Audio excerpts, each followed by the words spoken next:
manager, the assistant regional project manager, the provincial project manager, the RPMO and PPMO's admin and finance officer, the procurement officer, the DNR LRA ROD coordinator, the parcelization component coordinator, our project accountant, and our project budget officer po. Kinakailangan umupo po tayo dito para maintindihan natin how the funds shall be managed, what are the qualified expenses, and how should this fund be utilized and dispersed po. So, interesting po na ang topic na i-discuss sa breakout room. Breakout room number 2, importante din po ang pag-uusapan. Sa breakout room number 2 naman po, ang pag-uusapan ay ang mga cross-cutting systems naman po and component. One of which is all about CBTA deliverables and TNA. Ang ating pong MNE system, the procedures and the forms. Ang discuss magpa-participate dito. Ang ating pong CBTA coordinators, ang ating MNE and MIS coordinators, at ang lahat ng field validation teams. Sorry, hindi po na-mention dyan, but all field validation teams are required to participate in breakout room number 2. Bakit po? Para po maintindihan ng ating field validation teams, paano po ina-account yung kanilang accomplishment at ano ang relasyon ng kanilang accomplishment sa overall deliverables naman po ng probinsya. So para malaman din po nila ano-ano ang mga indicators na dapat of the project. So yun po yung ating kindly next slide please. Day 3 po. Charlotte, day 3. Day 3 po, we are convening back the team or the group sa isang steps per component po. May mga discussion po sa mga breakout rooms na dapat i-highlight po natin at para po mapakinggan ng lahat. Na in this period din po, we are accommodating po all issues and concerns. Kaya meron po tayo diyang management interaction. Sa huli pong batch 1 po, lahat po ng mga naging gathered po from the chat box are being discussed po by our or responded to by our key discussant po. So usually po, ang ating pong lahat ng Deputy National Project Directors at ang ating NPD ay on board para po sagutin ang inyong mga issues and concerns.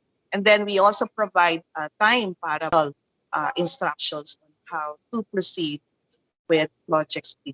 And then we are inviting once more our Undersecretary for PASPO to give us the closing remarks. So yun po yung magiging takbo ng 3-day event natin. We just hope that all the participants who have been invited in this event will also bear with us and join us sa 3 araw na ito. So we are doing this para po magkaroon tayo ng pare-parehong pag-iintindi kung paano po gagawin ang project speed. Last slide please.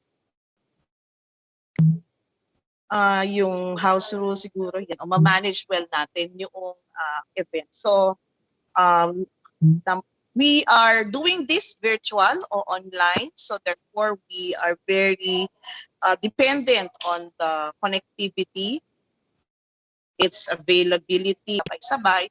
No, we ask you to kindly mute yourself when not talking, o kaya naman po may discussant po on board. And then, should you like to speak or share po yung inyong thoughts or your ideas po ninyo, kindly always ask for permission po para po ma-recognize kayo at mabigay po sa inyo ang floor. O kaya naman po, meron kayong gustong i-share on screen, ganun din po, we ask you to kindly ask permission first. And then, ito pong ating 3 araw na event is being recorded by the Secretary. And should you need a copy of this recording, kami na po ang magpo-provide sa inyo. So, ang request lang po namin, refrain from recording po para hindi po sabay-sabay yung paggamit natin ng inyong connectivity. And then, while this is an online event, we also encourage everyone na mag-participate po. So, as much as possible, kung pwede po natin gawing interactive, gawin po natin. So, we are open for everyone to participate and raise their concerns or provide their inputs. So, again, avoid interrupting po other speakers po. Kayo naman po ang makapagsalita. And then, para din po malaman namin whether you wanted to share your thoughts o meron po kayong concerns na gustong ating magiging discussion po.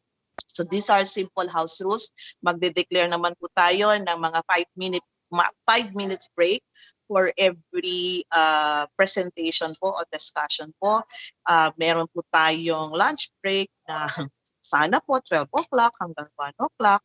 Hindi naman po 1:30 to 12:30 hanggang 1:30. We hope to finish po every day po sana kahit 4:30 at the most po hihingi po kami and from time to time we will check with you kung okay as well as yung inyo po enthusiasm to participate in the so yun po yung ating house rules. At this point in time may I know kung meron po kayong pagka-clarify, kindly raise your hands. Kung wala naman po, then I end my presentation. Klaro po ba? Klaro po sa lahat? Nakitindi, good morning sa Nueva Vizcaya. Sa lahat po, maraming salamat po. Balik tayo with the orientation of what the event is all about. I would just like to know kung Sir Homer, okay na po ba si Secretary? Baka lang po kasi naka-onboard siya. Ang alam ko, magbabiyahe po ngayon si Sir Director Homer. Okay na po si Secretary? Nasa aeroplano. Nasa loob na aeroplano. Sige po. Tatawagan na lang. Papunta siya ng Bicol. Opo. Sabi kasi ni RD Rod, mga 10 o'clock ang dating ng plane. So ibig sabihin, nasa aeroplano siya at this time. Anyway, kung ano naman, bigyan natin ng opportunity while we are having our activity. Siguro mamaya, after mga banda. Director Homer, as soon as the Secretary becomes available, i-on board po natin siya para bigay po ng kanyang mensahe para sa ating event. At this point in time, we are now ready para po sa unang plenary session natin, o unang topic para sa ating plenary session. Ma'am Ellen, permission to Yes speak po.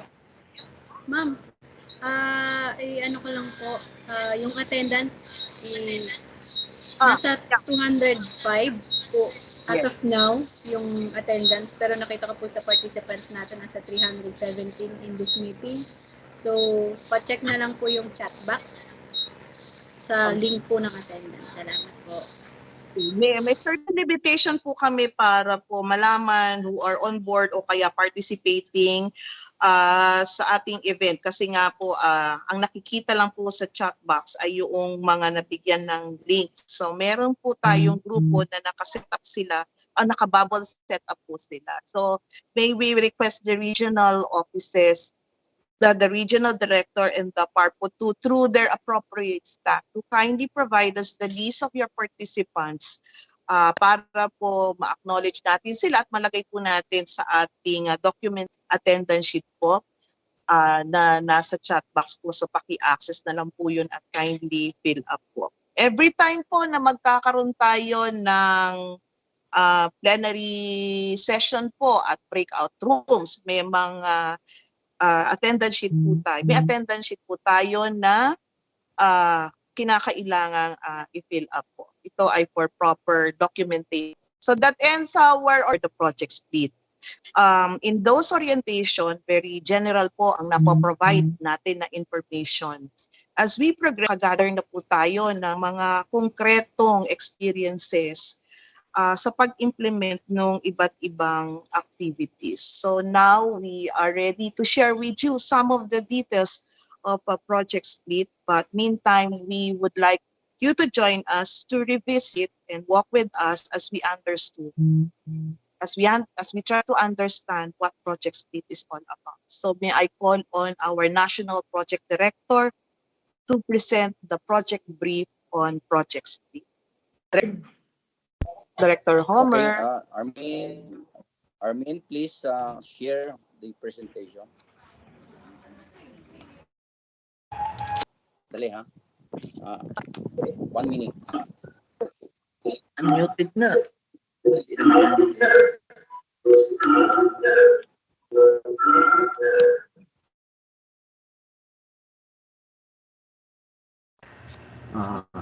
Attention po.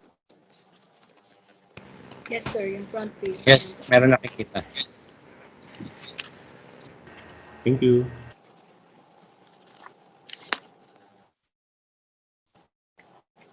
Sandali lang po. May pinapirma si Sally. May interruption po. Importante po for downloading ng file. Miss Sally ang nandito. Istorbo yan si Sally. Hindi Grabe ang nito. Sakripisyo sa atin. Yan, kailangan po ng from home ako, Miss, Oh. So mga participant ha, please bear with us. malapit. Ako na lang po yung pirma pala nito.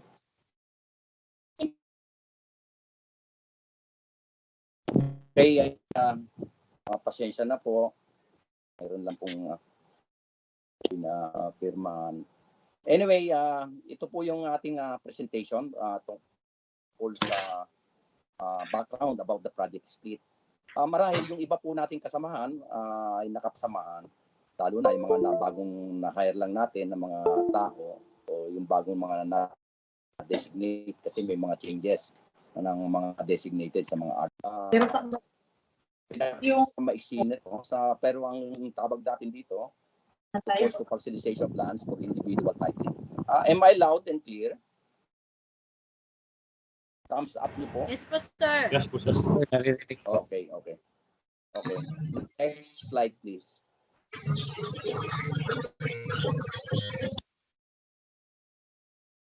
Ito po yung the content of the presentation is project development objective, number 1. Number 2 is the component. Number 3, project scope. Number 4 is the target and the project cost. And number 5, cost by component. And 6 is the duration. 7 is the regional breakdown of the scope of parcelization. Number 8 is the general thing. So we have now the AO1 2021, which is the revision of this AO2 release of 2019. Okay, and in the process of our implementation of the project split, we will be possibly encountering some concerns regarding the administrative order 2021, and so if ever there will be a reformulation, that will be subject of our revision, or maybe for issuance of memorandum circulars to clarify some of the processes in the AO1 2021.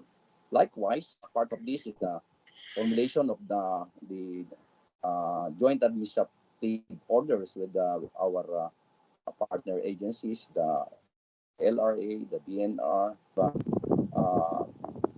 Director Laila Cuarteros of the PRS, Policy Research Service, who is the person, focal person, the coordinator on all these activities, in tandem with the Office of Undersecretary for Legal and the project. Okay.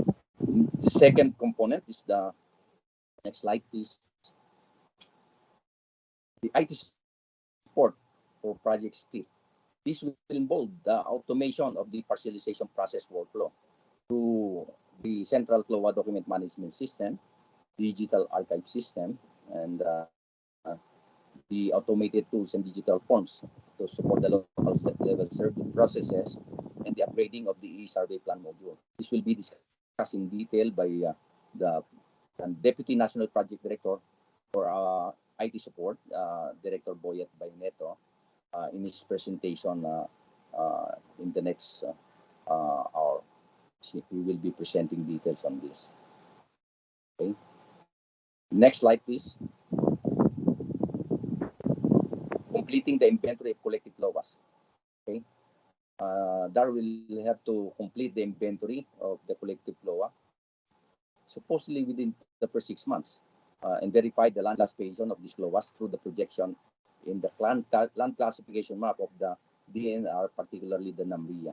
We are coming up with an agreement with the DNR, particularly NAMRIA, that they will be the office in charge in the projection of all our collective flowers. This certification of the land classification based on the result of projection will be issued by the regional DNR offices. This activity that need to be addressed before parcelization can commence under the project. This will be part of the presentation of the Deputy National Project Director for IT, and some portion will be part of the presentation of the Deputy National Project for Operations, ASEC Joey. Next slide. So we have to do the fourth component, which is field testing of the improved procedures, subdivide the collective flowers. That is to the improved procedures and new survey techniques will be tested during first year of project speed. But considering that there was directive that we have to really deliver the 60,000 redocumentation target, and therefore 60,000 registered individual computerized title, we have already included the other scale-up regions. Okay, even in the absence of we are still in the process of procuring all our hardware and software for survey, and even our IT equipment. Although we are in the process of procuring all of this, we proceeded already in the field testing. Okay, and we will be doing the same for the scale-up regions. Next slide, please.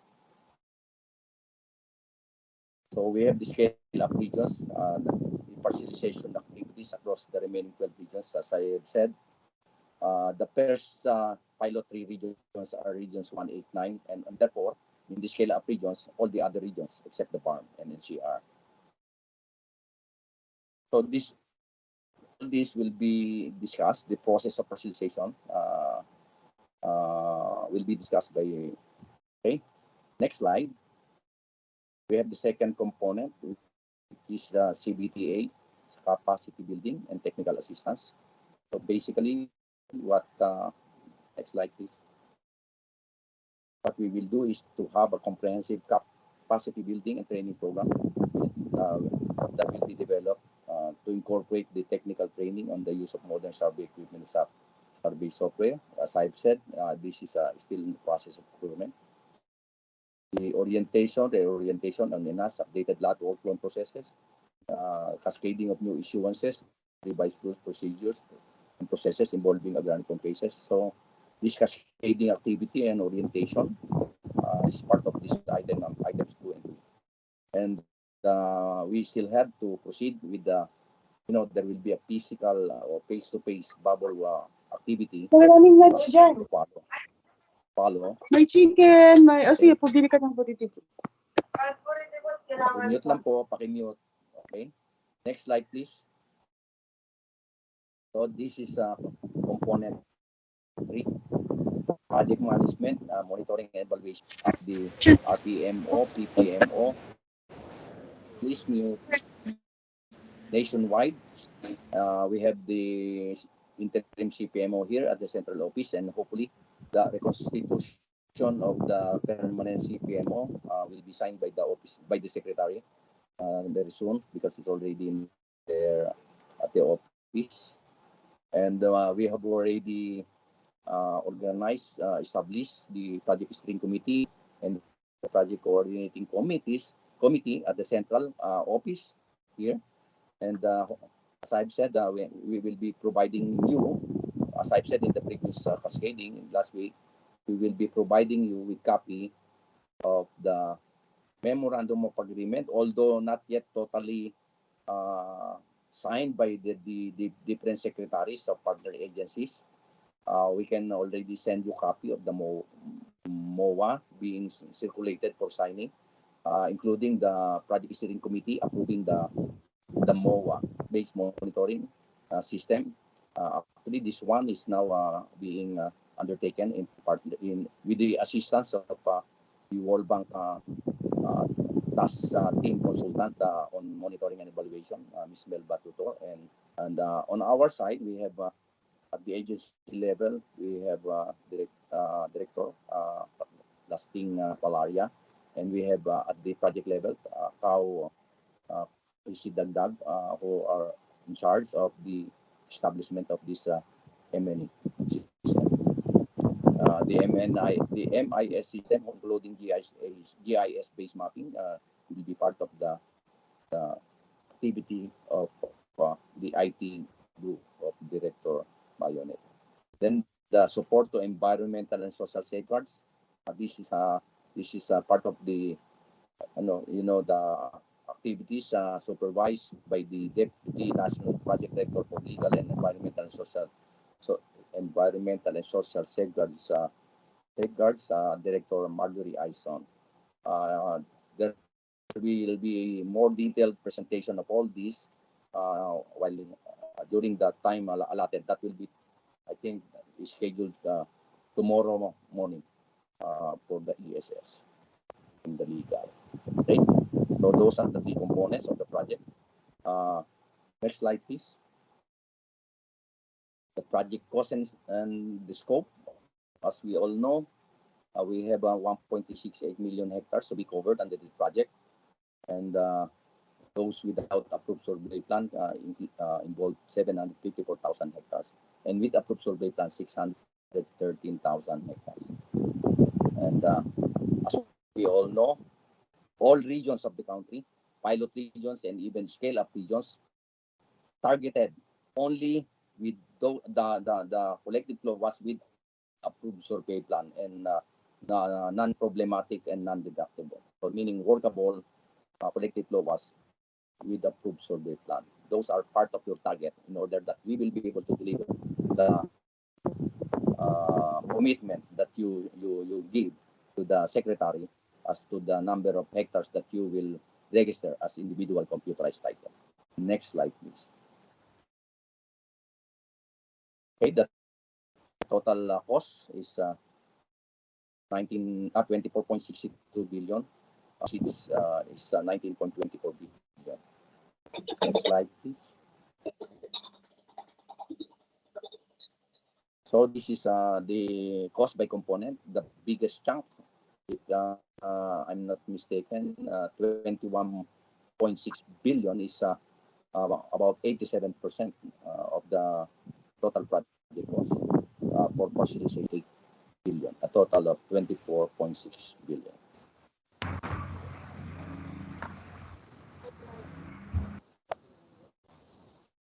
Next slide, please.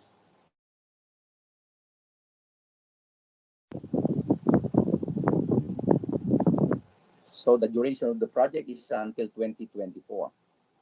So until 2023, we hope to complete substantially the parcelization survey and the issuance of individual components, the preparation of the project implementation, completion reports, and the financial closing.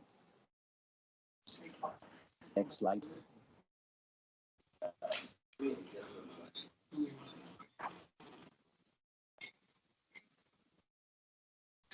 So for information, you will know your scope here. The highest target here is Region 8 with 15.1% of the total of the 1.368 million. The third one, your scope here on a regional basis. Next slide, please. So the general roles and responsibilities of the different partner agencies under the project. Actually, a more detailed uh, stipulations on the roles and responsibilities of our partner agencies, including DAR as the lead implementing, is, incorporated in the memorandum of agreement being circulated right now, as I've said earlier, for signing of the principal of the different partner agencies. The principal are the secretaries or the head of the department. So we have DAR as the lead implementing agency. For at DNR, we have the NAMRIA for the projection, as I have already mentioned earlier. The Land Management Bureau, DNR Regional Office. Okay.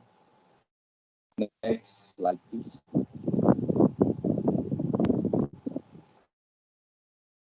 The LRA, particularly through their register of deeds for their actually it's now for the generation, registration, and issuance of individual computerized titles. The Land Bank of the Philippines for the preparations for those compensable land holdings to be parcelized under Project Speed. For the Land Bank of the Philippines to prepare and when after we have submitted to Land Bank of the Philippines to our counterpart Land Bank of the Philippines at our respective level, the copy of the LADIS, Land Distribution Information Sheet. And for the DILD, in the submitted things, problems, issues, meeting concern of one office, one province, or one region, they have problem in going to the place because, as they have said, there are problems with, insurgency, and so on and so forth. So here comes the coordination that we will really need. As soon as we are going to the field for our activity under the project, it is a must. It is a must that we coordinate with the local government units, the mayor and the barangay officials, so that we will be assisted by them, particularly if we will be encountering problem on, as I've said, on peace and order and related situations. Okay. Next slide, please. So we also have the NCIP, in as much as there are possibilities that there are overlaps, or there were overlaps of CATIs issued by the NCI in order to address the problem of the overlaps. So we have the NCIP on this. Okay.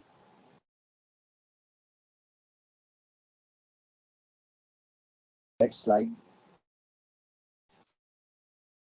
Okay, that is for the brief profile, but I have to present already our project management structure at the region and province, so that you will be aware of the people that you will have in the RPMO and the PPMO level. Okay. By the way, the official email address of the project is projectspmo21@gmail.com. And you may copy furnish the email address of npd.split@dar.gov. Project Split, the project management structure. Arming, go direct to the RPMO, PPMO. This is the project management structure at the regional level. Of course, we have the regional project manager. It's not a director, regional project manager, the director, the assistant regional project. We have the operations, legal, and ESS, and the IT. You will see here the yellow box. There is a broken line. This is we have to establish the regional project coordinating committee involving our partner agency. And we have the yellow box, the Provincial Project Coordinating Committee. Uh, there, there are concerns that are being presented by different, different provinces and regions as to inclusion of another ARD and the part 1. But in our regions 189, we have already settled this.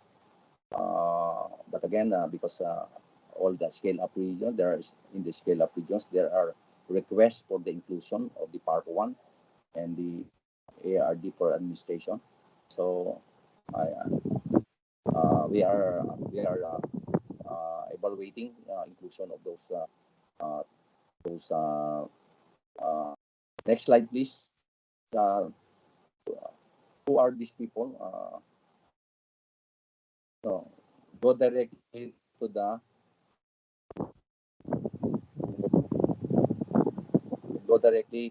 RPMO. Anyway, on this presentation, okay, we will have our the same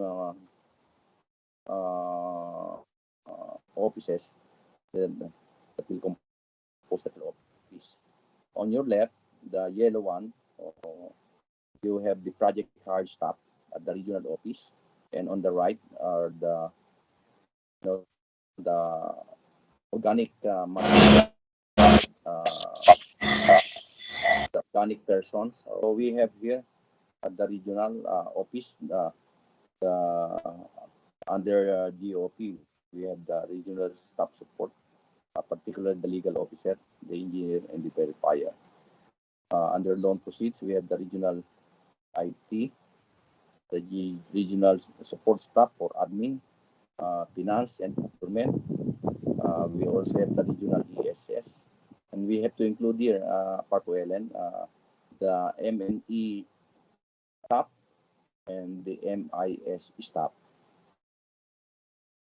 under LP. It's not included here. MNE and MIS staff. Okay. So as I've said, the hiring of the regional IT will take some time because this will depend on the hiring of consultant here at the CPMO, the consultant to develop the to the model designing of global document management system, and later on the development of that system. So once all those the system has been established here, then we can proceed with the hiring of the IT. That was the suggestion of Director Boyet of the IT group. RO will be the person to hold that task, to be the person to do the task for that. As regard the coordination with the ROD. But in particular, the provinces, the DNR, LRA, ROD survey coordinator will be the person to coordinate with them.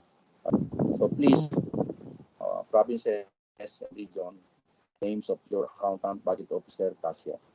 Actually, you can issue the special order and send the special order to the email address sent to you in the memorandum, so that we will be just the secretary will confirm it only, so it will be faster.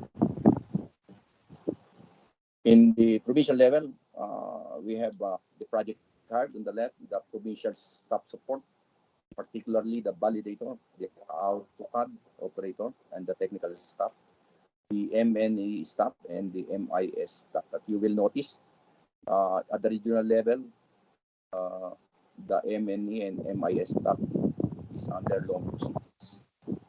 So the best way to see or where to charge the salaries of these people, take a look at the sub-arrow, the SARO, that was provided to the provinces and regions. It is indicated there where you will charge, whether it's GOP or LP. Because there are situations that we modify the GOP money, the GOP fund, just to accommodate the loan proceeds activities, just like what we did in Regions 189. Because there at that time there was no loan proceeds yet to do the field validation activities. But for all the scale-up regions, there's no more problem on that because the loan proceeds are already in. Okay. We have a 5-member team: legal officer, engineer, processor, documentor, support staff, and to ESS. Okay. And the provincial staff support for. Anyway, probably that can be tackled in the succeeding presentation and open forum. Okay. So for the provincial project management office, again, you have this provincial project manager under the SO and the assistant project manager, and we have these different component coordinators. And likewise, as I've said earlier, the judicial compound officer will no longer be included. Instead, the role of coordinating with the ROD will be centered, focused on the ROD survey coordinator. Okay, so that's supposed to be your structure at the PPMO and the PPMO, not PMO. Okay, so that's it, and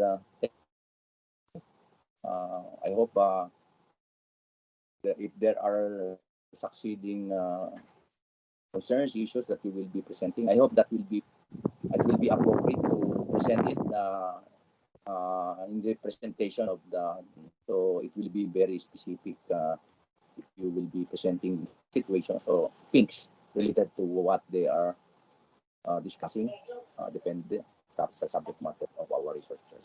Thank you so much. Good morning, everyone. Thank you, Parpo Helen. Marami pong salamat, Director Homer. Kung may mga katanungan po, we can always utilize the chat box para po ma-record po, ma-note po natin ang inyong questions at i-raise natin po sa resource person. Of Director Homer. Questions po o clarification? I'm just checking whether Sec Joey is already on board. Ma'am, Parpo to Porcarino, naka-raise hand po. Alright, sige. May we know sino po yung naka-raise ng hand? Armin, sino na nga Armin? Parpo to Porcarino. Quirino, your hands daw po is naka-raise. Baka po may tanong kayo. Parpo Quirino. Sir, naka-raise daw po yung hands ninyo. Any questions po o concerns po? Okay. Ma'am, binaba na po. Kasi kanina hindi slides. Okay na po. Alright, sige. Any more? Napindot lang ni Jesbet yan. Napindot lang. Po at this point in time. Alright, sige. Sir, Paro yes, Ellen, yes ma'am. tinatanong ng mga kasamahan kong paro kung meron daw honorarium yung mga paro to. Nahiya silang magtanong, ako na naman napasungal-ngal. Sino ito? Paro wag na din natin di. bigyan. Ha? Ay, sige. Ma'am, yan ay ang ating ASEC for finance. So, anything on finance, anything financial related or fund management, okay lang po. We will take note of your concerns, but medyo mag-aantay po ang pagsagot dyan sa pagdating ng session ni ASEC or meron tayong tanong patungkol sa honorarium. Okay? Thank you. Salamat po. Park po natin, park. Okay, ipa-park po. Tama, thank you. Meron pa pong katanungan maliban sa pondo? Wala ka eh. Hindi po klaro. I'm speaking. Alright, sige. I'm speaking. Sir, hindi daw po klaro, sir. Ganon. Right now, Opo, now. Opo sir, baka po yung electric fan sir parang nagbabibrate. Mas maingay yung bata. Okay. Sabi ko nga, sa region, meron tayong kinukonsider yung ARD for administration considering that they are signatories. But for the provinces, the part 1 get considered. Considering that we would like really that the part be on board all the time in this particular project of Project Street. But and besides, there are provinces that, and besides, there are provinces without part 1. So that will further create concern for the others. Will demand for an assistant project manager.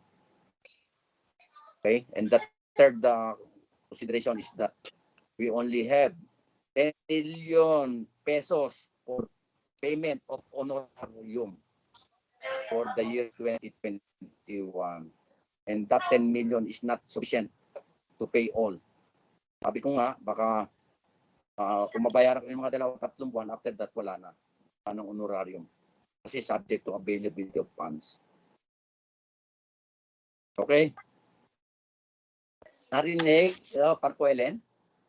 Yeah, sa EDCO, sir, okay. What about sa the rest of the participants? Yung paki-thumbs up po so I can see whether clear po ang binigay na sagot. Okay, for some, thumbs up po. Nueva Ecija, Nueva Vizcaya, nakikita ko po kayo on board. Alright, sige.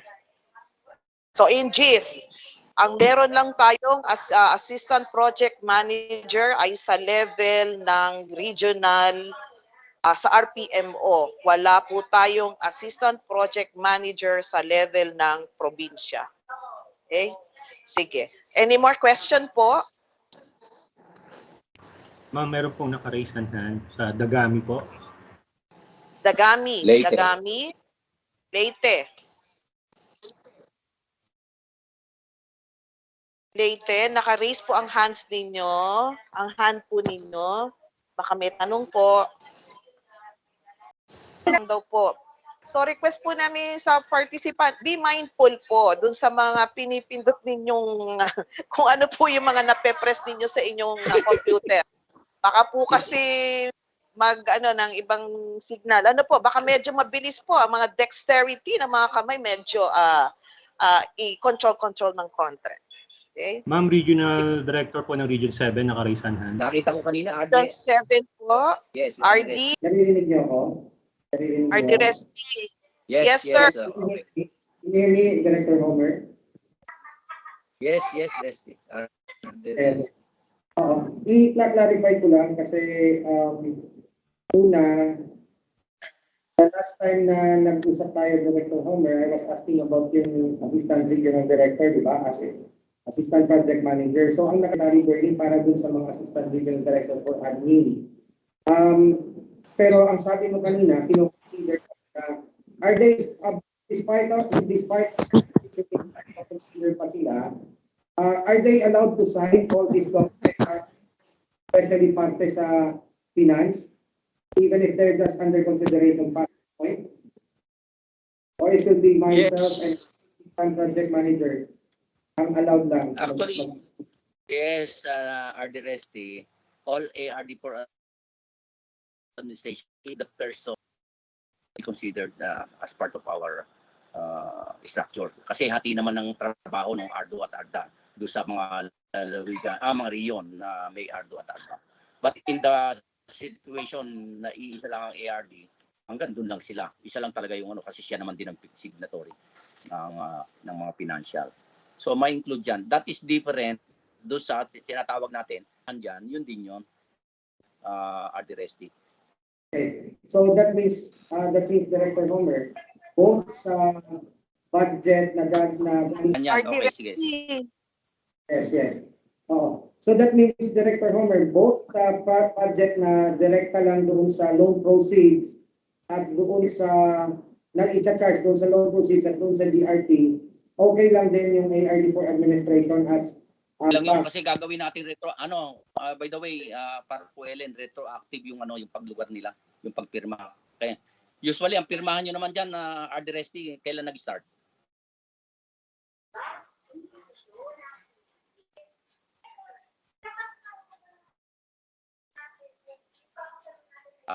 RDRST. Anyway, all other RDRST, regions, may tanong po, kailan po nag-start ang project sa inyo para din po malaman natin kung kailan po nag-start ang authority ng ARD for Finance or Admin na mag-sign ng document. ARD, meron lang po tayong connectivity concern sa office ni RD. Sorry, naputol. Na ano yung internet ko. Wala tuloy yung tanong ko. Sige lang, I'll ask again later, Paro, as soon as I remember my Yes, sir. question. Sige po. Thank you. Sige Okay. po. But Yes, sir. please take note na lang yan kung kailan yung retroactive nung ARDA. Yes, sir. Yes, sir. Noted po. Noted. So, kung wala nang question para sa session ni Director Homer, sir, marami pong salamat. Sa session ng ating NPD, ang mga sumusunod ay na-discuss. So, yung project split concept and objectives, intent of the project, it was also clarified based on yung three major components and the subcomponents, particularly po sa parcelization at saka sa project management. Nabigyan din po tayo ng linaw, hopefully, on the implementation mechanism and approach, including institutional arrangement with our partner agencies. So na-mention po, aside sa ating RPM, sa ating mga PMOs, meron po tayong Project Steering Committee, meron din po tayong National Project Coordinating Committee where the partner agencies such as DNR, LRA, NAMRIA, ROD, NCIP have been mentioned as part of the implementation agencies. Napag-usapan din po ang project budget. Pinakita po ano ang struktura, ano ang composition nito. And finally, pinresent po sa inyo o na-share sa inyo ni Director Homer clarify na ang ating mga project management offices at the regional and provincial level, ano po or more or less sino po ang mga organic staff that are expected to provide technical guidance and support, including po yung mga hired personnel natin. Ito po ang project structure attempts to discuss and show to us ano po yung hierarchy of authority sa project, ano po yung accountability and reporting system, as well as to the type or nature of expertise that is required under the project split. So hopefully po, nabigyan kayo ng clarification of what project split is all about. Okay. So for now, marami pong salamat. Of ASEC Joey. Mukhang Or po Ellen. Yes, sir. Sir, may I know kung okay na po si ASEC Joey?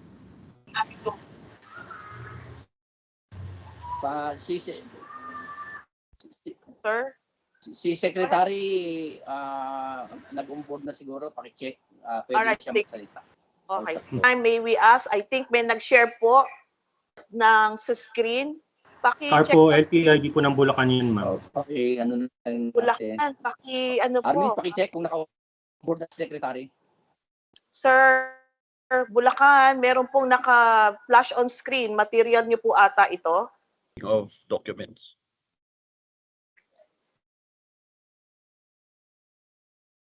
Naka-ready na po ang ating next speaker. However, we're checking kung ready na din po si Secretary Castriciones para po magbigay sa atin ng mensahe. Kung andyan po si Parpo Sindak, sir, may we know whether... Tawag si Secretary na. Well, Secretary, are you on board na po, sir? Paki-check nga natin sa ano. Sino-sino na ba ang nandiyan? Ma'am, wala pa po, hindi pa po ata on board si Secretary. Meantime, sir, wala pa po daw si Secretary. Sir, as soon as mag-okay siya, we are asking permission po sa susunod na resource person natin. Sir, anytime mag-onboard si Secretary, okay lang pong onboard po. Si Sec Ate. Joey. Attention po, participants, pa-stop po ng mga sharing po.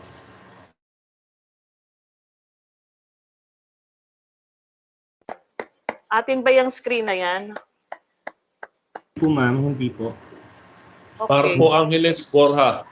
Hindi po sa atin ma'am. We cannot proceed unless naka-on screen po ay nandiyan pa. Okay. Marco Ellen, nandiyan na yata si Secretary Cascading.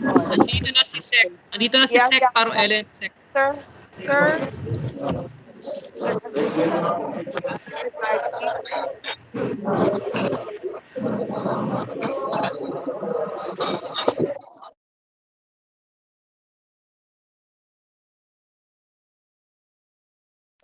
Helen, can I talk now? Helen? Go ahead po, sir. Good morning po, sir. Okay, so first of all, good morning to everyone.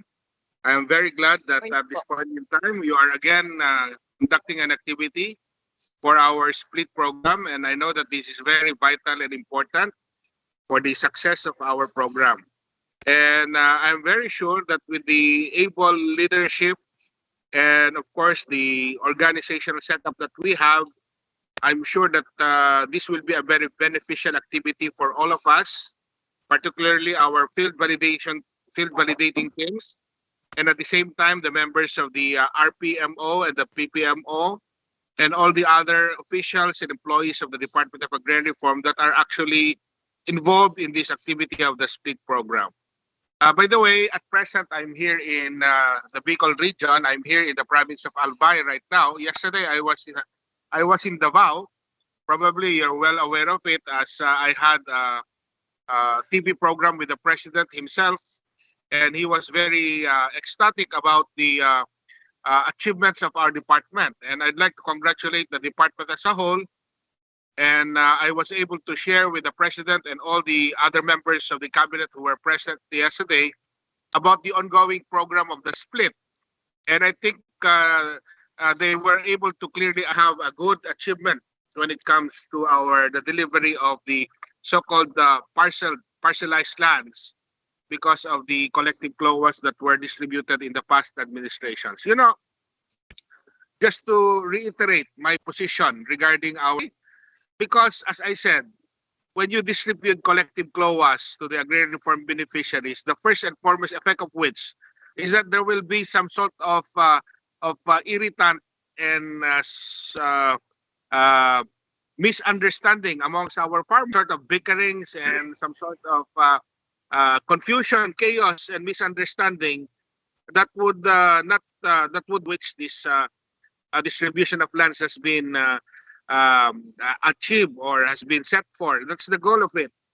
The only thing is that because of these collective CLOAs, it created so much problems. And secondly, because of the collective CLOAs, our farmers cannot pay their amortization with land bank because of the lack of the LADIS, Land Acquisition Distribution Information Sheet.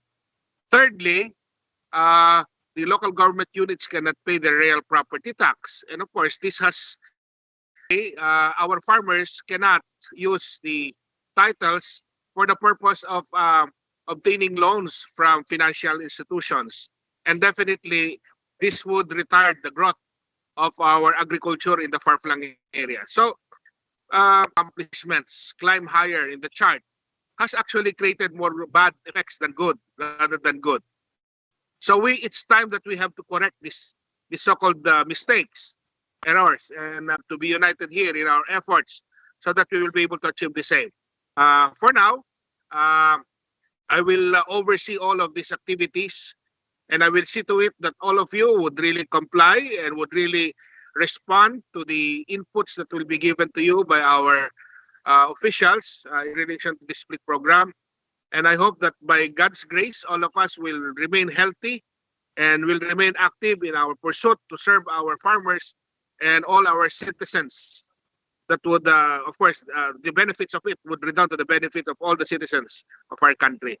So thank you so much for allowing me to give an insight and also some words of wisdom to your activity at this point in time. Normally, words of wisdom come from old people, but I don't think I'm an old man. Yes, I am still a member of the millennial bracket. No, I'm just kidding. So I just want to keep you smiling at this. I'm sure that it would be a very long day for all of you. So I hope all the best. I hope you all the best, and I hope that you would really cooperate in this. Yes. Sir, by the way, congratulations po. Isa po ako sa nakapanood ng Ulat sa Bayan with the Secretary, and I have seen how strongly and passionately you have put across the message to the general public what the DAR has achieved under the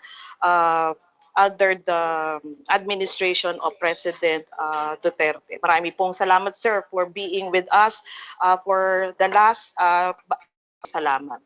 Thank you, Ellen. And by the way, the credit goes to all the officials and employees of the Department of Agrarian Reform. Had it not been for the accomplishments that you were able to do, I'm sure that the report would not be substantial. But because of your cooperation, because of your efforts, your motivations, and of course your inputs, we were able to. Maraming salamat.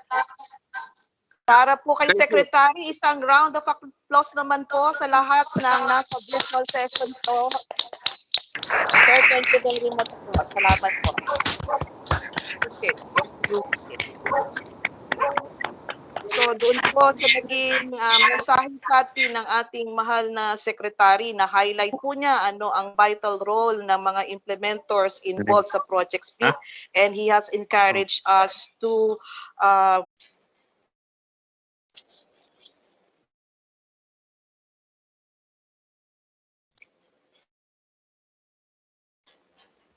Parang naka-mute po si Asik Joey. Oo, we have been receiving messages sa chat box po at saka po sa text messages sa amin. I-repeat po natin ang ating pong participant para sa batch 2 ay ang mga sumusunod na region at ang kanyang mga probinsya. We are expecting and we have extended invitation to the following regions: Regions 2, Region 3, Region 4A, 4B, regions. Ang lahat ng miyembro ng PMO sa bawat level ay naka-onboard po at nagpa-participate dito sa ating virtual session po. Kasama po ng ating organic staff ay ang mga hired support staff as well as yung ating hired members ng FBT. So kindly ensure po earlier are likewise on board po. May limitation po tayo in terms of accepting para po makita sana namin dito sa aming attendance, no? Kung sino naka-onboard. Kasi kung sino lang po yung may access sa account, yun po. But all others who are convened in a bubble setup and using only at least two access Okay, I think 5 minutes is we're done. Asik Joey, ready ka na po ba? Yes, ma'am. The next section is all about the key provisions of the guidelines governing the parcelization processes for land. Paano po gagawin ang project split? So kung matatandaan po ninyo, ang mga prosesong initially nabanggit ni Director Homer ay makikita din at madidiscuss din po o binigyang linaw din po under sa nasabing guidelines. So para po bigyan tayo ng kaalaman kung ano po and to be our discussion, you may now have the floor.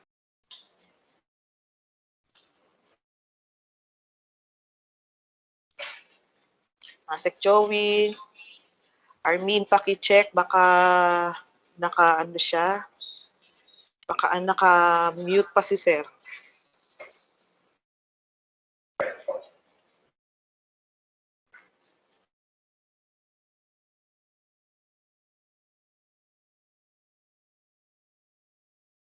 Yung sa Totokay. Sir Joey, wala po kayong audio.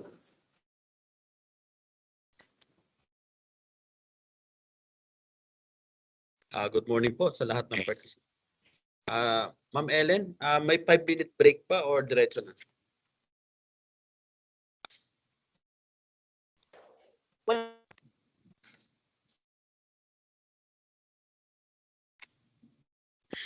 So ikaw na, sir. Unless may request ka for 5 minutes break mo.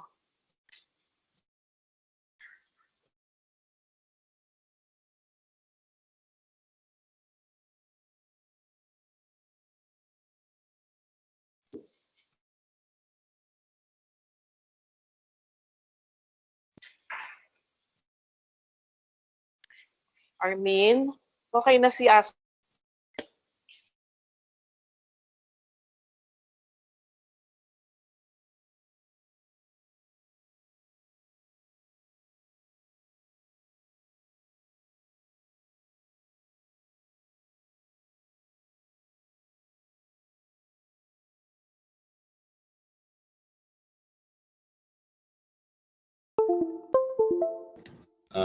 Ng participants sa araw na to.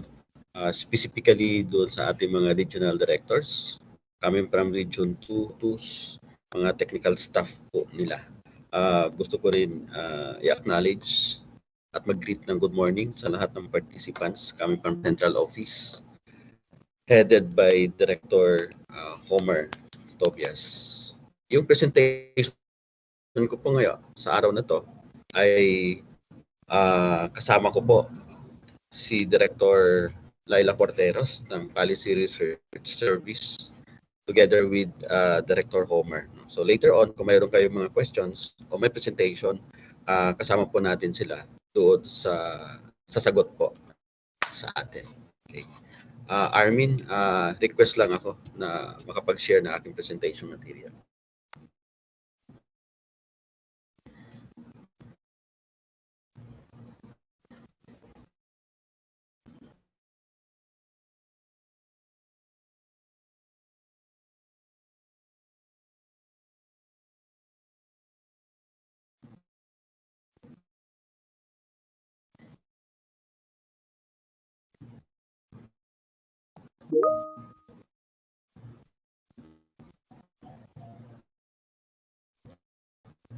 Salamat po.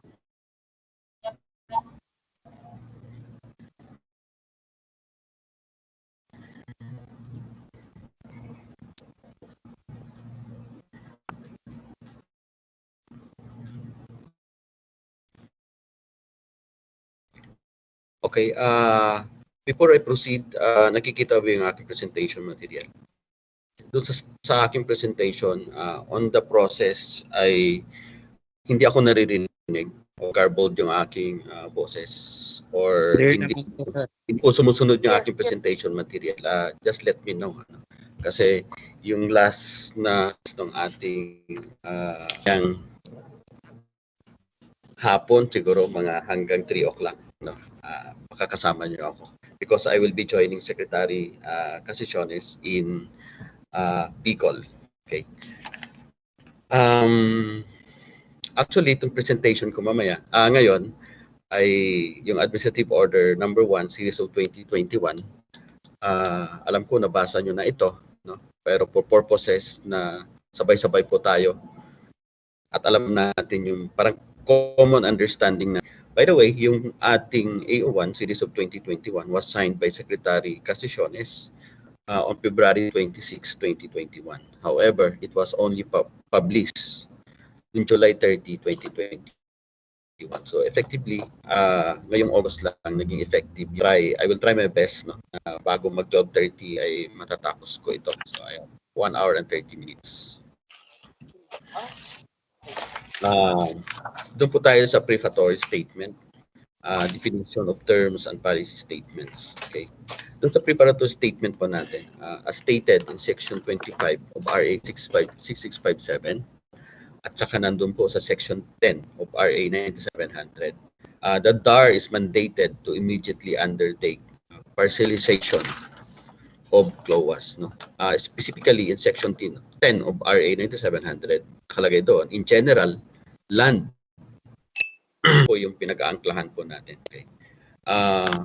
By the way, with regard to project split, no, nag-umpisa yung project split actually in 2019 pa.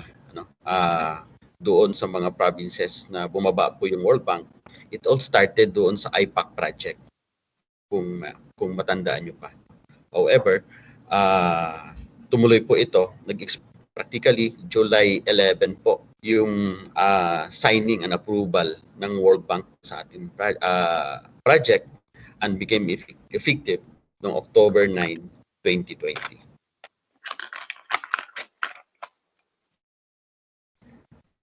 Existing AO on parcelization ay yung AO2 series of 2019. However, as a process, nakita po natin na maraming mga dapat ayusin pa doon sa AO na yun. So sa makatuwid, kung matandaan po ninyo, habang kayo po ay nagki-Christmas na at that time, so December 27 and 30, yung PRFC dito sa central office ay gather po sa Antipolo at finalize natin to itong AO na to, or yung mga comments ninyo with regards to AO2 series of 2019. The members of the Policy Review and Policy Formulation Committee agreed to consolidate the proposed amendments with AO2 series of 2019 as omnibus guidelines. So ito yung nagiging pinakabasihan po natin. No? And eventually, it was signed yung AO natin noong February. Okay. Ano po yung coverage nito? Yung coverage po natin ay all land holdings with collective Certificate of Land Ownership Award issued by DAR. Okay. As at this point in time, ang basis po ng Central Office ay yung pong mga land holdings nakapasok po doon sa FOF3 file. Ano po? Wherein yung FOF3 file na yan ay in-extract din yan na scope po natin na hindi na ipasok sa IPIC. Pinapa-explain lang natin yung mga provinces o concerned provinces bakit hindi na ipasok yung mga collective CLOAS na yun doon sa ating inventory o repository of CLOAS issued. In terms of the definition of terms, ito po yun. No? Siguro i-highlight ko na lang yung iba. No? So yung ating or Land Registration Authority kasi pagpasok po ng 2014, mayroon po tayong mga CLOAS na ang pina-approve po natin ng ating pina-approve po natin ng ating survey plan ay through Land Registration Authority. Okay. Yung computerized title po exclusively no, para lang to sa project split. No? So ibig sabihin po nito, derivative or subsequent title generated, registered and issued by ROD to individual agrarian reform beneficiaries pursuant to this AO. No? Yung ating new lands, yung ating land holdings under AO 75, dumadaan pa rin siya doon sa dating process po natin. Na ang ginagawa sign and seal po tayo at ito ay binibigay natin sa ROD for encoding, plotting, examination at eventually registration ng ating nagawang judicial form. Okay. On project split, computerized title po yung i-issue po natin. Ano po yung order of parcelization? Order of parcelization refers to the order issued by the PARPO to parcelize a land holding covered by existing CLOA, indicating land shares, lot numbers, size of lots as a result of the parcelization. Ang basis po natin dito ay yung executed deed of lot allocation agreement by the ARBs or the order of lot allocation. ordered by the PAR po. So ito po yung ating basihan po. Gusto ko lang din i-remind na yung individual title. So ang nangyayari po doon, pasok lang siya yung accomplishment doon sa regular accomplishment po natin doon sa subdivision of collective. Petition for exclusion as well as inclusion. Kung titingnan po natin, okay, refers to the petition filed by potential farmer beneficiary against a qualified beneficiary within 1 year, no? Within 1 year from the issuance of RP title in case of untitled from the issuance of, makatuwid po, kung titingnan po natin at ang ating mga collective clause ay at an average of 15 years na ang mga yan. So wala na tayong pinag-uusapan ditong petition for inclusion and exclusion unless ito po ay pending ngayon at yan po ay nakapasok po doon sa ating LCMS. So ay nagre-refer to the petition filed by potential farmer beneficiaries against a farmer beneficiary, okay, waive his right over an awarded land or has committed illegal acts. But itong mga forms na to, ito po ay di-discuss natin mamayang hapon. Mayroon din po tayo of the awarded land covered by the CLOA where the said ARBs are consenting to remain as co-owner of CLOA or opting their award lands to be parcelized into individual computerized title and collective CLOAs. Pagdating po natin sa baba ay mayroong mga case wherein may mga group of ARBs na ayaw po nila magpapa-subdivide. So, kailangan po natin yung mga documents na ito. Under policy statement, okay, sabi ko nga, ang pinaka-default po natin ay dapat individual title. However, the beneficiaries may opt to collective ownership provided, no? Mayroon po tayong 4 conditions. By CARP will not be appropriate for individual farming of farm parcels, no? So ibig sabihin, kakaiba yung proseso o sistema na ina-adapt po nila ngayon on that particular collective CLOA. Okay. Number 2, the farm labor system is specialized, no? Where the farm workers are organized by functions and not by specific parcel, such as spraying, weeding, packing, and other similar functions. Makikita natin to sa mga malalaki, no? May mga ABA, existing ABA na wherein ito po yung ino-observe po nila.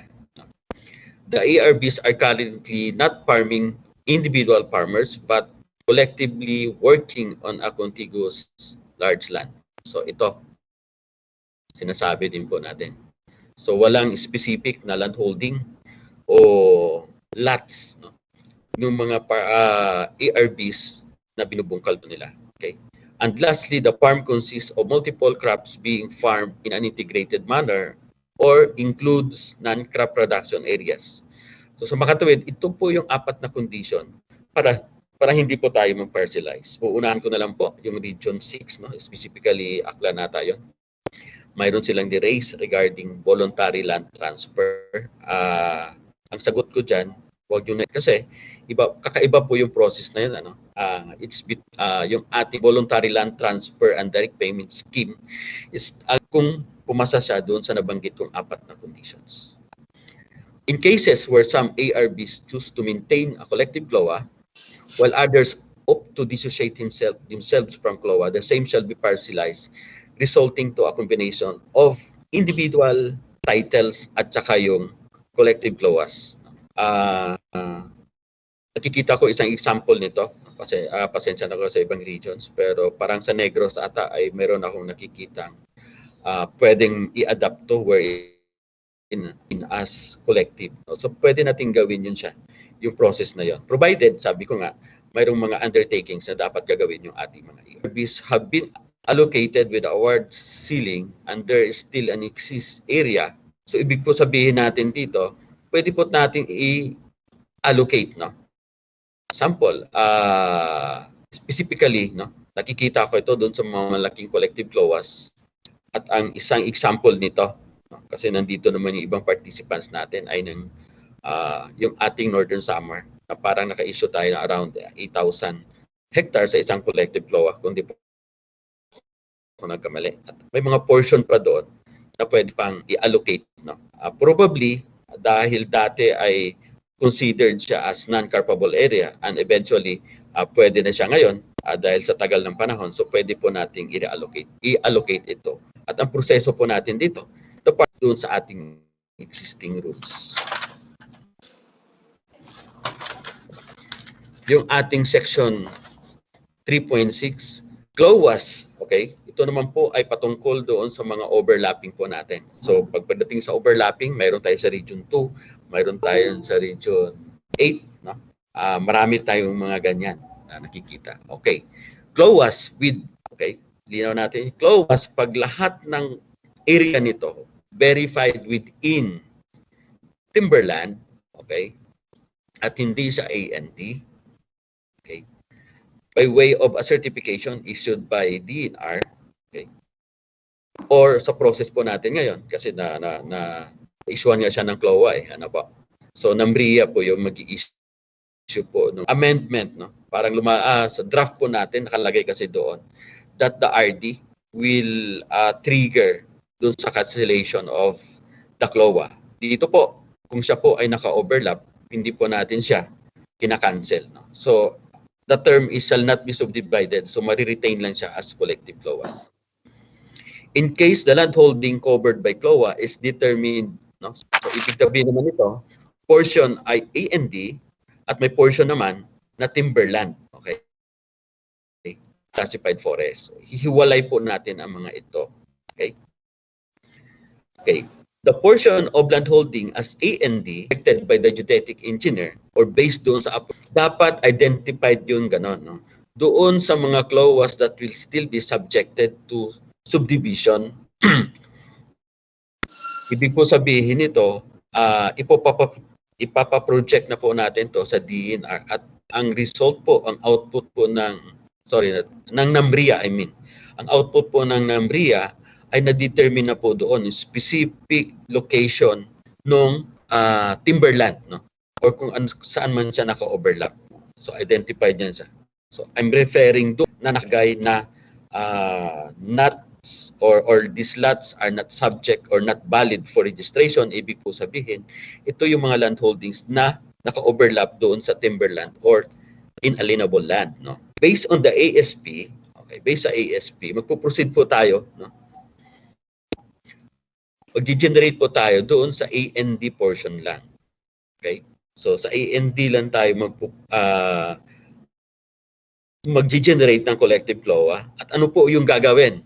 Doon sa CLOA na may portion, yung area na na-issue po natin ng individual title, ay ito po ay ipapa-annotate lang po natin doon sa dorsal of the CLOA na naka-overlap, no? So ibig sabihin, wala pa tayong pinapa-cancel dito na CLOA. Okay? So, dito sa AO1, ayan din po ang nakapaloob doon sa joint AO ng DAR at saka DNR. No? At this point in time, nasa DNR na to, subject for signature of Secretary Simato. And we are expecting anytime ay lalabas na po yung chow na yun. Okay. 3.6.2, the timberland. Ano po yung gagawin natin doon sa timberland unclassified forest? Okay? Shall remain CLOA. Sabi ko nga kanina, mariretain siya as CLOA, no? Kasi hindi po natin pinapa-cancel. However, para doon sa unclassified public forest, okay, na portion ng CLOA, we can proceed doon sa generation, registration, and issuance of the title, no, after agricultural and open for disposition. Mayroon dalawang kategory. Mayroon tayong tinatawag na classified forest at saka unclassified forest. So, ibig sabihin doon sa unclassified forest, pwede po tayong magpo-proceed only after, no, specific proclamation by the President. Ay kasama po niya to na siya ay nasa unclassified forest. Ito po ay sa subject ng field validation ng DNR. And based doon sa DNR Regional Office, sila po ay magre-recommend for classification, no, Ang term kasi doon ay hindi reclassification but classification of that particular land and eventual issuance of proclamation by the President. Ito po yung pinapahabol po namin to ngayon.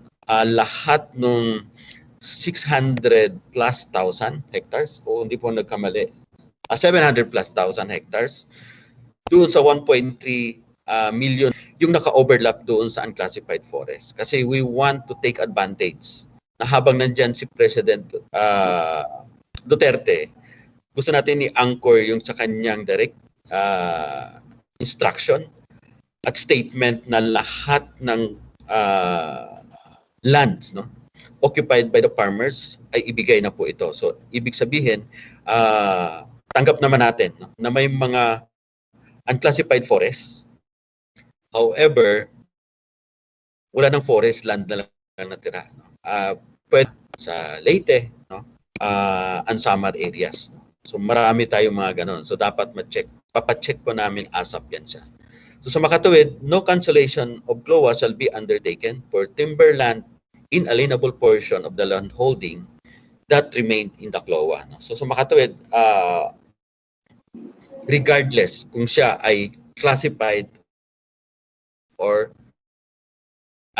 naka-over procedures na gagawin for us to proceed doon sa generation, registration, and issuance of the title. Okay. Ito naman po ay napatungkol doon sa disagreement. No? In case of disagreement on equitable allocation of the land, considering na alam po natin, doon sa mga collective CLOAs, dalawa po kasi nakikita ko doon. No?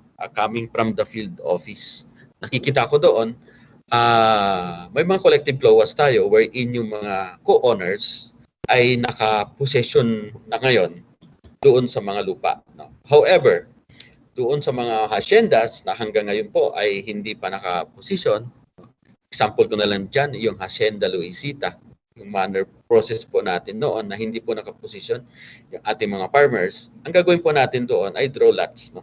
Ito po yung gagawin. Draw the names. Okay. Ito po yung nakapasok doon sa ating MC 6-2014. No? Kung paano po yung gagawin. At ang sinasabi dito ay draw lots po yung gagawin natin. Through raffle, no? Raffle, barks, or representative of non-government organization or people's organization in the area. So ito po yung ating isa sa mga pamantayan pagdating po doon sa disagreement, pagdating po doon sa equitable allocation ng lupa. 3.9. Individual lots may be provided with access roads and other common use areas to be included in the parcelization scheme. Okay. Ito po yung napansin natin dati, ano. I can remember na isa po ito sa instruction ni Yusek Bello, siya pa ay nasa field operations. At ang sinasabi niya doon make sure that doon sa pagsusubdivide natin ng ating mga collective CLOA, baka mayroon tayong mga individual CLOAs dyan. Not individual CLOAs. Mayroon tayong individual approved survey plan. Pero baka mamaya yan ay skimming lang. No? Enable survey lang, hinati-hati. No? Dinivide lang kung ilang ARDs. Kawawa naman po yung nasa gitna. Wala silang madadaanan. So, i-consider po natin to as well as yung mga common areas. No? Tulad ng kunwari, may nag-i-exist na doon ng mga mga buildings. No? Specifically kung mayroon tayong mga naibigay na mga support services sa specific ARBO. The access road right-of-way shall be in accordance with the standard of DPWH on access road specification necessary to bring out crops and to bring in necessary farm equipments. Para sa akin, maganda itong hin-highlight to. No? Kung hindi man siya masyado naka-highlight before that. 3.9. All common use areas as determined by DAR shall be segregated. Okay, shall be segregated, titled in the name of the Republic of the Philippines, and shall not be amortized under Section 26 of our years. Ang ginagawa ay skimming lang. No? Hindi naawas yung area na pasok doon sa road, ibig lang po sabihin nito, binabayaran niya kahit hindi pa po kasama doon. So, ito lang po yung isa sa mga na-highlight nito sa ating 3.9.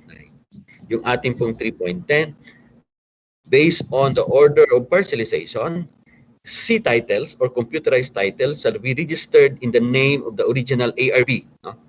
In case of death or transfer rights of voluntary surrender to the government while the transfer action is on process. Okay? So actually, hintay natin kung sino ba talaga yung magiging successor. But instead, habang ginagawa yung process to, okay, in-highlight, prior to and during the parcelization process or prior to the registration of the title, the computerized based on the transfer action order, okay, which is favorable to the successor or transferee or reallocatee. Kung wala pang ganon, ilalagay pa rin natin doon sa original.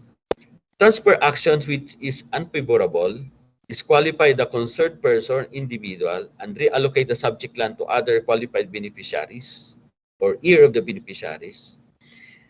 Reallocate in accordance with the pertaining existing rules and regulation in identification, screening, and selection of potential beneficiaries. No?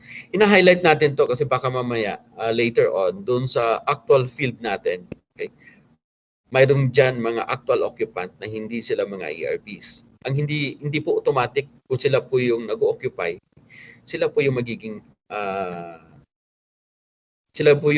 awardee natin or yung recipient of the reallocation. However, dapat dumaan pa rin siya doon sa screening process po natin. Pag hindi siya mag-qualify doon, ay ibig sabihin hindi siya magiging ARB. Sigurado ang tanong nyo, anong gagawin? Itatanong po natin yan sa legal. Okay? Facilitate the issuance of cancellation order of the said registered C title, okay, if the transfer action was issued after the registration of the individual CLOA under the name of the original ARB. So, ibig sabihin to,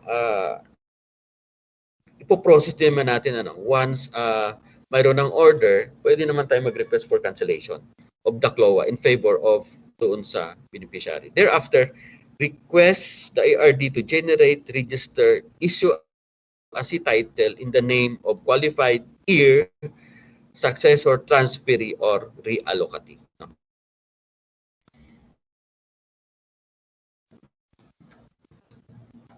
Okay, ito, 3.13. In the absence of an order of finality on the dependency of the parcelization, okay, the DAR shall continue the process of parcelization up to issuance of subsequent title based on the name qualification or exclusion.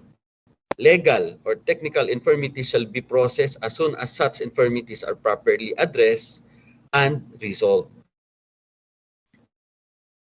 Okay. 3.16, ito yung bago. The portions of land holdings covered by collective CLOA which is determined by DAR as non-coverable, the following shall be adopted if applicable. So, ito, no? Natutuwa ako. Actually, 3 years ago, na nalaman ko na to na doon sa ating mga collective CLOAs, siguro sa sobrang pagmamadali para maka-accomplish, pati yung owner's retained area nakapasok doon. So ito, isisegregate po natin yung retained area of the landowners and other non-coverable areas doon sa process po natin. Kasi definitely, kung mayroon talagang non-coverable areas po doon, ibabalik po natin to doon sa landowner.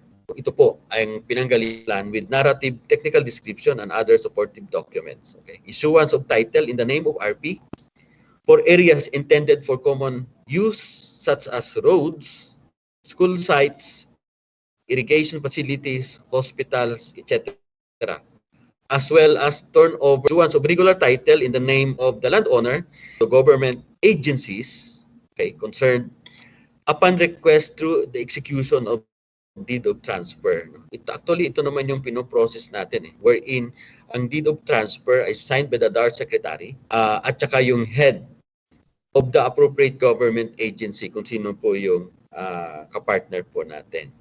The conditions, restrictions, prohibitions shall be incorporated in the said DOT and shall be annotated in the title to be issued in favor to the transferee or in successor in interest. The conditions include the following. So may condition din po tayo na binibigay po doon. That the lots, okay, number 1, that the lot or lot shall be exclusively used for the purpose of being actually utilized for public purpose. No? Kung yan po ay sinabing para sa health center, so ibig sabihin, gamitin talaga for that purpose. No? And that the lot shall not be sold, okay, transferred, or in any manner encumbered. Ang 3.17.3, that the lot shall be maintained and developed in accordance with the existing rules and regulations. And number 4, all expenses for the acquisition, registration, transfer documents, including fees, no, ay nandun po yun sa transferee. Diba? At ang ginagamit po natin provision dito ay yung AO4 series of 2006. No? Guidelines natin governing turnover of lots allocated for public use.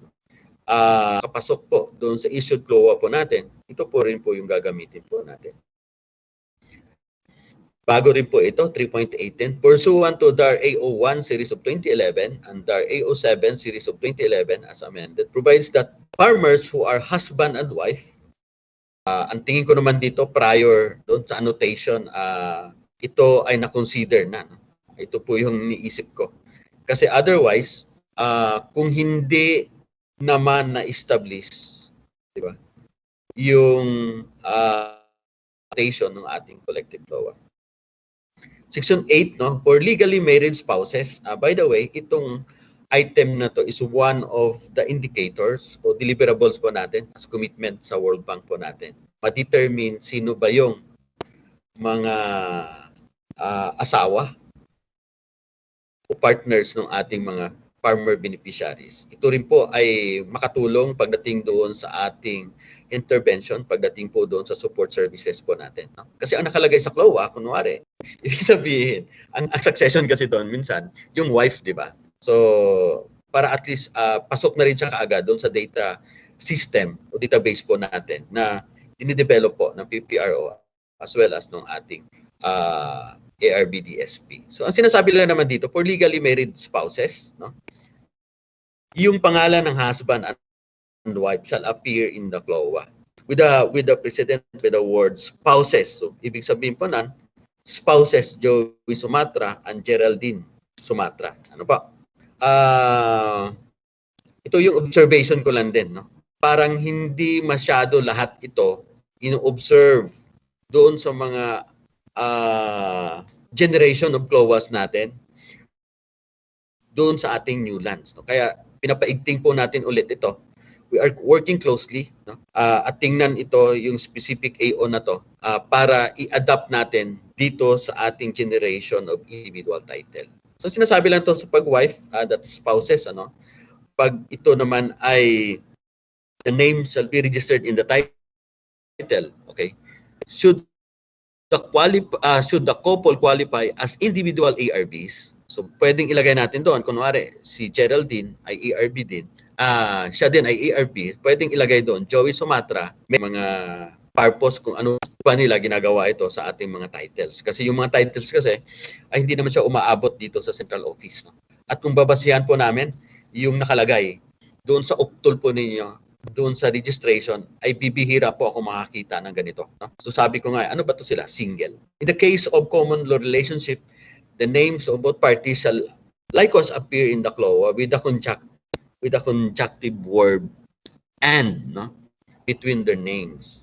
So pag may common law relationship pala ako, ang maglalagay pala doon is Joey Sumatra and Geraldine.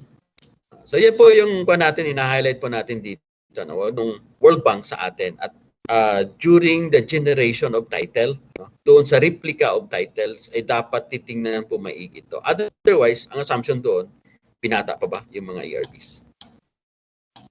Ito naman po, pagdating doon sa ating inventories, no? Upon effectivity of this AO, so August yun, kung titingnan po natin, ano, the DARPO shall immediately undertake the inventory of all CLOAs existing within the respective provinces. Okay. Ang medyo nauna lang tayo dito dahil in February, issue po ng memo Director Homer, nag-issue po siya ng memo na tingnan na, no, o magkanda po ng rapid inventory doon sa ating mga collective LOAs to determine alin ba dito yung mga problematic, alin ba dito yung mga deducted na. Okay? At on the process of inventory, ito po yung ating tinitingnan. No? Naka-annotate ba yung mga ARBs doon sa CLOAS? Okay? Ano po yung land type? Ano po yung survey status? No? Ang survey status po niyan, dalawa lang. Okay? Ito ba ay mayroong approve? Mayroon na bang up? Yung pangalawa naman ay yung ARB group. No?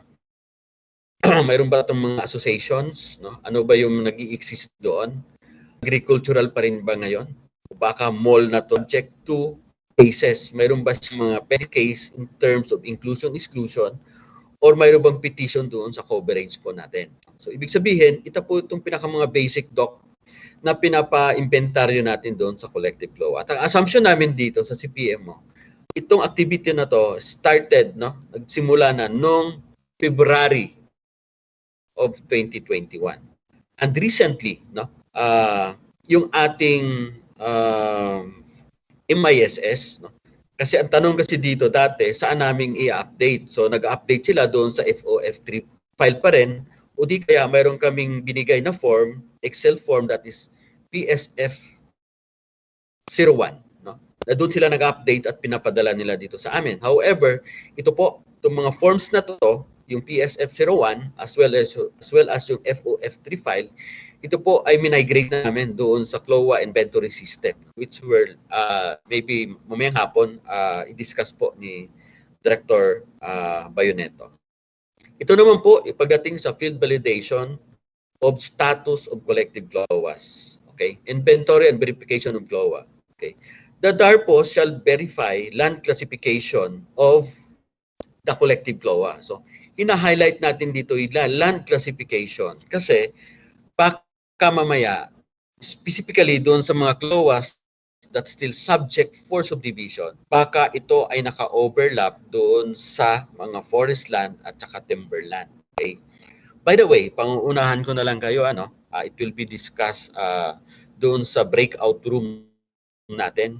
Mayroong form na pinapapil-upan dito, yung grupo po ng ESS po natin, ng legal po natin, that at the start malaman na natin, alin ba dito was natin. Ang assumption namin ngayon, doon sa lahat ng mayroon ng approved individual survey plan, definitely. However, sa site lang ako ng isang example, tingnan nyo muna kung mayroong notation doon sa ASP. No?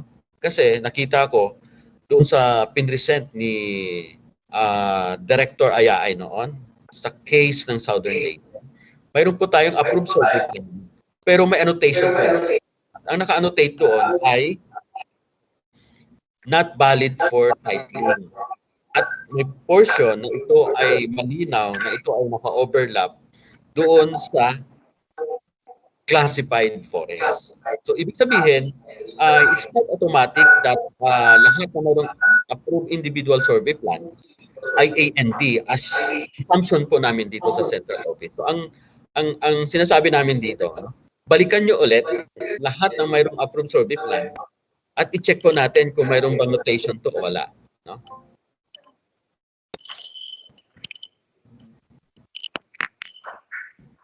Okay, naputol ako kasi da-drop ko sana yung... Alin na ha? Wait lang.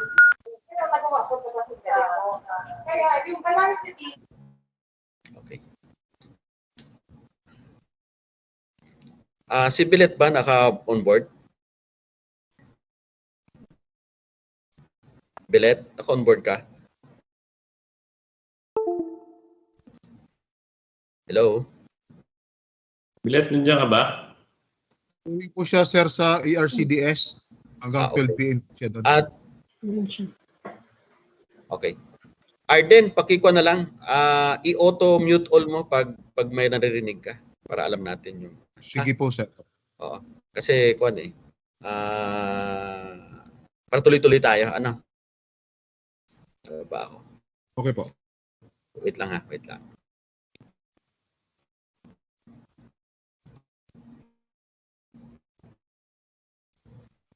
Okay. Dito na tayo kanina, di ba? Okay. firming up of list of collective CLOAS. Okay. Ito po yung pag-firm up nun ano. So, firming up of list of collective owners of the awarded lands. Okay. Sabi ko nga doon, una sa hinahanap po natin ay dapat naka-annotate po yung mga beneficiaries doon sa CLOA, di ba? However, kung mayroong mga instances wherein hindi po naka-annotate, no? Yung mga name of ARV, so ibig po sabihin may process po tayong pagdadaanan. Okay? Based on the documents that we had, no, binigay po sa amin ng LRA, karamihan ng mga collective CLOAS natin ay naka-annotate yung mga pangalan dun sa likod. Pero mayroon ding mga collective CLOAS na nakapangalan lang kunwari sa Muntinlupa, loob. ARV's Multipurpose Cooperative at wala pong naka-annotate doon sa likod ng ating collective CLOA. So ibig po sabihin natin, hindi natin identified yung ating mga beneficiary po natin. So sa makatawid, if that is the case, ito po yung gagawin natin. For CLOAS without annotation of the ARVs. The MAR po, okay, para mas short na lang ako, MAR po na lang, hindi ko nagagamitin yung designated personnel. Pero alam naman natin na ganun yun. So mag-prepare siya ng master list, no? Or list of ARVs co-owners in accordance with the pertinent policies and procedure in the identification, screening, and selection of ARVs. So ibig sabihin po nito, babalik po ulit tayo doon sa proseso na yan. Okay? Pero mayroong mga case where pero may data tayo, no? May hawak tayong master list sa provincial office. Kaya suggestion ko dito, bago tayo tatalon dito sa process na to, tingnan muna natin mayroon bang existing master list, no? One example of that ay itong CLOA issued, one of the first 10 CLOAs issued ng DAR. Ito po yung provincial office ng master list of that land holding. So ibig sabihin lang po noon, ipaparegister na lang natin yung master list na yon. Ibibigay lang po natin sa RO din yun for annotation. However, dapat double check natin yung mga signatory kung yun ba ay properly documented. Kasi kung hindi naman, ay ibig sabihin ang proseso natin ay dadaan din po dito. Okay? Una, okay. Ano po yung gagawin? There are pertinent records in the claim folders. So titingnan ulit natin sa records natin, no? Documents such as employment, records, okay, no? Na kailangan po natin to determine qualification of ARVs. Backtrack po kasi tayo nito. Kaya sabi namin, no, specific yung aming instruction sa CPMO. For 2021, wag nyo munang i-target yung CLOAS na mayroong ganito. Kasi it will take time para ma-establish natin yung ARVs. Ano? Pag hindi naka-annotate yung mga ARVs. Okay. Upon completion of the master list, okay, the PARPO shall approve the same and post the master list because area. Pag wala pong protest with influence of order of parcelization, no? Kasi dito nakakabit later on yung ating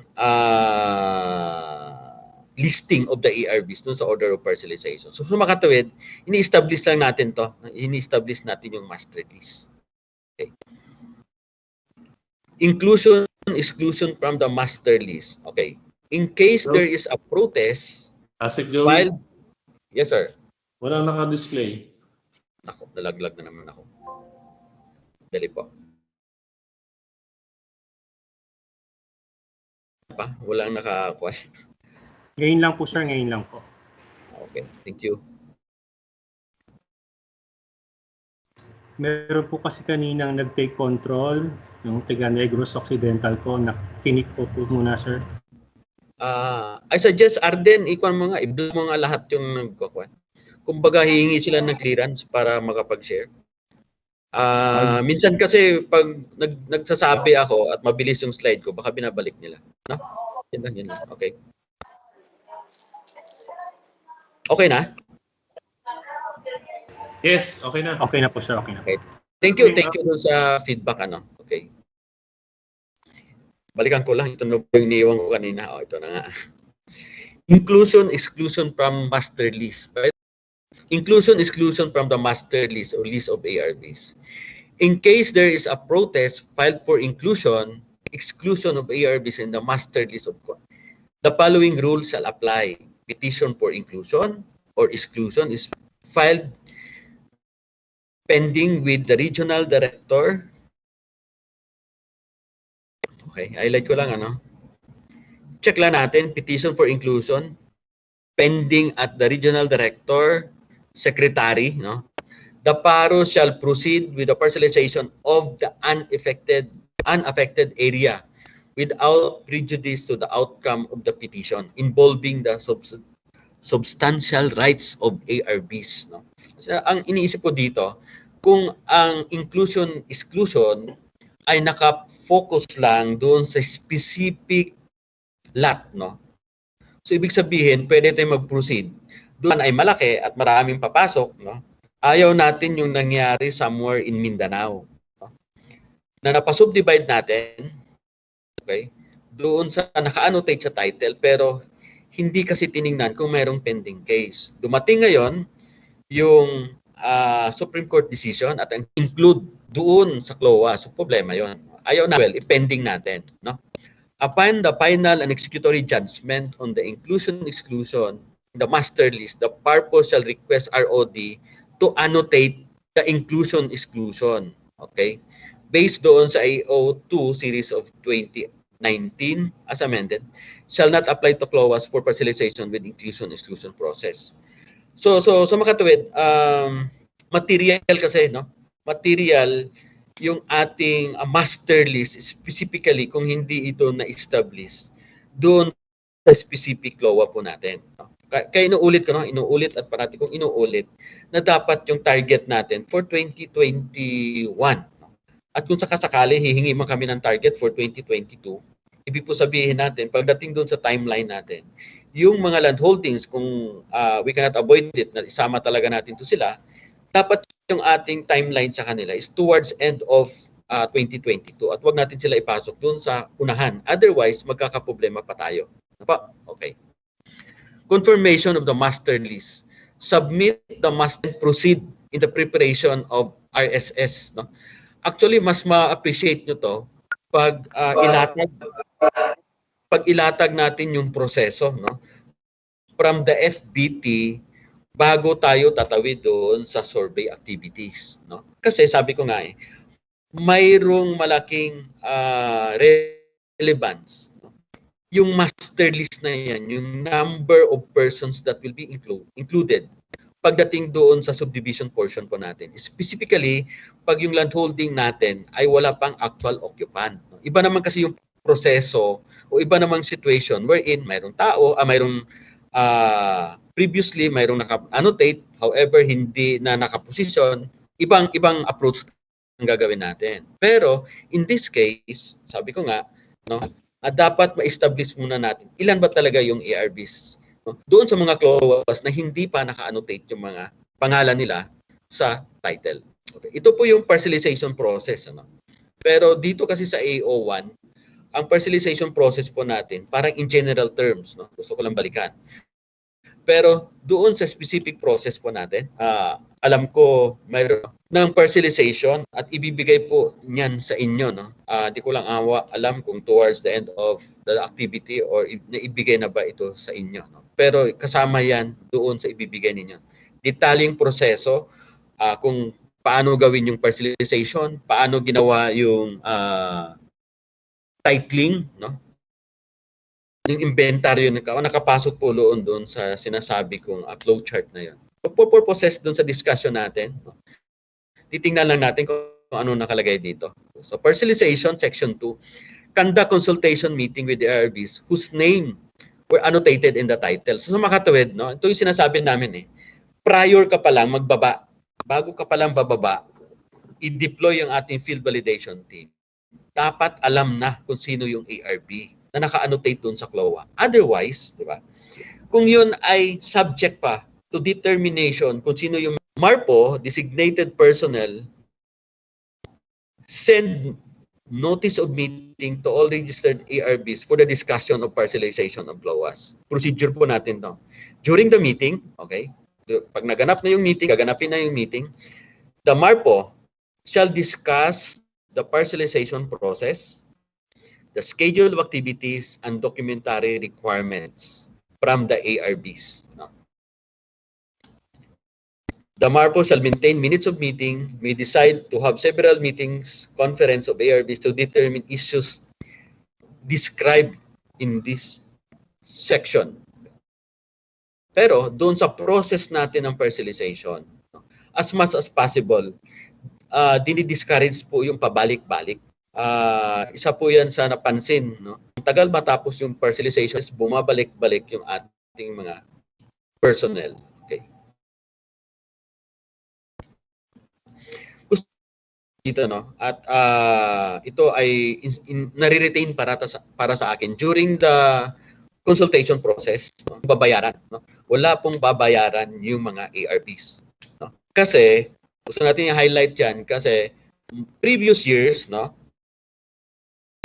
yung mga tao natin, no, para sa conduct ng survey na wherein mayroon naman talagang budget for survey para sa release ng CLOA. So ibig lang sabihin nito, no, doon sa meeting na yon, i-highlight natin that doon sa process of parcelization, from allocation ng ating lots doon sa survey hanggang ma-receive nila yung CLOA ay wala pong binabayaran yung ating beneficiaries.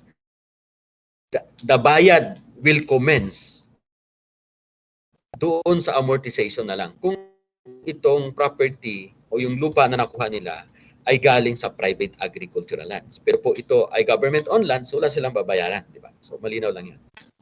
Execution of lot allocation agreement. Okay.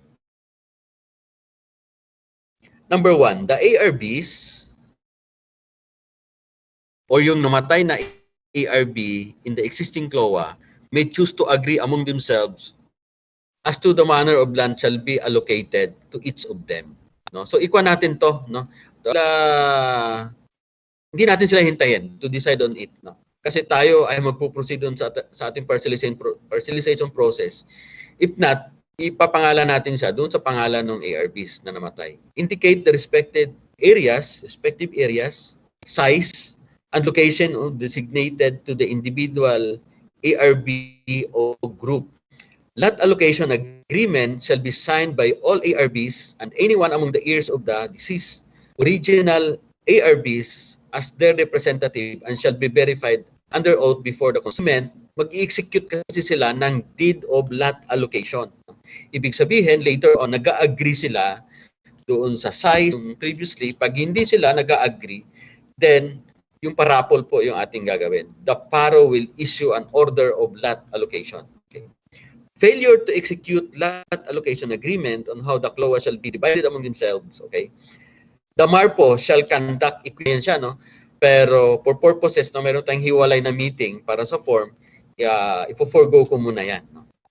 The lot allocation agreement or report of the MARPO designated personnel on the result of equitable lot allocation conducted shall cause issuance of order of parcelization by the PARPO. Kasi po, di ba, dati ganito, i-situate ko lang, ano, dati kasi kung ma-retain sa mga kasamahan natin, dalawa yung mukha. Mayroon tayong deed of order of parcelization at saka deed of parcelization. However, ang sinasabi kasi ng ROT, yung deed of parcelization, kung yun ang magiging proseso, mayroon pang other documents that will be required ang ROD doon sa mga co-owners. So sa makatuwid, ang ginawa po natin, instead sa dulo, dalawa, di ba? Ang pinanggalingan dati ng order of parcelization, deed of lot allocation. So sa makatuwid sa ngayon, sa proseso po natin, dalawa yung pinanggagalingan, ang dulo is order of parcelization, pero ang pinanggalingan niya ay deed of lot allocation or order of parcelization issued by the PARPO. Okay? Para lang malinaw. Parcelization scheme. Okay? Based on the list of ARBs, ano ibig sabihin, identify yung mga common grounds. So ibig sabihin, pwede na po tayo mag-conduct ng ating survey. After which, the survey plan shall be prepared and certified by the geodetic engineer for approval doon sa DNR. Ibig sabihin nito, di ba?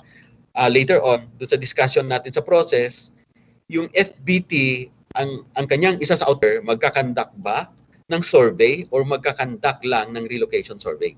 Okay?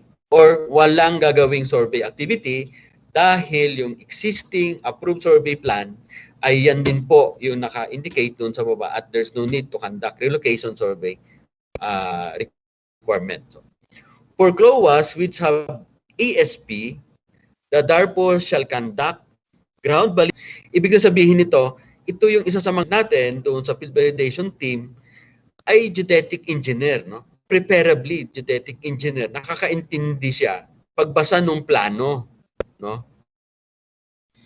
At papaano ilatag sa ground kung ano may yung nakasulat sa papel ng approved survey plan. Okay?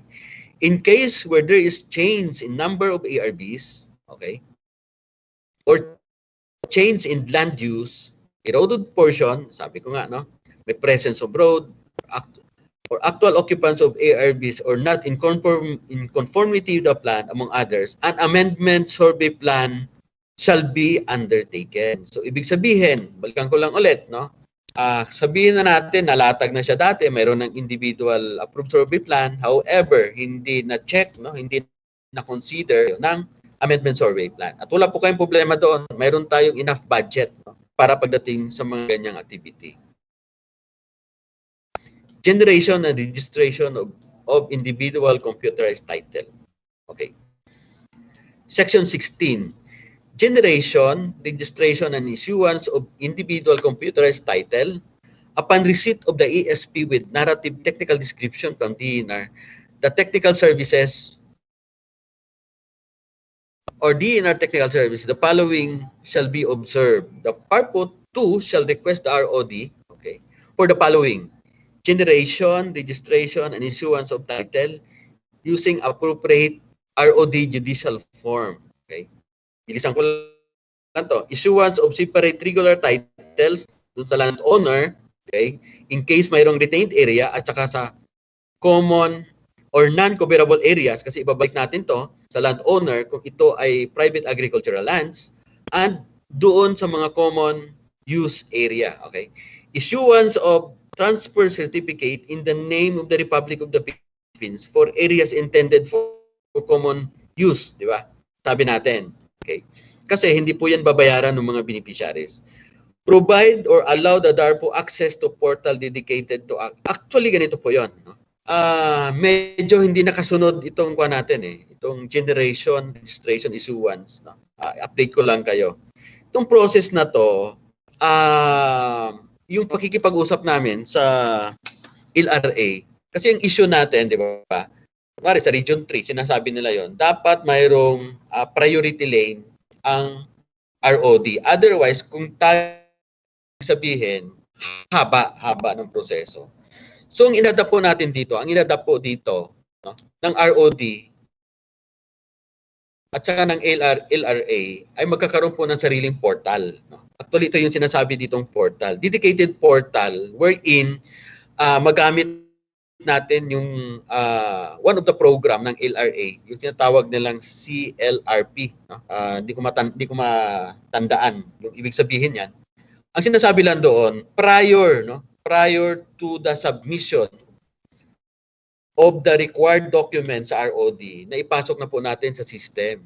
So ibig sabihin yung portal na to, no, i-upload natin yung electronic technical description doon sa portal ETD, ipapasok natin doon yung order of parcel doon, yung I'm explaining yung portal na sinasabi natin. Kasi ito po yung gagamitin natin eh. At necessary amendment ay gagawin po natin dito once na naayos natin to. So yung portal na yun ay magkaroon siya ng automatic generation of title.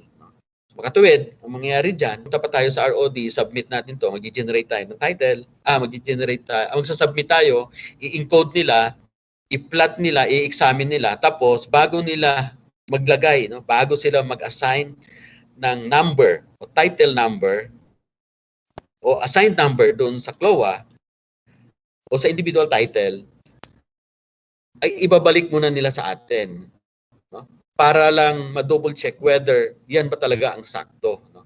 Dito ngayon, sa portal na gagawin, upon uploading yung mga nabanggit kong mga data, magsi-self-propagate siya, magsi-self-generate siya ng replica of the title. So, ibig sabihin na noon, once lumabas yung replica, ito po ay i-review po natin kung yun bang replica na yon is in accordance doon sa mga lot assignment ng mga awardees, no?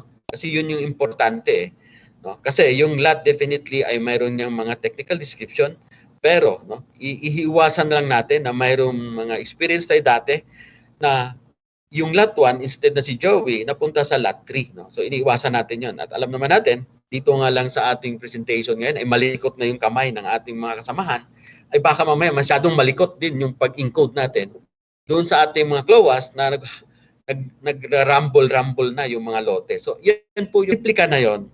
Ito po ay, ano gagawin dyan? Ito po ay i-confirm ng paro. No? I-confirm ng paro. At ito, ang sinasabi doon, i-confirm niya to at pwede nang gamitin yung e-signature ni Secretary para makapag-generate na po ng title. Ang concept lang po dyan ay parang doon sa GMIS. No? Sa GMIS, yung ating personnel officer, siya po yung nag-update doon sa yung regional director para maging official siya doon sa DBM natin, yung GMIS natin. Ganito rin po yung konsepto ng ating portal na ginagawa ngayon. 6.1.5, annotation of all register overlaps. So, kailangan natin yung mga ganon. Section 16, the request shall be supported by the ASP with electronic technical description, order of parcelization, master list. Ito na nabanggit ko kanina. Okay. However, in case where the ASP has only the narrative technical description available at DAR, in lieu of the ATD, okay, in order for ROD to encode in the system the information data in the narrative technical description, para magre-request tayo, dinidiscourage po namin ito. Kaya nga po, ito, no, later on, doon sa discussion siguro ni Director Boyet, i-highlight natin to na doon sa target natin for 2021. At kung ang mga CLOA natin ay matagal na yan, no, at ang mga ASP natin ay walang electronic technical description, i-inform nyo kami, yung CPMO, para po ay makapag-adjust po tayo kung ano po yung gagawin natin doon. Kasi po kung hayaan natin, yung ROD that will do the conversion, aabuti naman po tayo ng siyam-siyam. Mayroon tayong personnel assigned para sa ROD, pero ang trabaho noon ay hanapin yung mga physical copy o wala, not necessarily para doon mag-encode ng shot. Upon receipt of the PARPO request of the attached documents, the ROD shall generate, ito na nga sabi ko, no, na iba na to, no? Hindi na to yung proseso na isusundin natin. Hindi na po to yung maging proseso. Kasi, sabi ko nga, no, pagpaumanin nyo po, no, doon sa ating mga principals, no, kay Director Laila, baka hindi ko na i-discuss to dahil pagdating doon sa ating proseso ngayon, once ma-finalize namin ni Director Boyet at saka nung Laris, yung portal na yon, papa-amend po natin yung portal. Ay papa-amend po natin yung portion ng generation and registration of the computerized title. Ano po? At yan po ay kasama naman din po, no? Kasama yan siya doon sa na-prepare natin na joint AO ng DAR at saka LRA. So, i-kuhan ko na to. Kasi hindi na siya ito yung proseso natin.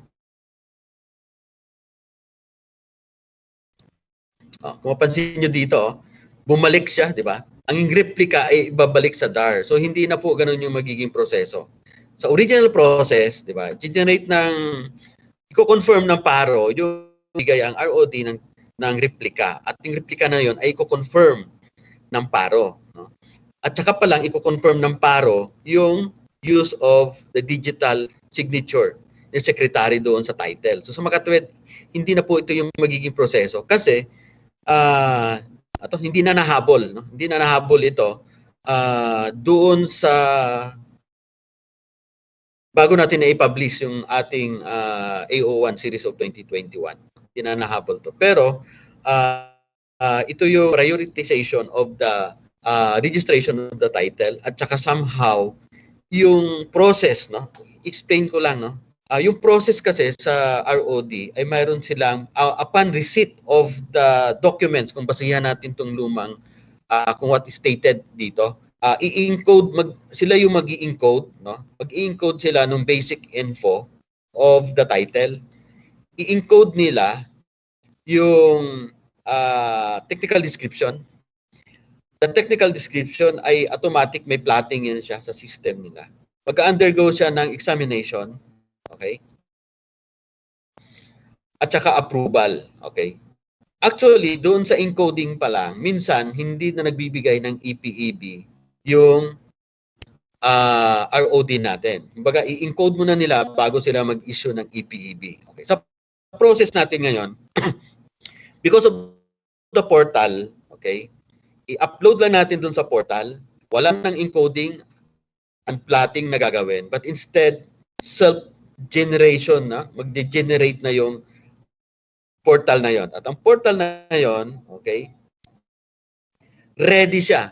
No? So, ibig sabihin, online yan siya doon sa pilaris ng hawak ng ROD. Okay, di ba?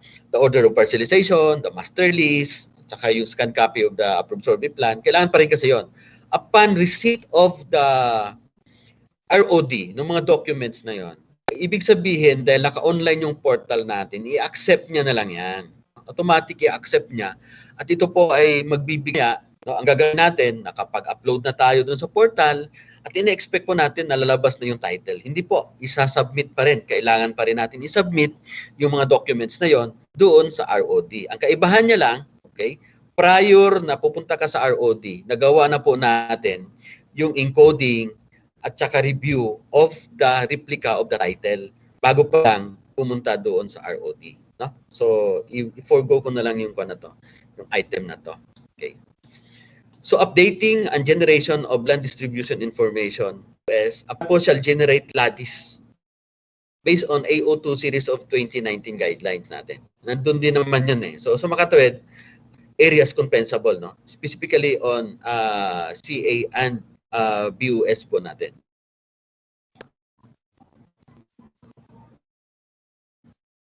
So may mga forms tayo na dinagdag, no? Ito I will be explained later, mamayang hapon. Specific walkthrough kayo kung ano yung mga dapat fill upan at kung sino yung magpi-fill up ng mga forms na yon. Okay? Ang sinasabi ko lang dito, during the process natin, okay?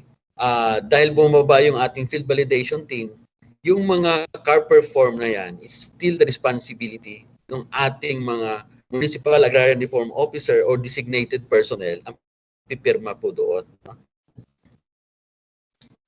So ito lang yung nakalagay doon sa final provisions lang ng AO natin.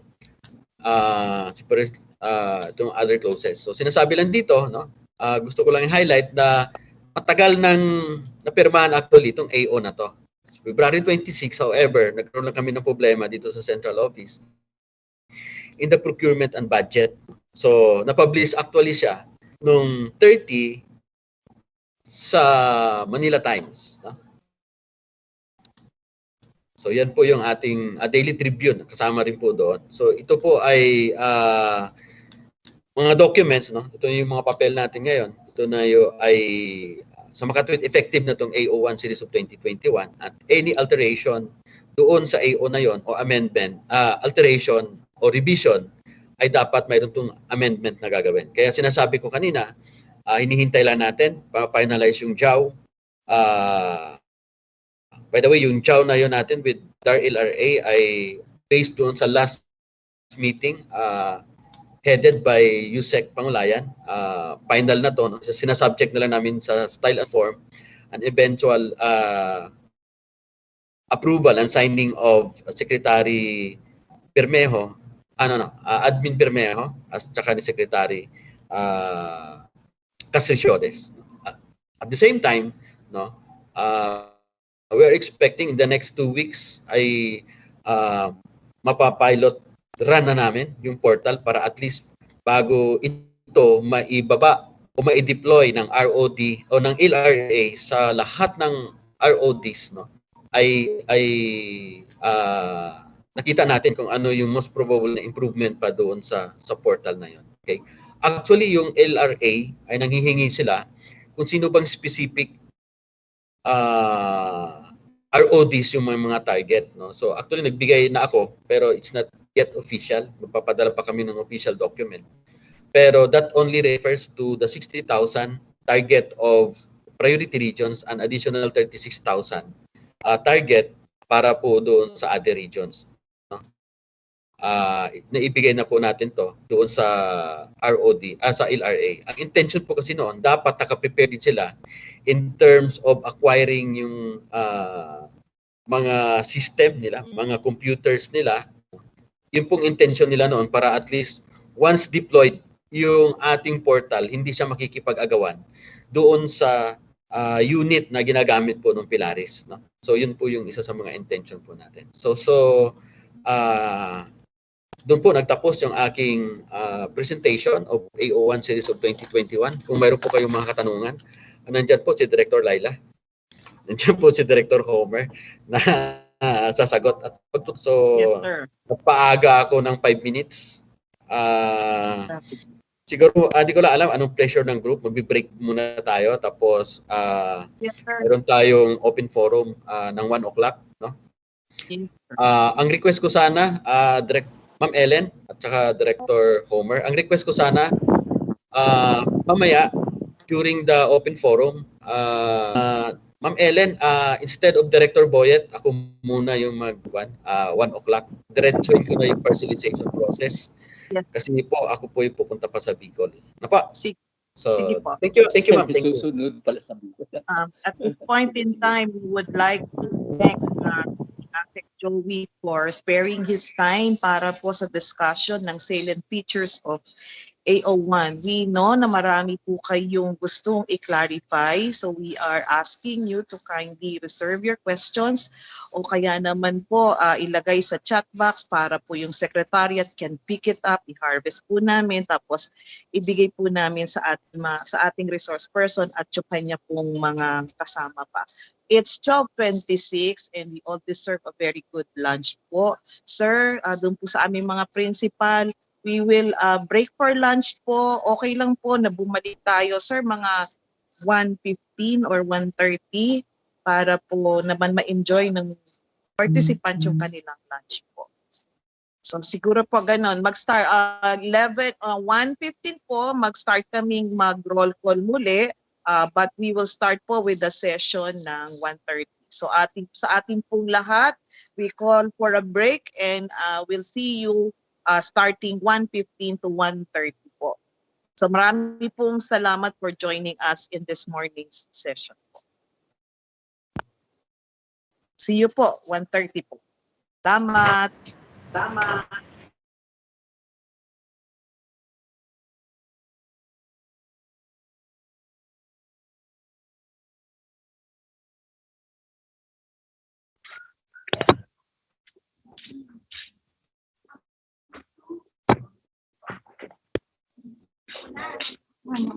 Aquí se me dio ka.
just like me. They long to be close to you. Why do stars fall down from the sky every time they long to create a dream come true? Soon these wings in your hair, golden starlight in your eyes of blue. That is why all the girls in town follow you all around, just like me. They long to be close to you.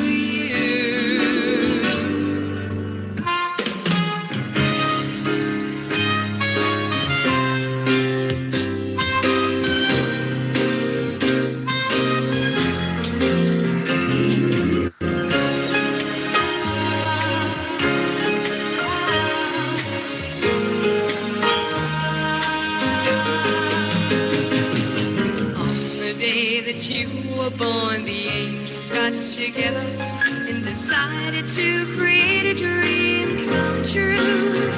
So they sprinkle moonlight in your hair, golden starlight in your eyes of blue. That is why all the girls in town follow you all around, just like me. They long to be close to you,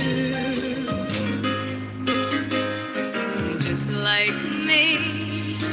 They long to be close to you.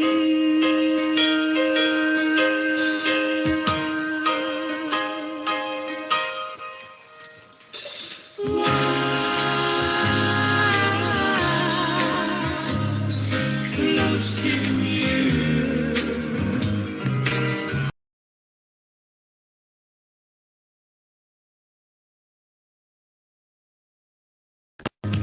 Close to you.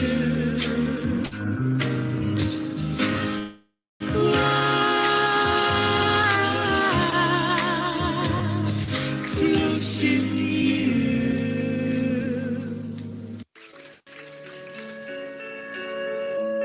We've only just begun to live. White lace and promises, a kiss for luck and we're on our way.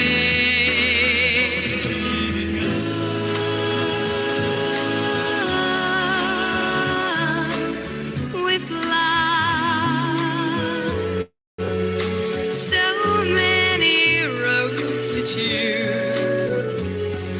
We start out walking and learn to run.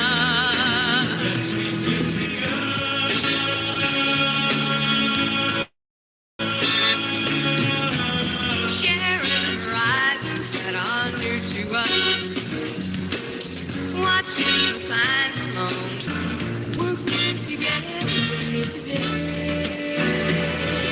together.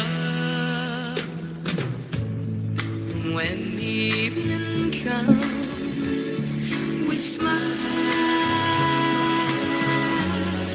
So much of life ahead. We'll find a place where there's room to grow.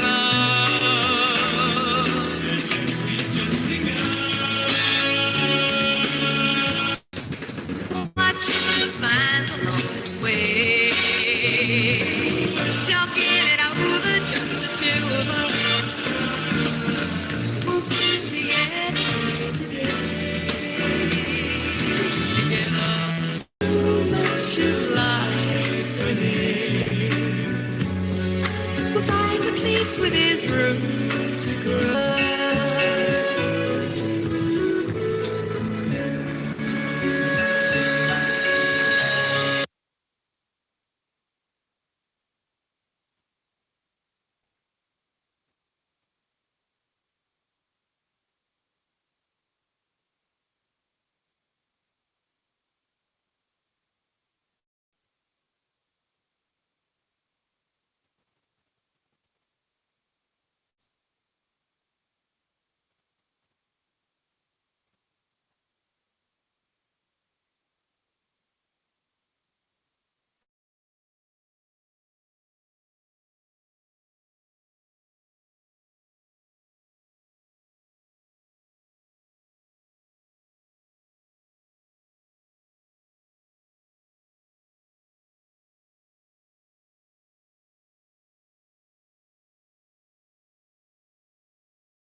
program, ma'am. Cascading of number 1 series of 2021.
Itong DNR. DNR, Land Bank.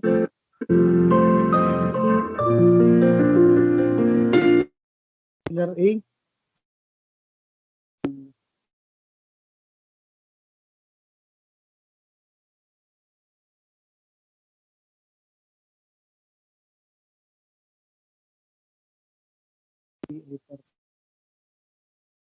Mga pictures dito tapon. Kaya nga naman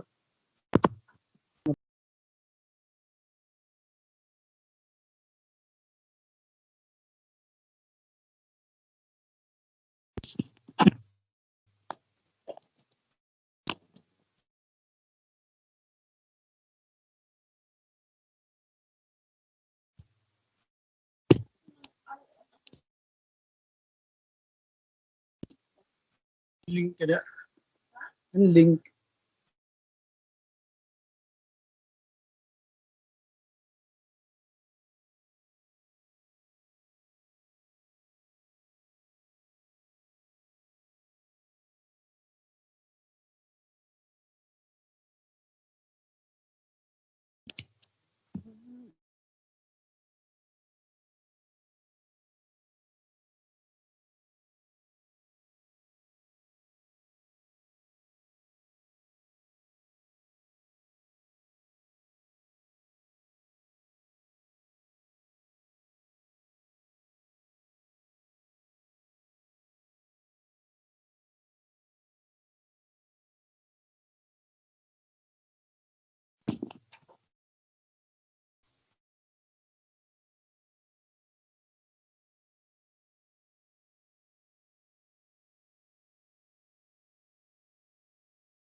Sir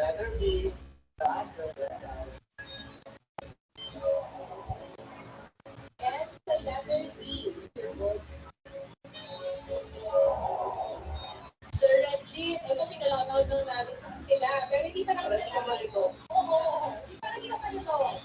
Is that your final judgment?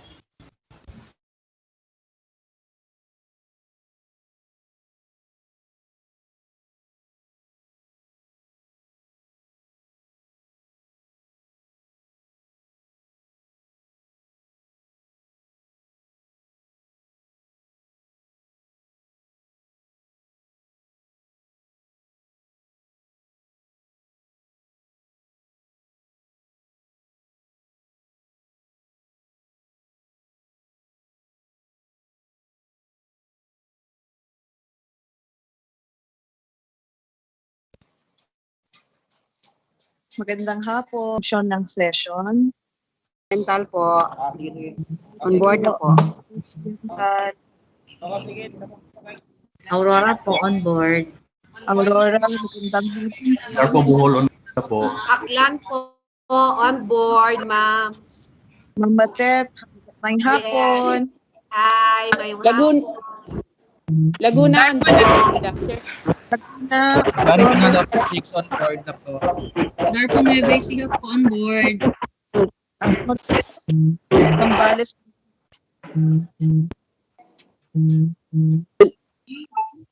Bulacan on board. Regional Office 6 po on board na po.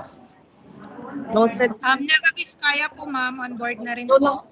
Nueva Vizcaya. Acknowledge. Batangas on board, Adir Ellen. Magandang hapon po, Batangas. 4A, Region 4A, on board na rin po. Magandang hapon. Magandang hapon din, Antique. Region 6 on board, ma'am. Region 6 on board. Hindi na? Southern Lake. Daro 6 on board. Darfur on board. Hindi ba tiya? Delay lang. Region 8 on board, noted. Oh, happy birthday po, Papa Manny Pasko. Papansit ka naman.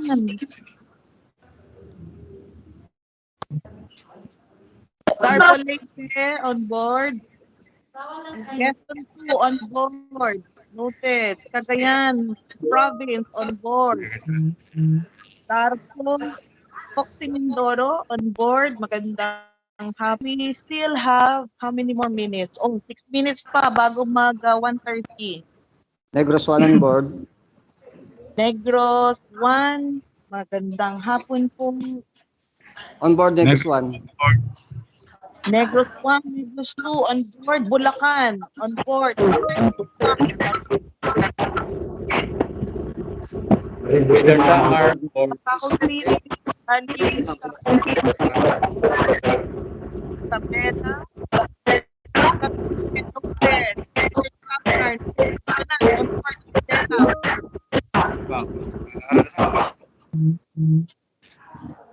magandang hapon po. Board. Santa. Yun. O, sample para magising. Kung ba nakabubble ba ang Region 6? Region 6, nakabubble ba kayo? O naka-hotel? Ayaw nyo ng bubble. Naka-hotel ba? Sino ba itong naka-screen na to? Ano kayo?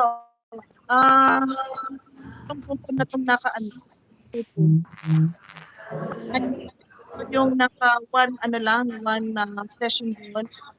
Ano ba to? Neba Ecija, Neba Vizcaya, yung may red na tapete ng mesa. Negros 1 po. Negros 1? Negros 1. O Negros 1, pili kayo, 2 member ng grupo nyo. Patayuin sa harapan. Palo lang, tignan lang natin kung kakayanin.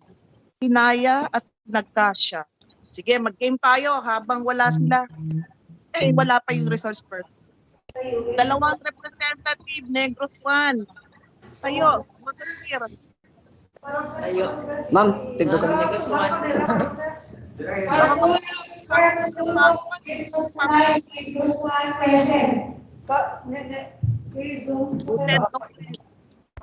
Ano mo nga face Pwede na, Negro.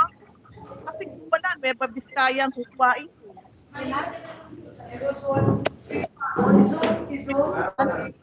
Paro test. Tingin dalawang volunteer, patayuin mo. Okay. Isa lang ang sama. Dalawa kailangan. O, ano to ha? Team effort ha? Pasok na yung ibang provincial office. O, dalawa. Cavite So, po. ito ay, makinig muna yung ibang probinsya kasi sa bawat session, after each session, magpapaganito ako para buhay tayo. Sige. So, ang volunteer si Paro Tess at saka sino yung kasama mo, Paro Tess? Ito makita. Ikaw, dito. O, si Pikaw. O, sige, ganito ang instruction. O, team effort to, ha? 16% ha? Na ang pangalan ng bagay na yon ay nagsisimula sa kada letra ng negro. Okay? Basta N-E-G-R-O-S. Ano nga ting? Sabihin, bagay na Notebook.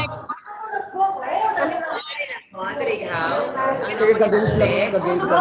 Notebook. Notebook agad, dalawa agad, wala pa akong sinabi. Ang kaya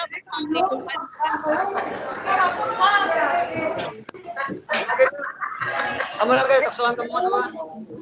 Dalawa nagkita kayong dalawa Ready? Earphone. Notebook, earphone, G, gold. Gold. G, gold, gold. Knife. Gold. Silver. Para gold, silver. M is notebook. R, Ay, matas pasaw ka.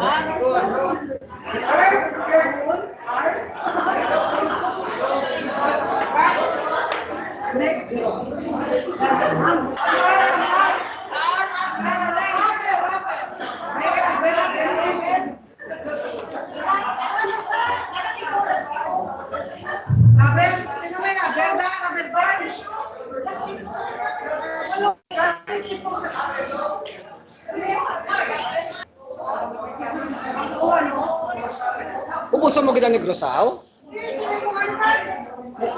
Mo occidental pa kaya occidental?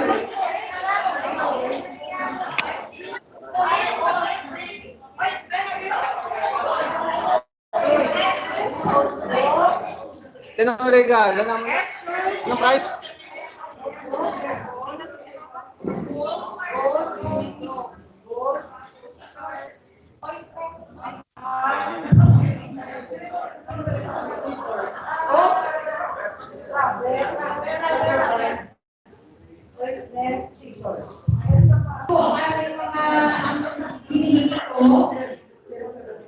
Ganti na. May airphone, may gold, rubber band, ointment, and Kita ebidensya. Pocket book. O, sige, good. Letter E. Earphone. Letter G.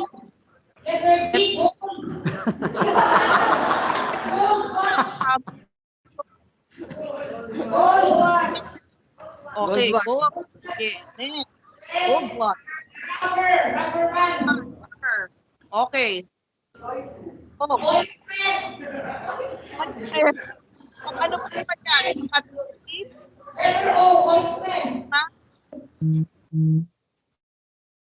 Okay, oy. Yes. scissors. Very good. Yan ang decision. Meron din po tayong pinag-usapan patungkol sa general policies. Ang mga sumusunod, what an ARB is entitled for, based on RA 6657 provision, cases or situation where the land holdings are subject of parcelization. In effect, binibigay po sa atin ano ang delimitation ng coverage ng AO, who are ARBs qualified or included in the subdivision of land holdings. Meron din po tayong discussion on status of ARBs as collective owners of land holding. Paano po ang kaso hahawakan kung sila po ay named sa organization. Pasay po dito, kahit sila ay member ng isang organization or cooperative, still the ownership is in the name of the individual ARBs. Meron din pong discussion on the treatment of land holdings where ARBs opted not to subdivide their lands. No? May mga sinabi pong kondisyon ng ating ASEC kung paano po ang gagawin o paano ang treatment kung hindi po nag-opt for subdivision. May nabanggit din po para sa mga key milestones such as yung inventory of collective CLOA, na ang sinasabi natin ang pinanggagalingan nito ay mula sa CLOA IS at ang sinasubmit natin na FOF3 file po. So na-clarify din po sa atin ano ang prioritization ng collective CLOA para sa parcelization, particularly sa field validation hanggang sa umabot po tayo sa pag-conduct ng survey. Meron din pong discussion on the generation, registration, and issuance of collective CLOA. At sa proseso po ng pagbabanggit ng mga specific activities doon sa mga key milestone, kina-clarify na rin po ng ating ASEC ano ang roles ng mga specific units at the field office. Kasama na po ang mga personnel involved. Ano po ang mga key roles nila doon sa mga nabanggit na proseso. Sa bawat proseso din po ay na-clarify sa atin ano yung expected outputs na siya naman po magdidikta kung ano ang magiging reference sa mga susunod na proseso. Kasama sa discussion ay ang mga innovation na i-introduce through the project split. Example of which is the generation and issuance of C titles, and then the use, storage, access to digital images ng ating mga collective CLOA at document management system. So ito po ay ilan lang sa mga na-discuss na daanan sa bibigay linaw sa atin kung ano ang this. Ano yung sisimulin ko? Within the year, using the manual registration, we intend this to be reported as accomplishment for split within the year. The rush in the redocumentation is in response to last year's call to speed up split. Please advise us. Okay. Yeah, Ako muna sasagot kung okay lang. Okay. Ang sagot ko dyan, kung na-register na siya, kasi ang sabi kasi dito, registered individual titles from collective CLOAs. Kung registered na siya, hindi na natin pwedeng, kakancel natin yun, tapos magpaparegister. Na yun, counted na yun siya as accomplishment. So, ang papasok na lang po na i-consider natin sa split ay yung for registration pa lang. Okay. Clear po sa Region 3? Okay, next question. If landholding has a pending case discovered upon validation by the FBT, and so parcelization will be pending, it was, will that count as an accomplishment for the FBT? So what is qualified as an FBT accomplishment in short? Okay. For 2021, very specific tayo na dapat walang pending case. Kaya dapat due diligence yung gagawin po natin sa provincial office at saka sa regional office. No? Iba naman yung sitwasyon na pagbaba ninyo during pagbaba ng ating field validation team at may sitwasyon na mayroon palang mga for inclusion, for exclusion, ibang usapan yon. Pero kung yun ay kasi ang term kasi dito, mayroong pending case. So, ibig sabihin, kung mayroong pending case, somehow, nakaregister yan sa LCMS natin or doon sa other form of database natin na mayroong pending case, di ba?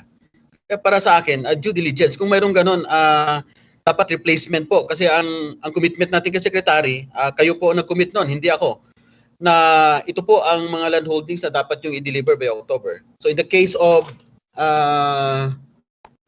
Gimaras, actually, hinahanap ko yung ilan yung commitment ninyo. Para sa akin, yung commitment nyo na yan is, workable.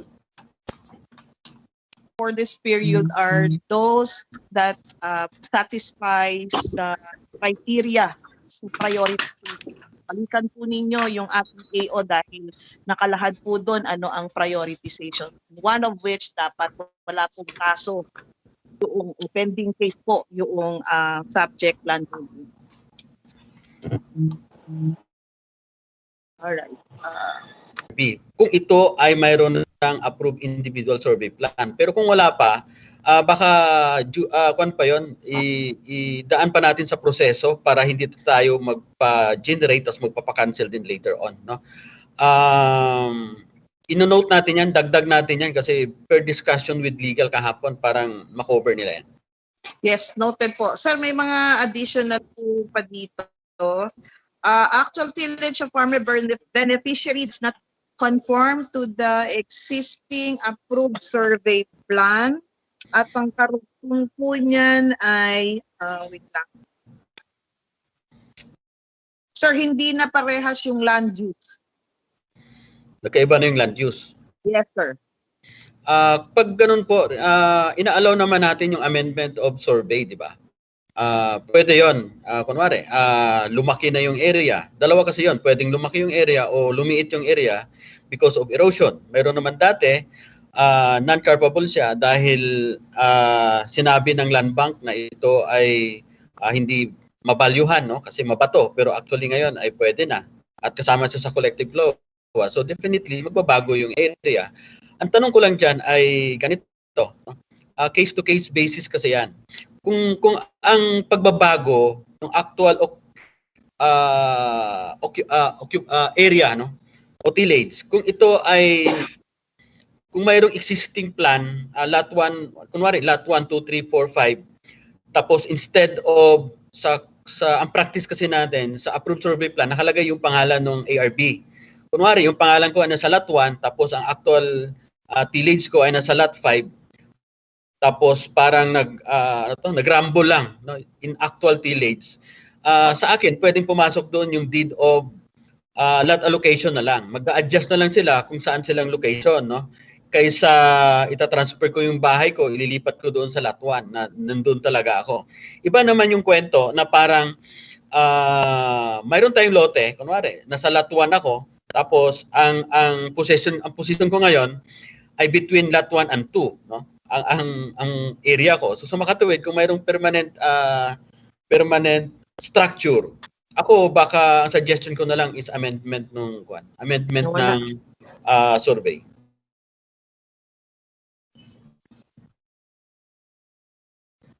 Sila ng pwesto, wala na sila doon. Wala magmi-maintain ng peace and order doon sa area ninyo, no? Remember, example ko na lang dito sa Manila, may mga structure, barangay structure na pinademolish ang MMDA because illegal yung pagkatirik. So ako, ganun lang po kasimple yung sagot ko doon. Okay, loan holder. Ano yan? In possession of awarded land, pero hindi na po, cannot be established. So sabihin, the qualification of the ART who is in the collective cannot be established anymore. Hindi ko maintindihan po, baka wala na ba yung ARP o kaya ay laman kailan na naging parte. Ma'am Ellen, hindi ko marinig yung tanong. Mas narinig ko yung tanong ng aso. Siguraduhin ko sa'yo, sir, hindi ko sabi yung aso na yun. Hindi mo ba aso yan? Hindi ko sabi yan. Sabihan nyo nga po mga kapitbahay ninyo. Pakainin muna yung mga aso. Iingay. Sa istorbo sa business meeting natin. Anyway, sir, ang tanong, qualification of a close holder who is in actual possession of the awarded land cannot ano po? Hiwalay niyo po muna yung aso. Pasensya na talaga, hindi ko nakuha yung tanong. Hindi ko rin masagot yung aso.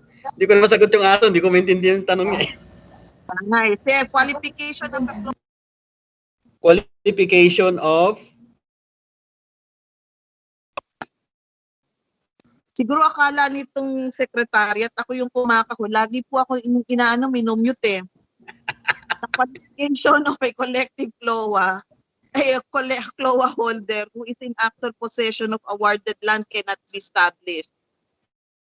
hindi cannot be established. Ibig sabihin, tama ba ang assumption ko dito? Kung cannot be established, ibig sabihin wala pa sila sa area. Ganun ba 'yan? Kung hindi ganon, i-raffle po tayo. Okay. Sige. Naghahanap ako, sir, ng pwedeng sagutin. But so far, yun pa lang po naman yung lumalabas para sa grupo na ito. Kung meron pa po on floor na question, pwede pong erase natin ngayon. Otherwise po, we will proceed to the next session po. Any more question from the participants?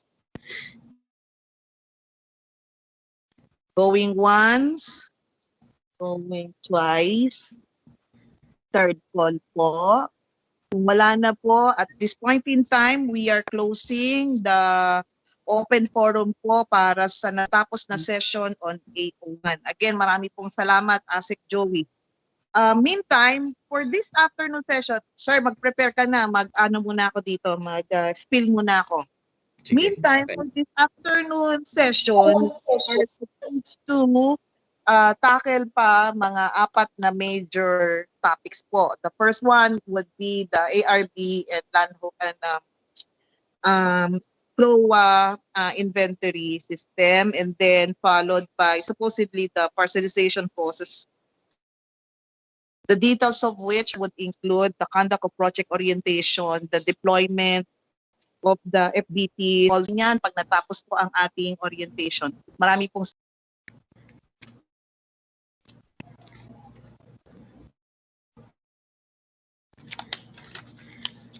yung topic ko ngayon ay pag-uusapan natin yung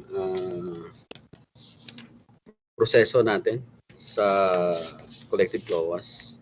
As a parcelization, ito po yung proseso na nakakabit doon sa Project Operations Manual.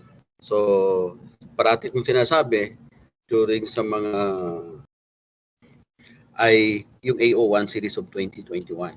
Pero kung specific activity, wala po siya doon. Tingnan po natin yung Project Operations Manual. Parang i-correct ko lang, mali ata yung sinabi ko dati na nasa component 2 ako. Nasa component 1 pala ako, chapter 2.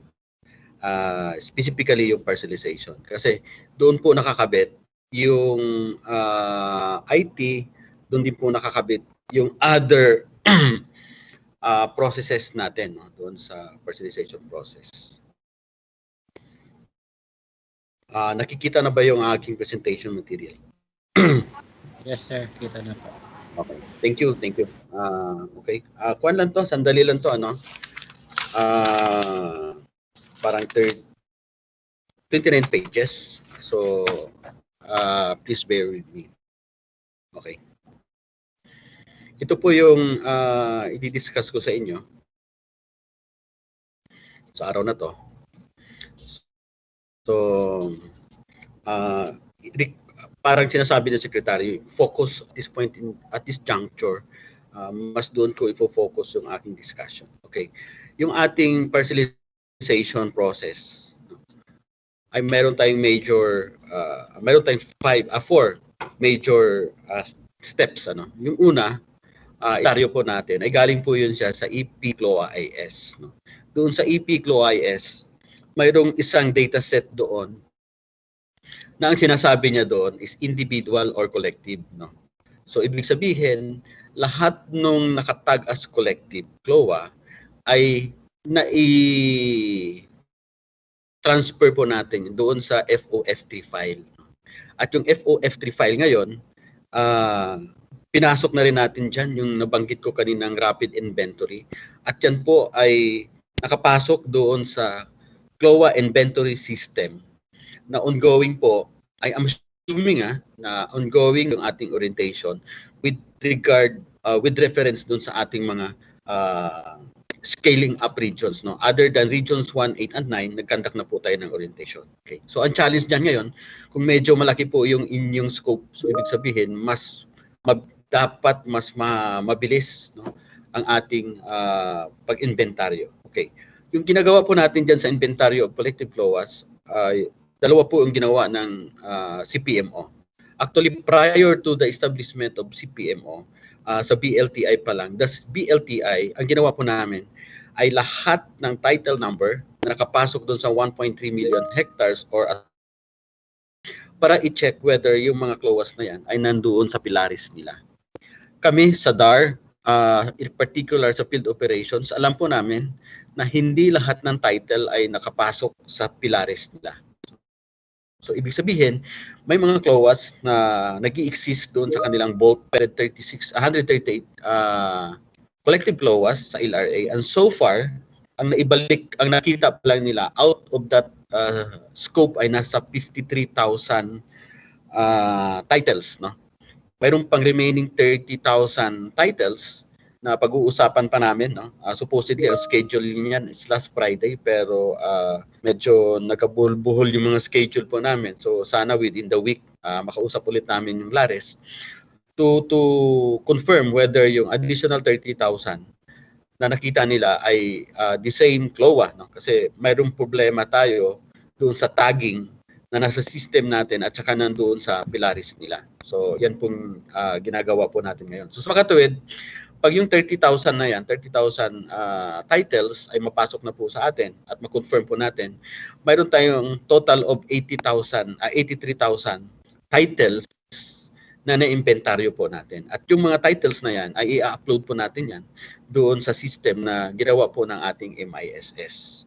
Yung mga scan copy na in-upload ay pwede po siya makita, no? Nakashare yan siya sa lahat ng mga regions and provinces. Okay. So ano po yung gagawin doon sa remaining 50,000 hectares, 50,000 collective CLOAs? Yung total na nakuha dito sa system nila. Ang gagawin po ng LRA dyan ay magbibigay po sila ng instruction sa concerned RDs na hanapin din po nila yung title ng sa instruction ng RODMO na ito po yung mga land holdings na hindi natin nakita sa system. Ang gawin po ng CPMO dyan ay ibibigay din po namin yan. No? Ipo-forward namin yan sa mga provinces, concerned provinces, para po sila ay mag-request. No? Sila po ang mag-request doon. Bakit kailangan pa mag-request? Yung PARPO na mayroon namang instruction si LRA kay concerned ROD na hanapin yung specific title. So, ang idea dyan, bakit may request, para hindi po pabalik-balik yung papel. No? Ang ibig sabihin po niyan, pag hindi nila nahanap yung title na yan doon sa vault, mag-i-issue po sila ng negative certification. Ibig sabihin nila, wala sa vault namin yung title na yan. Or missing ba siya, or wala talaga. No? So, yan po yung idea doon sa inventaryo natin. Okay. At this point in time, based experience namin sa regions 1, 8, and 9, mayroong lumalabas, no? Mayroong mga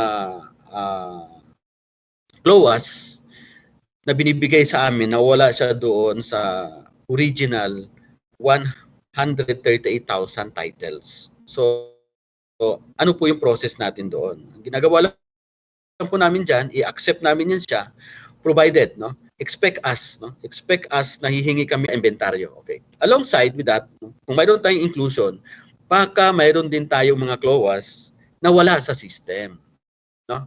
Or nasa system, pero sinasabi natin, wala yan, no?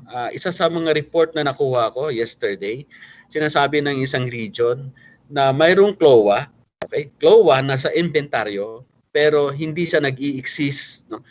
Daw. So ang gagawin naman po namin yan, i-confirm namin yan doon sa LRA at saka sa ROD, whether or not talaga bang hindi nag-i-exist yung mga CLOA na yan. Ang tanong lang doon, bakit naipasok siya doon sa FOF3 o sa EP-CLOIS? Hindi ko po masagot yan. Kasi tao lang din ang nag-encode ng data sa CLOA-IS. No? Or baka mamaya, mayroon lang, ito lang yung downside in previous database na ginagawa natin. Okay? Previously, doon sa subdivision of collective flowers, Excel file yan siya, ang pinapadala dito sa MIS, no? Not actually MS Excel, MS Access, no? Ang pinapadala sa MIS. I-extract namin yung accomplishment ninyo sa subdivision of collective flow at saka doon sa redoc. Okay. Yan po yung pinaka-basis po namin. However, sabi ko nga, kung sakaling maling entry lang yon, madali lang hanapin yon eh. So, ibig sabihin doon sa ROT. So, magkuha lang tayo, mag-exchange of data lang tayo pagdating dito sa inventory. Okay. On the process, okay, dito sa inventory na yon, so hopefully we are expecting that yung 138,000 titles, no, as agreed with Director Boyet, magbibigay po kami ng deadline. Parang 30 days lang ata para matapos na yung inventory, no. Ibig sabihin noon, pag after noon ng inventory na yung 30 days, sarado na natin yung ating inventaryo at kung ano man yung movement doon sa collective flow na yan, as a result of field validation and other processes, ibig sabihin updating na lang doon sa data po natin. Pero alongside, gusto lang natin malaman, of the 138,000 titles, okay, ilan ba dyan? Okay, ako personally, hindi ko in-expect na yung magiging CLOA niyan is 138,000 1.3 million hectares. Hindi ko iniisip yun, no? Kasi definitely, mayroon na diyang mga CLOAs for deduction or mayroong CLOAs dyan, sana, no? Na-report pero actually hindi nangyari. Okay. But anyway, makikita po natin yan. No? Doon sa 1.3 million hectares po natin, iaawas pa natin dyan yung accomplishment natin.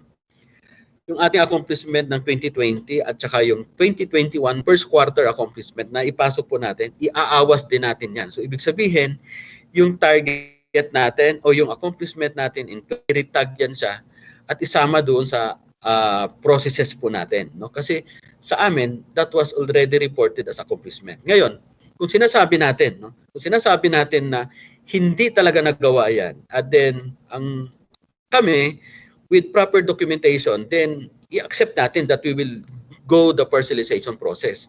However, dahil na-report siya as accomplishment, ipapasa namin yan sa legal to do further investigation. Okay.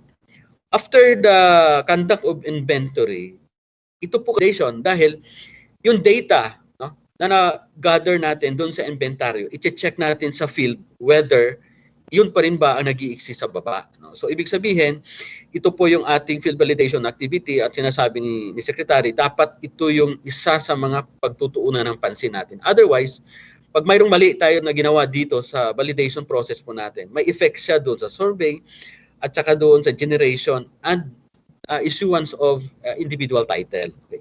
Ang sinasabi lang natin dito, isa sa mga indicator natin under validation o field validation is yung approved master list at saka yung deed or order of allocation. Yan po yung isa i-discuss ko doon sa succeeding slide. Yung field validation activity na yan din po ang magti-trigger for approved survey plan. So ibig sabihin hindi nire-require yung request for survey services. Okay. Mayroong pangalawa. Yung pangalawa naman, mayroon ng approved survey plan. Okay. Mayroon lang nangyari ay kailangan i-amend yung survey na yan, because hindi na consider yung mga roads as well as yung mga common areas. Or mas masaklap pa, hindi nakasama pa doon yung mga retained areas. So sa makatuwid, mayroon po tayong i-amend natin yung survey na yan. Ano po?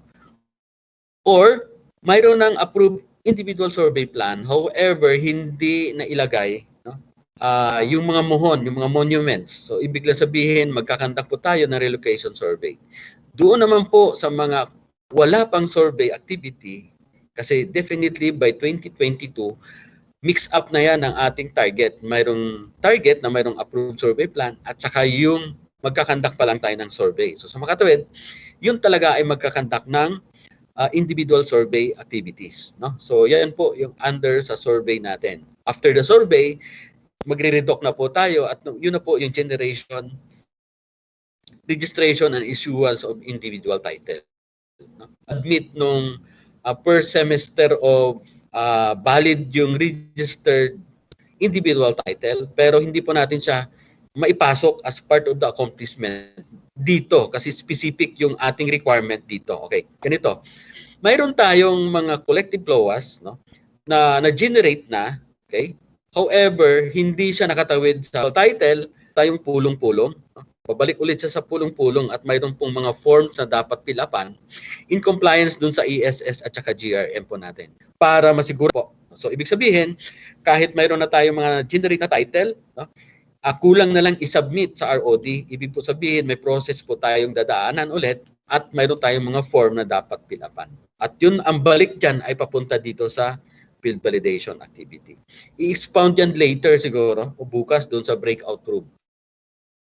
Ito po yung ating total project scope. So nabanggit ko nga sa inyo, that's 1.368 million hectares. Okay. Ang mayroong approved survey plan na dyan, okay, ang mayroong approved survey plan is nasa 613,000 hectares. At yung mag-undergo pa ng subdivision of collective clause ay itong 754,000 hectares. Okay po? So, kung mayroon kayong mga kalapit, no, kasi minsan, no, kunwari, during the budget hearing last year, parang nabanggit doon na mayroong target sa split, no, ang BARM. Sad to say na tinanggal po natin doon sa ating scope yung sa makatuwid, redoc na lang dapat to, no? Dapat redoc. Kaso lang, sabi ko nga, i-check muna natin whether itong 613,000 dati, no? Pero ang sagot ko diyan, isa sa reason bakit hindi nakatawid dahil yung surrender of owner's duplicate copy, no? So isa yun sa reason na dito ngayon sa process po natin ay hindi na po kailangan i-surrender yung owner's duplicate copy. So magpo-proceed po tayo sa issuance. Dalawa, mayroong approved survey plan, okay? Mayroon ng approved survey plan at saka magkakandak pa lang ng subdivision. So sa makatuwid, dalawang kategory ang nakuha po namin. At ito po yung kanyang mukha. Okay?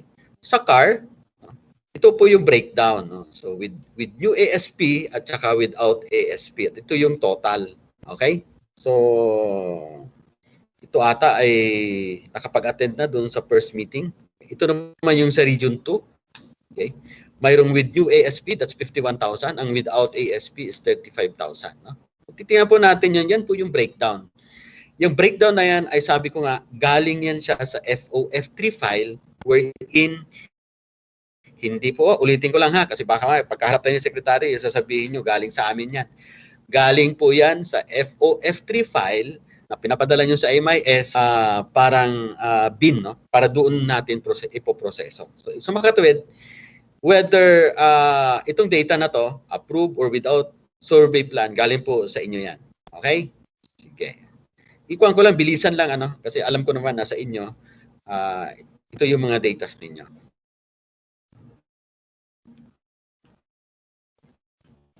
Okay. However, during our orientation, no, nag-conduct tayo ng orientation, yung CPMO, sometime in February. At ang sabi ng mga regional director, hindi yan yung tunay na daw na figure. Kasi meron na daw dyan na cancel, no? May na mga title. So, ang ginawa po ng CPMO, nag-issue doon sa regions 1, 8, and 9. At yung region, other regions ay nasa Memo 94. At ang sinasabi doon ay submission of list of collective CLOA in project split, no? At mayroon kaming form na pinagawa, no? Ito yung form na sinasabi ko kanina, PSF01, no? At yung target ninyo, so nanghingi din kami sa inyo ng listing of target for 2021 and 2022. Sa makatuwid po, yung inyong target na binigay sa amin, ay ito rin po yung basis na ginagamit namin ngayon, no? Ito rin po yung basis na ginagamit namin ngayon. So ano po yung result niyan? Okay. Ang result niya ng activity na yan ay ganito. Tinawag po namin siya na rapid inventory. So total of 138 titles, equivalent to 1.3 million hectares. Ang nagiging mukha niya ay ganito. Okay? Mayroon deductible. Tama nga sila na mayroong 100,000 hectares na deducted. Actually, it's deducted yung term na doon eh. Mayroon tayong problematic of 246,000 hectares at mayroon tayong workable na so, ay galing sa as a result or in compliance dun sa Memo 94. So sabi ko nga kung ito lang basihan natin, ibig sabihin we can move forward at ang magiging problema na lang natin, if during sa field validation may nag-arise na problema, yun na lang dapat ang harapin natin. Pero dahil yun ay perspective, dito tayo dapat nakaang siya, no? Okay, proceed. Actually, may breakdown ako dyan. Wala pala din. Sorry, hindi pala nakakabit. May breakdown tayo dyan, no? Alam ko, kasi sinubmit nyo naman yan sa amin. Okay, sinubmit nyo sa amin yung data na yan. May breakdown yan dapat, no? Kung ano ba yung mukha ng deductible, problematic, at saka workable. Okay? Mayroon kayong hawak niyan. Ang sinasabi namin ngayon, ako personally, ang sinasabi ko, due to time constraint, no? Nag-issue kami ng memo noong February at deadline natin, no? So, ang sinasabi namin ngayon, collective LOAS, no? Dito na dapat nag-update lahat-lahat ng mga regions and provinces, no? Kasi po, no, hindi ko na detalye ito. Si Director Boyet na bahala magdidetalye yan mamaya. Pero ito yung isa sa mga document.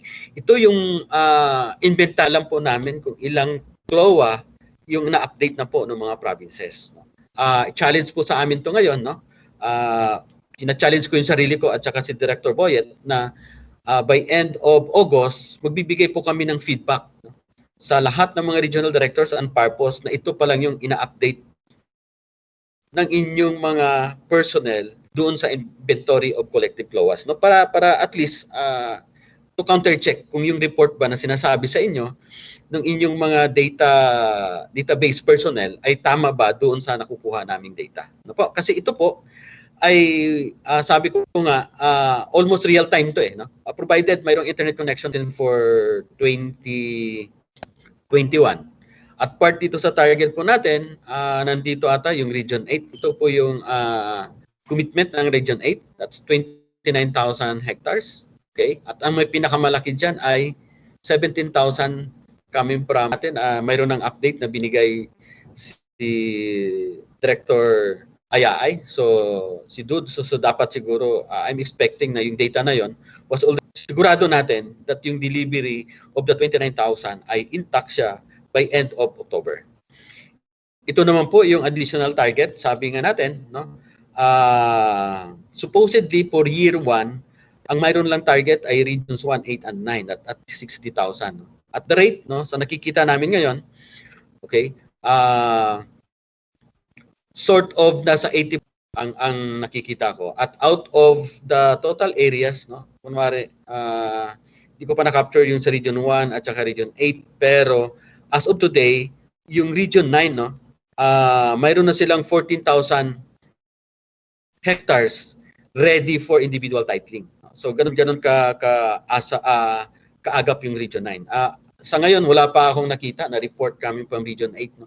Kung ilan talaga yung ready for individual, for generation and issuance of electronic target natin. No? So, in addition to the 3 regions, sinabi natin kay Secretary na para masigurado natin, kaya nating ubusin. So, parang sinabi natin, i-involve na natin yung other regions. Prior to giving this additional target, doon sa mga orientation naman din ay ginagawa natin, ay kasama naman din yung other regions. Kaya ang ginawa natin ay binigyan na rin sila natin ng target. Ang total target natin, additional target, ay mayroon po tayong 36,000 hectares. No? Doon ko lang, mabilisan lang. Ito po yung ating mga targets. Okay? By the way,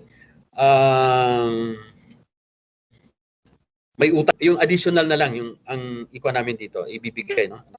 Nandito nga kanina si Sally para papirma yung mga documents para sa downloading of funds. So ito po yung mga targets, no, additional targets for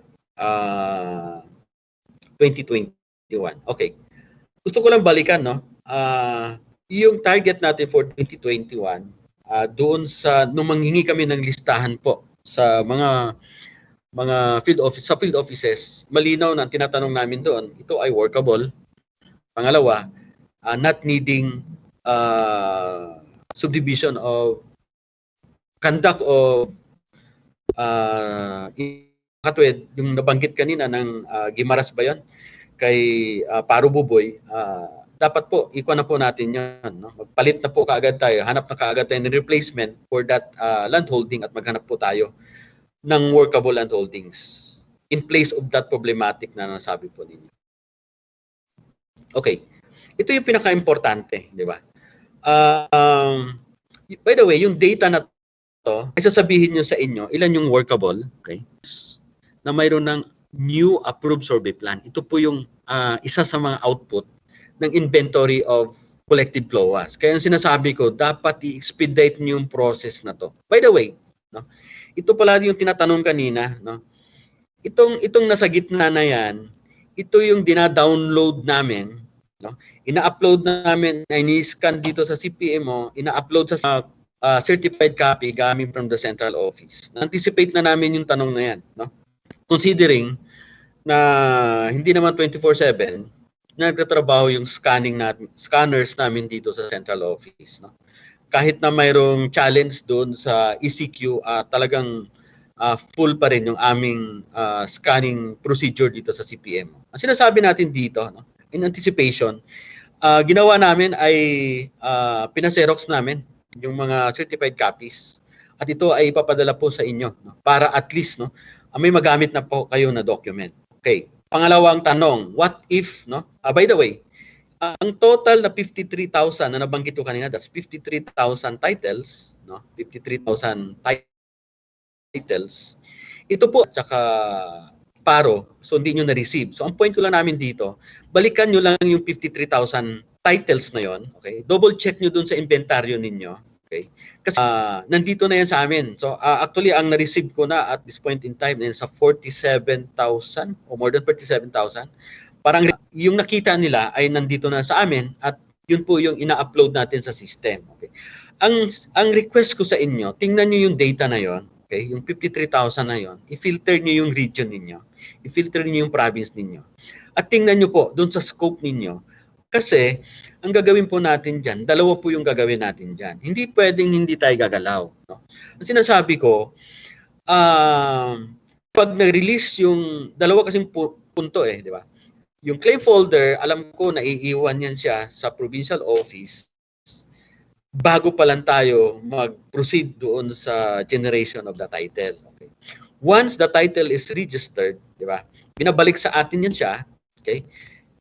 At alam ko, no, I'm referring doon sa opisina kung saan ako dati, no? That's Paro Maguindanao. Tarpo Maguindanao pala. Farm na siya ngayon. Ang ginagawa po namin, pag na-receive namin yung registered title, ito ay pinapaserox namin. Okay? Ang Xerox copy na yon, yun po yung iniiwan namin sa opisina at yung ODC na yon, yun yung binibigay namin sa beneficiaries. No? Merong time naman na ang binibigay sa atin kung ito ay compensable. Sabihin noon, yung photocopy na yon, pinaserox din po natin, okay? At ang isang kopya na ibinigay din natin sa mga ARB. So ang assumption ko ngayon dito, mayroong copy of the title ang ating mga probinsya. AR representative, no? Sila lang yung allowed na pwedeng kumuha doon sa ROD, no? Para dalhin po sa atin. So makatuwid mayroon tayong copy niyan. Okay? So para ang point lang natin dito, ang request namin sa inyo, kung mayroon kayong copy of the ODC, no? Kasi ang assumption ko, yung ODC ata ng Region 3 na galing sa Land Bank ay hindi pa totally na ibigay or totally na ibigay na sa mga field offices. No, kung sakasakaling mayroon kayong ODC na wala doon sa 53,000, ang request po namin, ipadala niyo po sa amin, no? Para yun na po yung i-upload namin dito sa system. Okay. Pangalawa, kung mayroon kayong copy of the title na nandyan po sa inyo ngayon na wala doon sa 53,000, okay? Padala nyo rin po sa amin. Paano nyo ipadala? Pwede nyo i-scan at i-email nyo po sa amin. No? Ibibigay po yung email address ay naibigay naman natin ni Director Homer kanina. At yun po ay mapupunta rin po sa amin. Ano po yung gagawin namin doon? Ang gagawin po namin doon, yun po ay makakatulong doon sa pagkuha namin ng certified copy of the COA. No? Kasi sasabihin namin sa ROD, bakit mayroon kaming copy? Ibig sabihin existing yung title. Diba? May problema kasi tayo, kunwari in the case of Isabela, na nasunog yung ROD, ilang beses nasunog. Yung ating ROD ng Bulacan ba, nasunog din yan, alam ko. Yung Leyte, nasunog din yan. So baka probability niyan, mayroon kami mga title tayo na wala sa ROD, pero may copy tayo. Yan po kasi ang magiging basis natin later on para sa reconstitution. Kailangan natin, no, as part of the requirement bago tayo mag-deploy ng ating field validation team, ay ito po. Dapat ba to, no, ipapakita siguro ni Director Boyet mamaya yung isa sa output, no, hindi ko nakabit dito sa presentation material ko, nakalagay doon kung sino yung magiging naka-annotate o co-owners doon sa CLOA na yon. Yung document na yon, yun yung isang document na kung ilan ba yung CLOAs, no? Ilan yung CLOAs na naka-annotate ang mga ARBs dun sa CLOA. Okay? Kasi otherwise, sabi ko nga kanina, kung yun ay hindi pa naka-annotate, mas mahabang proseso pa yung gagawin natin. Di ba? Mas mahabang proseso. So, sa mga tuwid, medyo mahirap pa natin gawin yon kung sakasakali. We are running out of time at mayroon tayong target of 96,000 by end of December. Okay. So, dapat wala tayong issue dito. Wala tayong issue dito. Pangalawa, doon sa no pending case. Ang sinasabi lang natin na no pending case dito, yung nakakuan talaga, may kaso, no? Hindi yung speculative. No? Kasi mayroong nabanggit sa akin dati na, sir, may nakikita kasi kaming problema, no? Na hindi namin i-cover kasi nakikita namin magkakaroon ng problema. Ay hindi natin iwan yun. No? Nag-speculate lang tayo na may problema. Ang sinasabi lang dito na no pending case ay walang nakabinbin na kaso either sa RD, na sa central office, sa survey plan. Dapat gusto rin natin makuha yung output nila in terms of na itong grupo na to, itong mga ARBs na to, sa particular CLOA na to, okay sa kanila na mag-i-execute ng deed doon ng ating FBT na hindi sila nagkakasundo at papasok na po dito ang ating order of lot allocation. Yung pangatlo na requirement sa kanila ay ano ba yung gagawin with regards to survey. No? Kailangan ba mag-survey? Magkakandak ba ng amendment survey? Magkakandak ba ng relocation survey? O magkakandak talaga ng overhaul survey? No? So ito yung mga hinighlight ko lang actually dito, ano yung sinasabi ng field validation. So sa makatuwid, ang sinasabi lang dito, no? Field validation is an activity wherein information gathered during the CLOA inventory, no? Doon sa naunang updating po natin, are validated doon sa location. Ito rin yung time, no? This is the time wherein the recipients of CLOAs are validated if they are still in possession of the awarded land. Isa yun sa mga gusto natin makuha.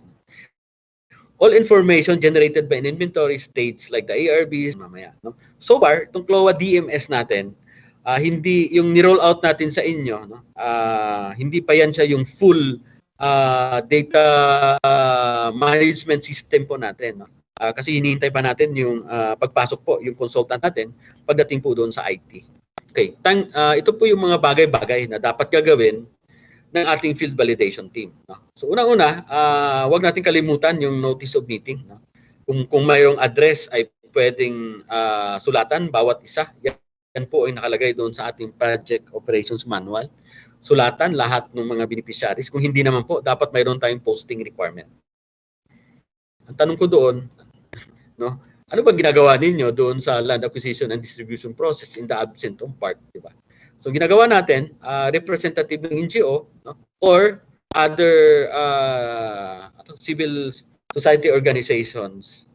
Huwag natin kalimutan, no? Bago natin i-deploy yung ating field validation team, ito po yung suggested namin na mayroon dapat hawak. Una, copy of the CLOA. No? Dapat mahawak na copy yung ating mga field validation team. Dapat mayroon din silang names of ARBs annotated in the master list. Ito po ay pwedeng makuha. No? Pwedeng makuha yan as a result ng ating CLOA inventory. Pwede naman actually nandito yan sa CLOA, pero nakita ko kasi medyo malabo. No? Malabo yung nakalagay as annotated doon sa type kung paano.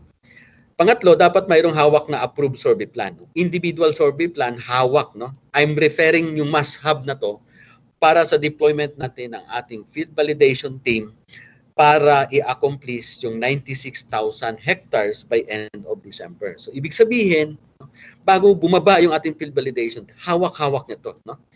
Nandito yung mga taga Southern Leyte. No? So, parang medyo nagtaka lang ako, bakit bumaba yung field validation team na sinasabi nila na subject for survey. So, dapat mayroon siyang hawak nito. Sinasabi rin natin, dapat may copy din siya ng AO1 Series of 2021. No? At saka yung process flow. No? Kasi ang assumption natin dito, pag bumaba sila sa field, hindi lahat ay mayroong internet connection o mayroong signal. No? At least, no? Pag nandun na sila sa area, mayroon silang bubuklatin, ano ba talaga yung pwedeng gawin. Sabi ko nga naisip ko lang yung mga piloto, kahit kabisado na nila yung paano magpapalipad ng eroplano, pero para just in case may problema, silipin na lang doon. So ganito pa rin yung sa atin dito. Sa mga FBTs natin, ibigay natin to. Para at least, pag mayroong in terms of gray area, anong gagawin? Kaysa babalik pa, baka titingnan mo na doon. Baka makatulong yun doon sa decision process ng ating field validation team. At yung panglima, ay yung copy of the operations manual. Actually, kinorek ako dito, it's not component 2. Component 1, chapter 2. Ganun. Specific kasi nakalagay doon kung ano yung gagawin ng field validation team at saka yung mga succeeding processes po natin. Okay. Ito po yung situation pag nakababa po yung ating FBT. Sabi ko nga, doon sa ating output ng ating FBT ay itong ARB master list, di ba? I-check nila ito naka-annotate sa CLOA versus yung actual. So, in-expect natin dyan sa kanila, pagbaba nila ay ito. Okay. Yung ARBs na master list ay sila pa rin yung actual occupant. Ibig sabihin, yung ARB ay sila pa rin yung nasa lupa. Okay? So, yun ang actual tilling the land. So, dapat check din po natin to. Kasi baka mayroong ganong situation. Nandun lang siya.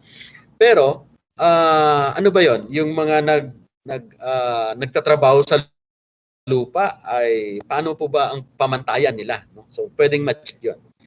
At yung pang-apat natin na senaryo na nakikita, mayroong actual occupants. Okay? Pero wala sila sa master list. So, ito yung mga ini-expect natin sa baba. Okay? With regards to these 4 situations, ako yung 1 at saka 2, wala akong problema dyan. Pwede tayo magkapag-generate kaagad ng title. Di ba? Ako sa number 3, okay lang din yon. Provided, kunwari, sabihin ng actual occupant, mayroon akong hawak na deed of sale, So, naibenta sa akin yan. So, alam natin, mayroong grounds for disqualification ng ating ARB. At isang ground doon ay abandonment, di ba? Binenta, di ba? Isa yun sa mga grounds natin. Yung abandonment kasi, medyo mahirap pa yun na proseso, as compared doon sa nabenta, basta may document. So, sa makatuwid lang, itong dalawang item na to, ito ay pwede natin ma-resolve at pwede yung itanong yan bukas doon sa hindi ito trabaho ng FBT, hindi ito trabaho ng FBT, pero requirement kasi sa atin as part of the ESS ng ating FBTs, mayroong requirement dito yung ating ESS. May form sila na pinipil-upan na dapat hindi naka-overlap doon sa mga ancestral claims ng NCIP. Isa yun sa mga requirement dapat specifically dito sa target natin ng 2021. Okay. Para lang mabigyan ko kayo ng picture kung paano to. Kasi baka mas makatulong specifically, may region 2, may region 8 tayo dito ngayon. Yun lang. Parang hindi ata ito nawala yung aking animation. Anyway, ang collective LOA natin, so dalawa yung mukha ng collective LOA. Yung collective LOA na mayroon ng individual approved survey plan, ang assumption natin doon, yun ay A&D. Pero may pahabol kami ngayon, may pahabol kami na instruction na hindi lahat ng mayroong approved survey plan ay A&D. Kasi baka doon sa approved survey plan na yon, mayroong mga lots doon na may notation yung ating LMS. At ang sinasabi niya ay this lots is not valid for titling. So, ibig sabihin, naka-overlap yun siya. So, yun yung that will be subjected to subdivision of collective LOA. Lahat ng mga iyon ay isa-subject natin sa projection ng NAMRIA. Para magawa yon ay mayroong ang kanilang chairman ay yung director po ng Forest Management Bureau. Ang vice chair niya ay yung Direct Management Bureau at yung MGB, Mines and Geoscience ba? Bureau, no? Sila yung members nung task force na kinreate ng DNR, no? So, sa makatuwid, ang mangyayari ay ganito. No? Ang binigay na natin, okay, yung collective LOAs ay ibibigay natin sa LRA, sa NAMRIA for projection. By the way, yung ating collective LOA na banggit ko kanina, binigay natin yung title sa ROD. Sa atin naman, sa part ng LMB, lahat naman, no, ng ating 138,000 collective LOAs title, ang survey titles niyan ay binigay din natin sa LMB. Ano po yung intention noon? Para i-determine kung ito ba ay mayroong available shapefile. Kasi po, yung NAMRIA, pwede lang sila mag-project kung mayroong available shapefile. Okay. Kung magtatanong kayo ngayon, no, paano kung walang shapefile? Bahala na po ang si PMO doon, no, to convert kung paano po yung gagawin natin doon sa mga collective LOAs that will be subjected to subdivision na wala pong available shapefile. So, i-inform nyo lang kami. No? Actually, kami mismo, alam namin, walang available na shapefile. So, ito po yung mukha. No? Kung ito po yung land classification map, ibig sabihin, ito yung baseline na gagamitin na lang kiniklaim ng mga IP. No? So, ang agreement namin with NCIP ay i-consider lang natin yung claims nila na mayroong approved survey plan. Okay? Ano po ang mga ito?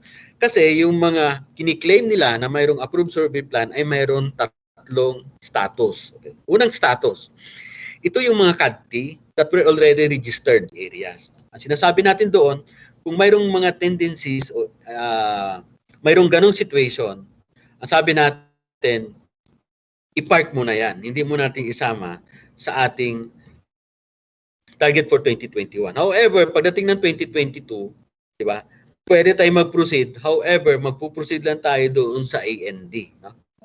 As disposable at saka yung area, forest land. Ano po? Natin, yung CLOA ay nandito. So, pag gano'n, pag naka-overlap din siya at nakita siya ng NAMRIA, sasabihin ng NAMRIA specifically ano yung coordinates, no? Specific, no? Tapos ibabato yan siya doon sa DNR. Okay? Ang DNR ay magkakandak po ng sarili nilang, otherwise kung naka-overlap talaga, magkakandak sila ng validation kung ito ay unclassified forest. No? Kung unclassified forest, mag-dispose, no? At ito ay agricultural, pwedeng i-dispose. Yun po yung ina-expect natin as part of the report. Okay? Kung sakasakali, okay? Kung sakasakali, ganun yung mangyayari. Okay? Hindi na po sendro ang mag-i-issue sa atin ng certification na ito ay AND. But it's to that effect kasi ang process natin ngayon, certification as to land classification. Pero in particular sa atin ay DNR na po yung mag-i-issue. I mean yung pinaka-director na po yung mag-i-issue. Not the Sendro and Penro. Okay. In case naman na ganito yung magiging situation, no, doon sa area po natin, mayroong ganong situation na naka-overlap, i-park po muna natin. Wala tayong cancellation process na gagawin, no? Kung ganito. Unless na lang, no? Kunwari, itong CLOA na to, wala dito. Kunwari, dito sa banda, no? Nasa AND siya, pero part of the claim ng NCIP. Para sa akin kasi dyan, pero it's not part of the AO, ano?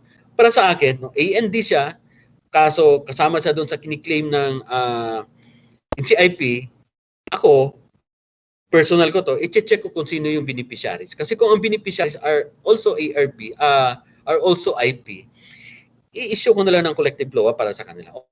O otherwise, ang gagawin natin, proceed tayo doon sa parcelization sa AND at i-annotate lang natin, di ba? Yung distributed area doon sa title at mariremain lang dito siya as is dito. Sa parcelization, no? At to determine kung gaano ba yung CLOA na ayaw ko ma-source from the office of the secretary ng ating field validation team. So ano yun? Bakit binigay ba namin na number of FBTs? Yun ba ang gagawin namin at i-deploy namin? Pwede na siguro kayo mag-screen, no? Mag-screen, mag-identify. Pero kung i-deploy, magdidepende, para sa akin magdidepende siya kung kaano kadami yung titles natin na mayroong ARB naka-annotate sa CLOA, okay? Walang pending case at saka mayroong new approved survey plan. Okay? Tulungan ulit tayo, balikan ko lang 'to, no. Tulungan tayo dito, no. Kung 53,000 lang yung hawak namin or identified title going to 80,000. Baka magtulungan po tayo kung mayroon po kayong title sa level ninyo ay i-scan nyo po yan. Yung request po namin, ang apila ko po, scan nyo yan, no? Scan at the same time kami na po mag-upload dito. No? Kasi ang gagawin nyo dyan, pwede naman kayo actually mag-proceed doon sa inventaryo ninyo. No? Pwede kayo mag-proceed doon sa updating ninyo, doon sa inventaryo. Kaso lang hindi siya ma-full, the term is hindi 100% na inventaryo siya until such time hindi naka-upload yung certified copy of title, no. So yun yung material bakit kailangan natin yung CTC, no. At pangalawa, gusto natin i-ascertain that yung mga pangalan na nandito sa CTC ay atin, no? Hindi pwede yon. So dapat yung master list pa rin, balik pa rin tayo dun sa una, no? Specifically, no, tayo mga directors, tayo na-generate ng master list. Ang ginagawa po namin ngayon dito sa central office, at random chine-check po namin ito, no. So nakakalungkot lang na mayroon kami nakikita na naka-report as part of the ERBs, no, na ito kunwari si Joey Sumatra nakalagay sa as annotate daw, naka-annotate doon sa CLOA, pero pag i-check namin yung CLOA physical copy, hindi naman nakalagay si Joey Sumatra doon. So yung mga ganong mga aspeto, mayroong that's part of the control check na ginagawa po ng ating CPMO, no. Kasi gusto lang natin i-ensure na yung ginagawa nating activity dito, individual title, at the end of the day, no, hindi pwedeng sabihin natin doon sa mga susunod na mga officials, pinabayaan natin. No? Kunwari, sino ba yung, halos mga bata pa yung mga participants ngayon dito, na mga paro at saka mga director. In the next, di ba, in the next 3 years o 4 years, kung tapos mo yung project, tayo pa rin ang nandoon. Hindi pwede nating sabihin, ayan ang pinag-usapan nila noon. Tayo pa rin ang sasagot. Kaya, kung tayo ang sasagot doon sa medyo hindi magandang presentation with regard to the parcelization process, pero hindi pa talaga to yung pinaka-detalye, the pinaka-detail of the process ay ito po, no. We will be providing you with the process flow, no? Naka-indicate po diyan, naibigay na namin ito sa CPMO, doon sa secretariat, at isama ito sa mga documents na ibibigay po sa inyo. At sana ibigay nyo rin po ito sa inyong mga field validation team, no? Para at least on the actual implementation ay hawak. Doon sa process natin, nabanggit ko na mayroon tayong itong ating barks, di ba? Alam ko may reorganize yung ating mga barks, pero hindi siya kahabol kasi, hindi siya hahabol. Pero gusto ko lang balikan, no, para sa ating lahat, no, parang mayroon akong slide dito na na-prepare, no, as to ano ba talaga yung function ng BARC, no. At mayroon 3 component lang naman, major function po yung BARC, ano. Una, para dun sa LAD, yung isa ay para sa support services, yung isa ay para sa legal natin. Assist in the identification of qualified beneficiaries and landowners within the barangay. Attest under oath the legitimacy of qualified beneficiaries. Okay. Number 3 ay attest to the accuracy of the initial parcellary mapping of the beneficiary delays and assist in the determination, the valuation of land. Sa process kasi natin, kasi wala tayong determination of the value of land. Kasi ito po ay patungkol doon sa land acquisition and distribution process po natin. Pero, okay, the one process, in particular, doon sa ating field validation activity. May mga forms tayo na kailangan pa rin nilang pumirma. Siguro yan with the help of that will be presented by Engineer Binilda. Ang tutulong sa kanya ay si Director Homer at saka si Director Laila. Siguro I cannot join you by that time kasi nasa travel ako, no. So far yan lang po yung aking presentation. Ms. Ellen, thank you very much and I will entertain siguro ng few questions or clarifications. Salamat po.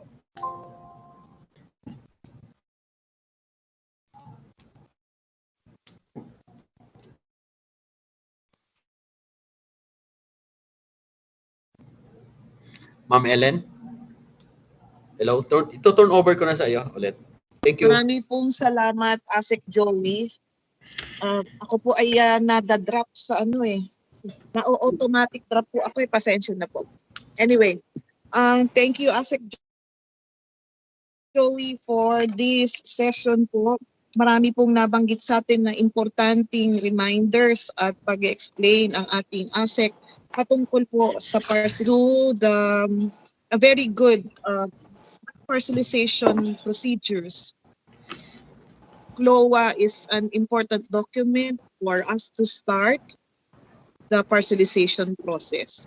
Properly screened and facilitate the parcelization process, the output of which is the eventual issuance of the e-title. So parang sinasabi natin, the parcelization process of the project split is a function of a very good review, validation, and confirmation of one major document, which is the collective report.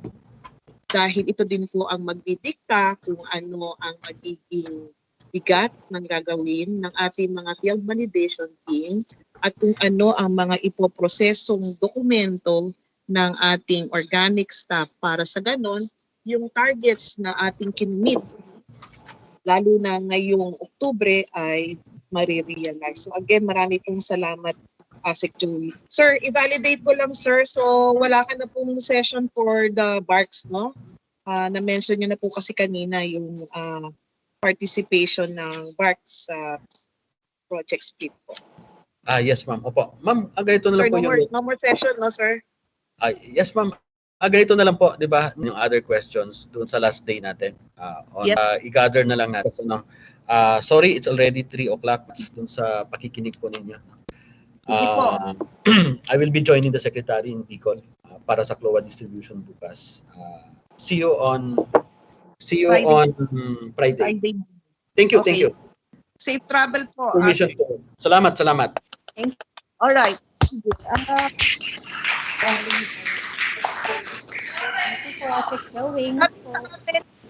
That we need to provide a 5-minute break po para sa ganun makakapag-CR kayo o kaya may mga gagawin kayo, susagot po yung inyong mga text messages or make a quick call. So we're giving you 5 minutes and then meantime po bibigyan natin ng signal na yung ating next speaker to prepare na po. So 5 minutes break po tayo. Marami pong salamat.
Nakamute ka.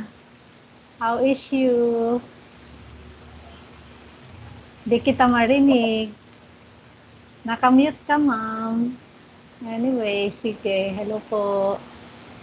Hello po. Muting na, oh. Alam mo, kanina pa ako gustong mag-tayo. Talagang hindi makakonect. Since 8:30 in the morning, ngayon lang ako nakakonect. Sorry, sad to Ang hear dami na that. sigurong topics natapos, ano? Ay, oo, ma'am. Punong-puno na po. Punong-puno na. So, marami ka nang na-miss. Oo, marami na. Kanina, sa group chat namin, sabi ko, hindi ba tayo naririnig dyan? Naririnig, ma'am. Naririnig. Kasi andito nga tayo sa room. Anyway, oo. Mamaya na lang tayo mag-chat. Hello sa Region 8. Oh, yes. Nice to see you. Happy to see you again, sis. Oo. Very good.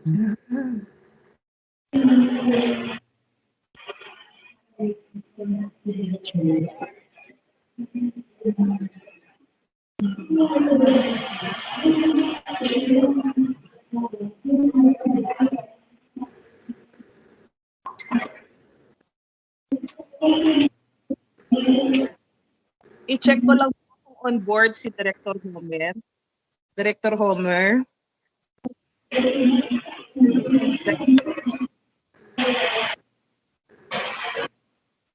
Sir.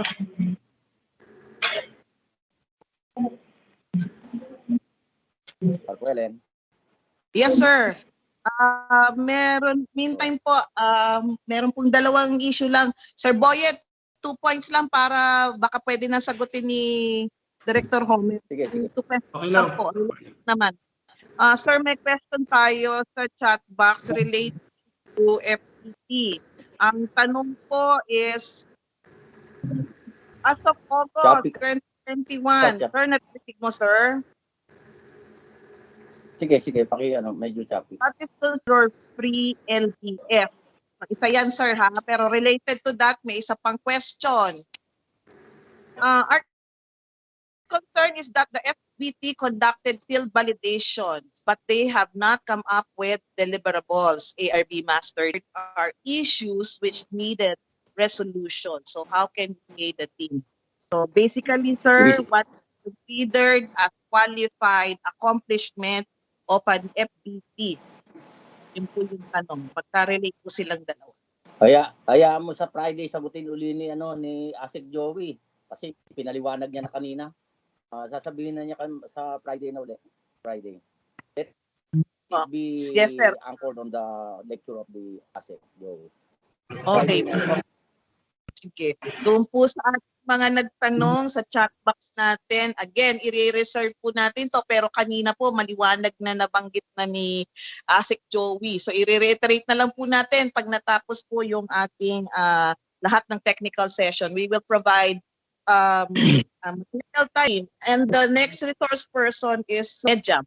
However, nakita po namin na i-rearrange yung sequence ng mga topics para po makita ninyo doon sa isang release.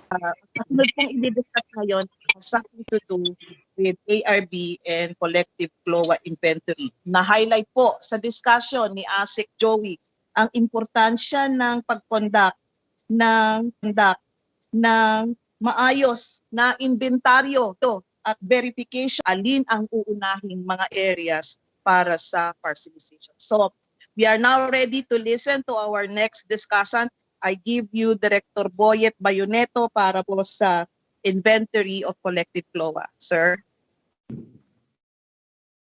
Thank you, Miss Ellen. Thumbs up nga kung naririnig niyo ako. Am I coming in loud, clear? Yes, sir. Yes, sir. Sige po. Sir, clear. Clear muna yung aking yung pambungad ko. Ha? Bago yung sa inventory. Okay lang? Go ahead po. So magandang hapon po sa ating lahat. Magandang hapon. Bakit ba palaging magandang umaga? Magandang hapon po sa mga taga Region 2, 3, 4A, 5, 6, and 7, and 8. Tama ba? May nakalimutan ba? So sa ating mga regional directors, sa ating mga assistant regional directors, sa mga parpos, hindi ko na kayo mapapangalanan lahat, ano. And sa lahat ng members ng RPMO, Regional Project Management Offices, at saka Provincial PPMOs. Good afternoon din sa ating mga kasama dito sa CPMO, sa Central Office. Kung nandyan si Sec Brother Jan, good afternoon din po kay Secretary Jan. Ang ipipresent ko po ay yung aming part dito sa Project Split, which is the IT support for Split. Okay. So, let me just give you an overview of what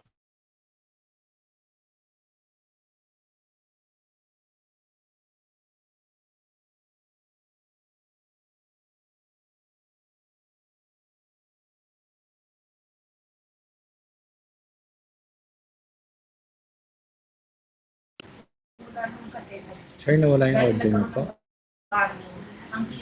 Sir Boyet.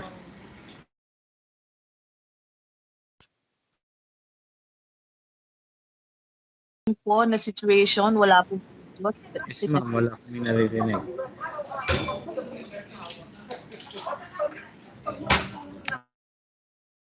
Is he coming through? Wala pa din, ma'am.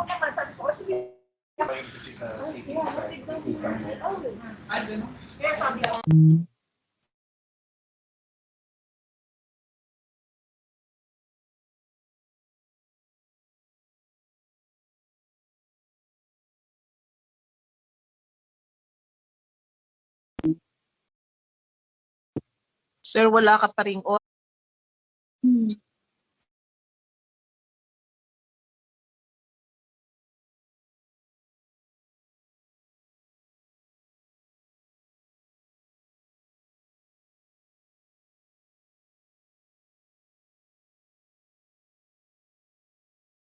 Ron, okay na si Sir? Wala pa. Wala pa, ma'am. Di pa naka-onboard.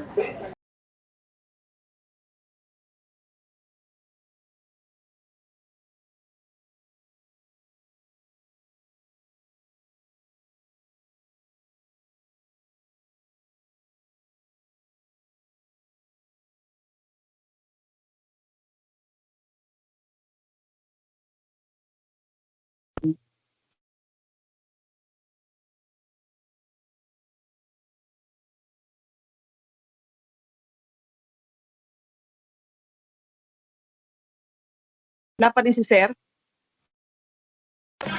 Wala pa. Kaya na siya, ma'am. Nakapasok na. Kaya na siya, ma'am. Nakapasok na.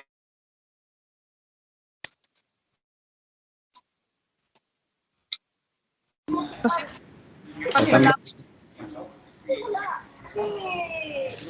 sorry po, sorry. Nawala ako. Medyo malakas ang ulan dito sa sa Maynila. Siguro naapektuhan yung signal. Sige, ulit tayo. Take 2. Okay po, sir.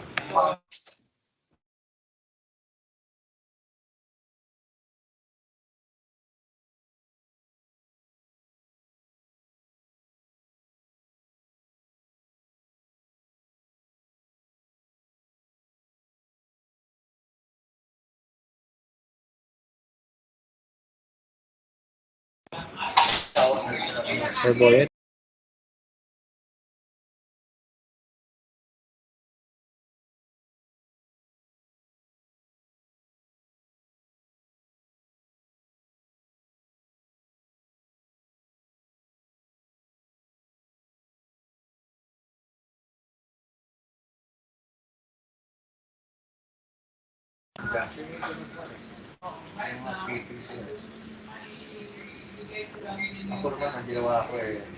Kay Boyet, wala pa audio po. Kasi hindi ko na lang siya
Sige, paano ba?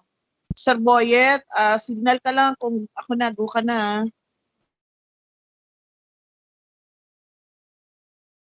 Kung icebreaker tayo. Ayan, nakapasok na ulit si Director, ma'am.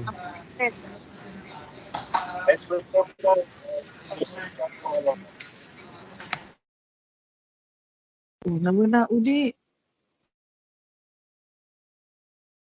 Sir, nawala. Wala ulit, ma'am. Para nagkakaroon po siya ng connection error, ma'am. We'll wait kay sir. Baka mabigat yung PowerPoint presentation ni sir. Maraming picture, tsaka may animation. Sir, baka hindi kayanin.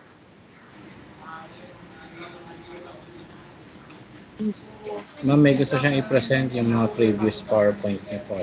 Ito na po si Sir ulit. Yan. Munang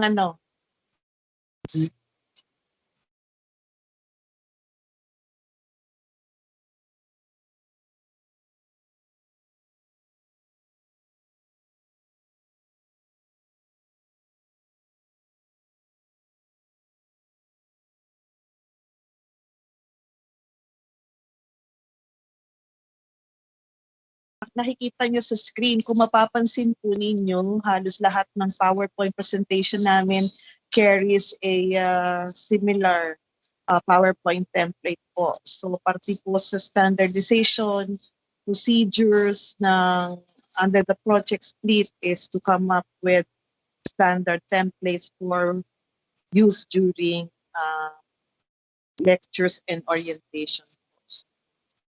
So we just also hope that the same template can likewise be used at the field offices.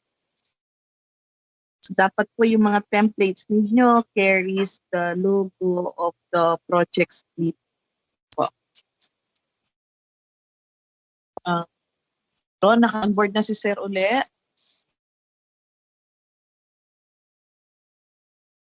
Naka-onboard siya, ma'am.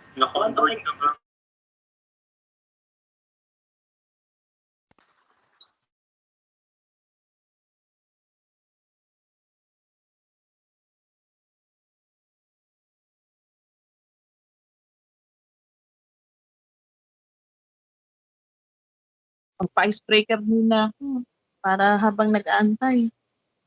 Kanina yung Negros nagdala ng gamit nila according sa sa letters ng province nila. Habang inaayos ni Director Boy. Any region may nakikita na ako dito, nandiyan yung mga FBT galing sa Mahaplag, at ibang management po. Erase lang, mabilis sana. Pasensya. Okay lang sir, okay lang. We're just killing time po para makapag ka. prepare. Okay na po. Sige. I give back to you the floor po, sir. Thank you. Dali may feedback. Okay na, sir. Clear ka na po. Clear. Loud and clear po. Liwanag na? Sige po. So anyway, ito naman una kong presentation is just an overview of what the IT support is. But I just want everybody to see it kasi actually last time pinakita ko na rin ito para lang iisa yung maging appreciation nila dito sa sa ating component na to. So basically the objective is to introduce ICT, electronic logbook na ginagamit natin para makita kung ano yung mga accomplishments natin sa connected FLOA. But this time, World Bank is pushing for infusion of the IT dahil they would like to facilitate the processing of our collective FLOA from the time that we have conducted our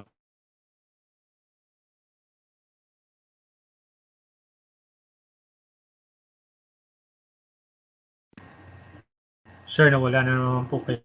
Sir, nawala na.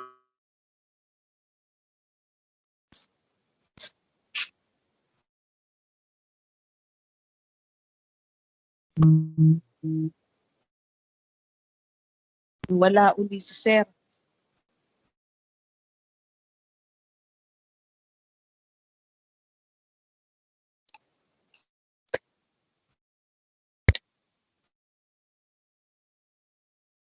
Habang inaantay natin si Director Boyet, bigyan po kasi tayong speaker ngayong araw na ito sa Carper platform. Pero kung mamaya po, i-check ko po sa inyo kung carry pa po natin, then magde-decide tayo mamaya kung itutuloy pa. Medyo mahaba-haba din yung discussion on Carper platform. So meantime, these are the instructions for tomorrow. Day 2 will be the session for legal assistance, ESS, and GRM. So ito po yung isang subcomponent para sa parcelization process. Ang team po kasi ni Director Marjorie Aison ang mag-on board. Kasama po si Attorney Christine Evangelista at saka si Engineer Neil Lumawan. They will brief us on what is covered by legal assistance at i-introduce po sa atin ano ang responding processes para po maisagawa yung requirement for the ESS. Na-mention po sa inyo kanina ni Asek Joey for those areas that are almost through with their parcelization activity, kinakailangan pong balikan itong mga importanteng proseso para sa ESS para po makumpleto natin yung holdings po. So, na on screen po ninyo are the topics to be discussed, sino po yung ating mga facilitators and who are required to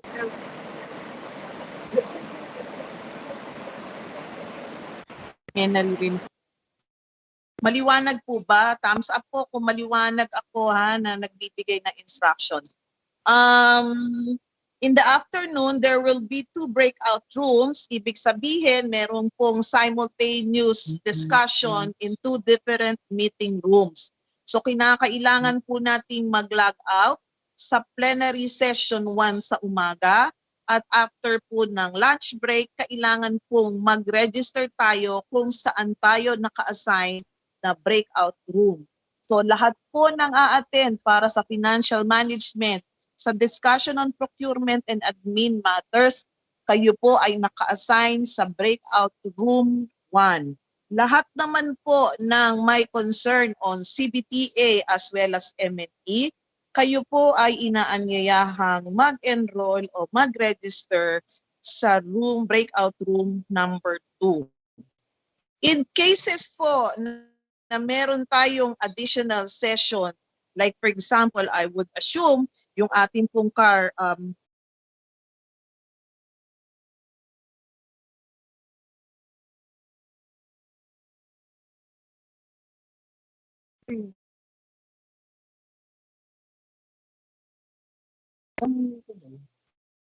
what is that?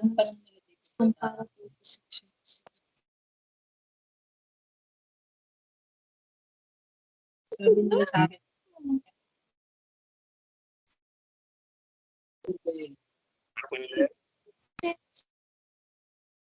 Yes, sir. Wait lang. Tapusin ko lang. Sinong sunod sa akin? Baka pwedeng ano? Si Ma'am Benny po. Ma'am Benny, are you ready po sa presentation mo ng Carper Platforms? Sige, pwedeng mauna muna siya. Ayos ko lang Sir, ano sige. ko. We'll make on the spot adjustment po sa results natin. So, ready Okay. ka na, Ma'am Benny? Yes, ma'am. So, Sir Boyet, we will bring you back tomorrow afternoon po after po ng breakout session, sir. Would that be okay? Sige, sige. Alright, sige. Siguro Salamat na. po.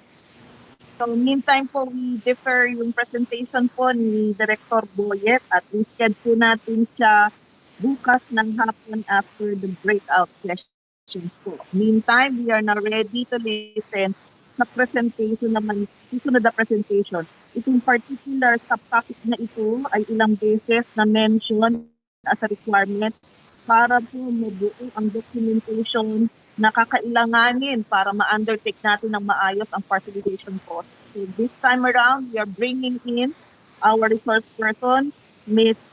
Engineer Benilda Alvarez, to discuss to us the different Carper platforms na gagamitin po natin under the process. So, Ma'am Benny, the floor. And hopefully, hindi po magluloko din itong aking medyo tama kayo, medyo parang ang signal natin dito sa Metro Manila ay medyo may konting ngayon, ano ba yun, problema. Anyway, so magpapa-assist po ako kay Ma'am Bilet Felici Falcon of MISS para sa akin pong PowerPoint presentation. And pahingi po si Ma'am Bigyan. Nagpatulong po tayo sa kanya para i-assist tayo sa ating PowerPoint. Okay na po, ma'am. Presenter na po siya. Okay, so naririnig po ba ako ng lahat, loud and clear? Malinaw Yes. po ang dating? Yes, ma'am. Malinaw po. Okay. So, magandang hapon muli sa lahat. And under the parcelization component, I'm going to present the LADCAR performs under the revised AO1 series of 2021.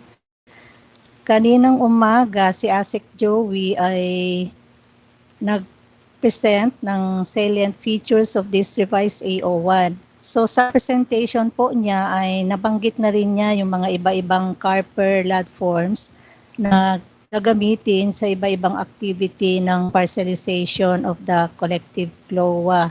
So ngayon namang hapon po ay subukan nating kasama ko po dito ngayon si ASIC Joey sana, kaso nakabiyahe na siya ngayon. Of course, nandyan si Director Homer and Director Lai sa PRS to assist us or help us sa mga tanong nyo po mamaya or mga comments nyo or suggestion para po dito sa ating mga Carper platforms. Director Lai, hello po, Ma'am Lai. Nawala yata yung PowerPoint. Tama ba? Sa screen, parang nawala yung PowerPoint.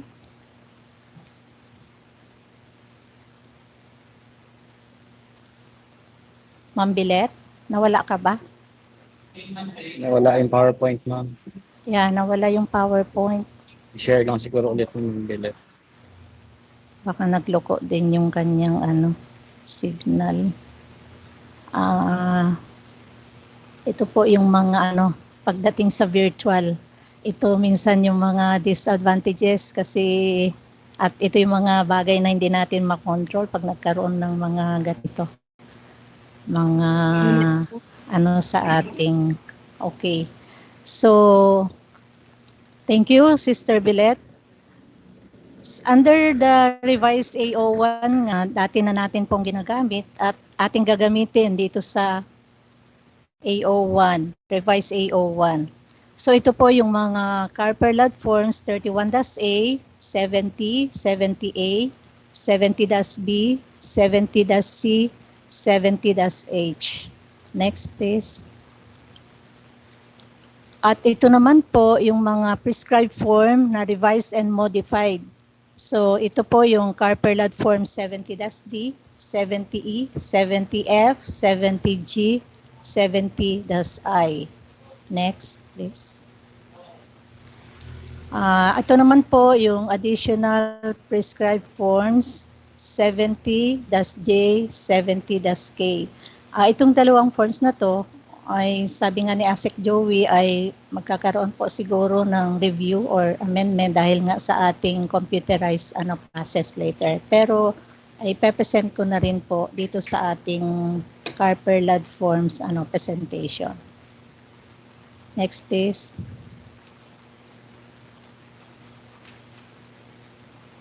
Next po.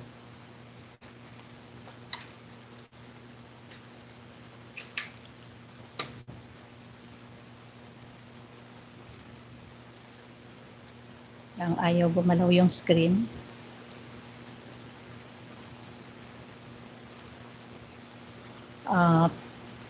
Siguro naglalag na yung ating mga signal. Ayaw gumalaw yung screen. Ayun lang.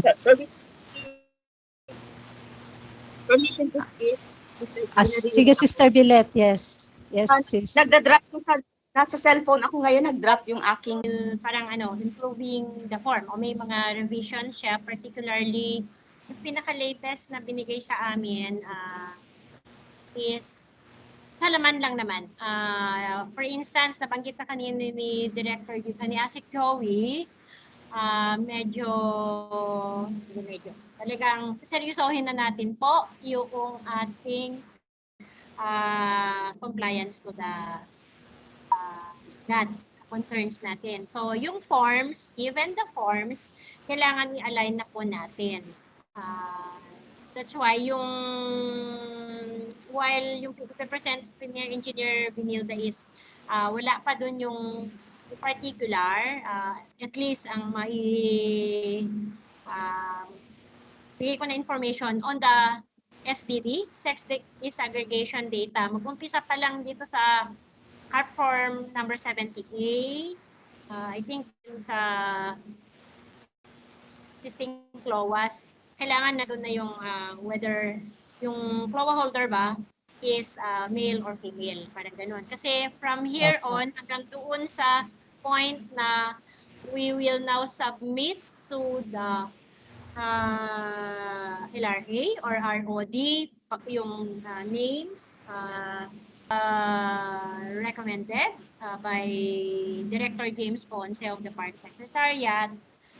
Alaman na agad ni LRA o ni ROD what type of type. Ano yung nakasaad doon sa computerized title. Kung katulad ng binanggit kanina, Benilda Alvarez married to or spouses yan. Kung magkaiba yun daw, so yun i-adjust natin yung forms. Hindi na lang muna namin alter ito yung as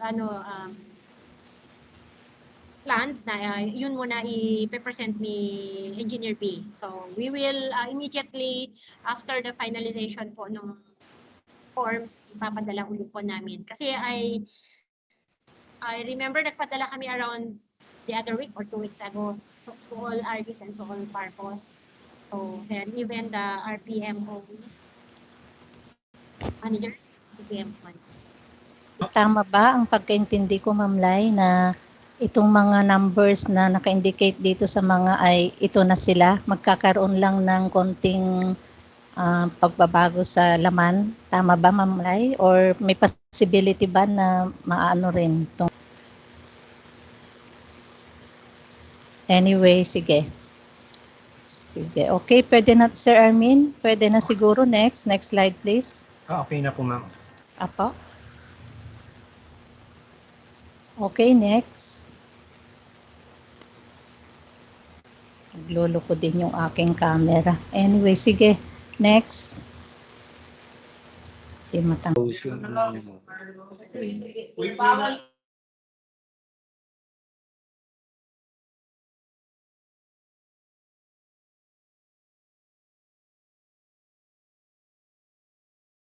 Ayan, nag-join siya.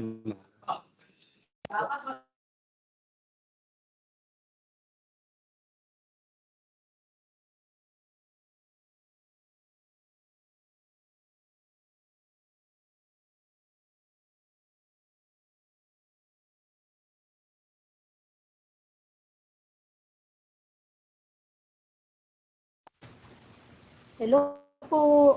Nawala yung audio ko, nawala pa yung video ko. Welcome back, ma'am. Ay, naku, Lord, please. Anyway, sige po. So, saan ba ako kanina? So, okay. So, andito na po tayo kanina sa position designation ba? Sabi ko yung nature of work. Kung siya ba ay laborer, foreman, supervisor, kapatas, and this is specify kung others po siya, if applicable. Tapos length of tenure service, and then under sa remarks ay transfer through voluntary surrender ba siya, succession, sale, etc. etc. So dito po sa page 2 ng Carper Lot Form number 31-A, pagkatapos nating ma-encode yung last ARB sa list, lagyan po natin ng X and then isulat po natin yung nothing follows para po understood na wala na siyang kasunod. Tapos kung kulang naman po itong form, gumamit lang po ng additional sheet. And this form will be prepared by our ARPT or the designated personnel, reviewed by our Municipal Agrarian Reform Program Officer or the personnel designated by PARPO 2, yung Beneficiary Screening Committee o Chairperson, and certified by the BARC Chairperson or Authorized Representative kung walang BARC. Tapos dito sa beneficiary o TD number niya, total area, location of property, at saka yung land type niya, whether PAL, GOL, landed state ba siya o VLT. And then under ng collective CLOA information, name of ARBs, Farmers Cooperative, Association, Organization, ARB Group, ito is in the collective CLOA. Whether with or without annotation of the name of ARBs in the existing collective CLOA. So ilagay po natin kung meron o wala. And then the actual land use, the collective CLOA number o TCT number, and the survey status, whether with ASP or without ASP.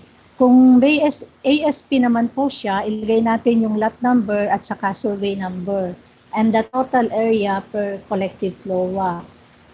Date of CLOA registration, and date of CLOA issuance received by ARB recipients.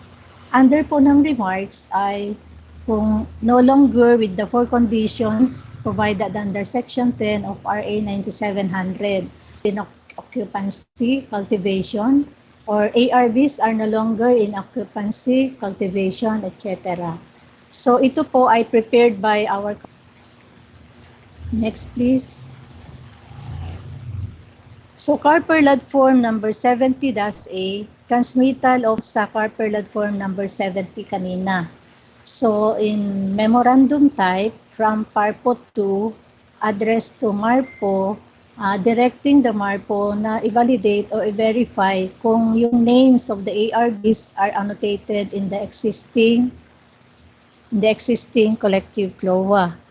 Land type niya, yung survey status niya, yung land use and other relevant information ay na-verify o na-validate sa ground.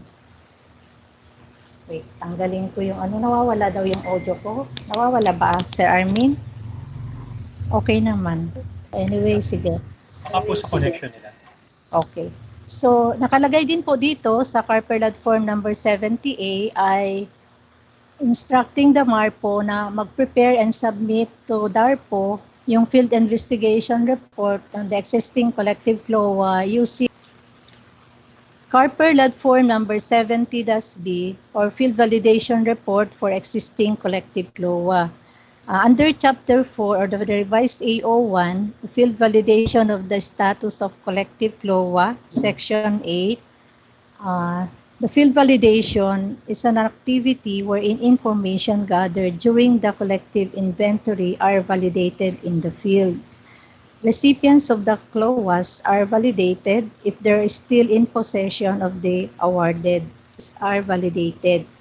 So ulitin naman po natin, yung PPMO shall constitute the field validation team composed of the geodetic engineer or engineering graduate, preferably geodetic engineering, processor, documenter, and so nilalagay po natin yung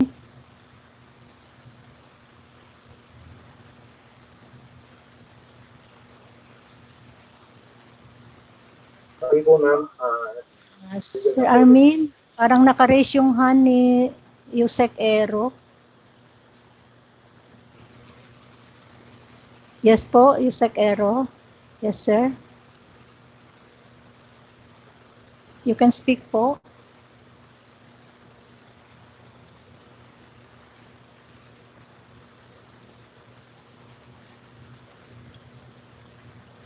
Nawawala-wala daw. Nawawala-wala ba? Nawawala daw ako, Sir Armin.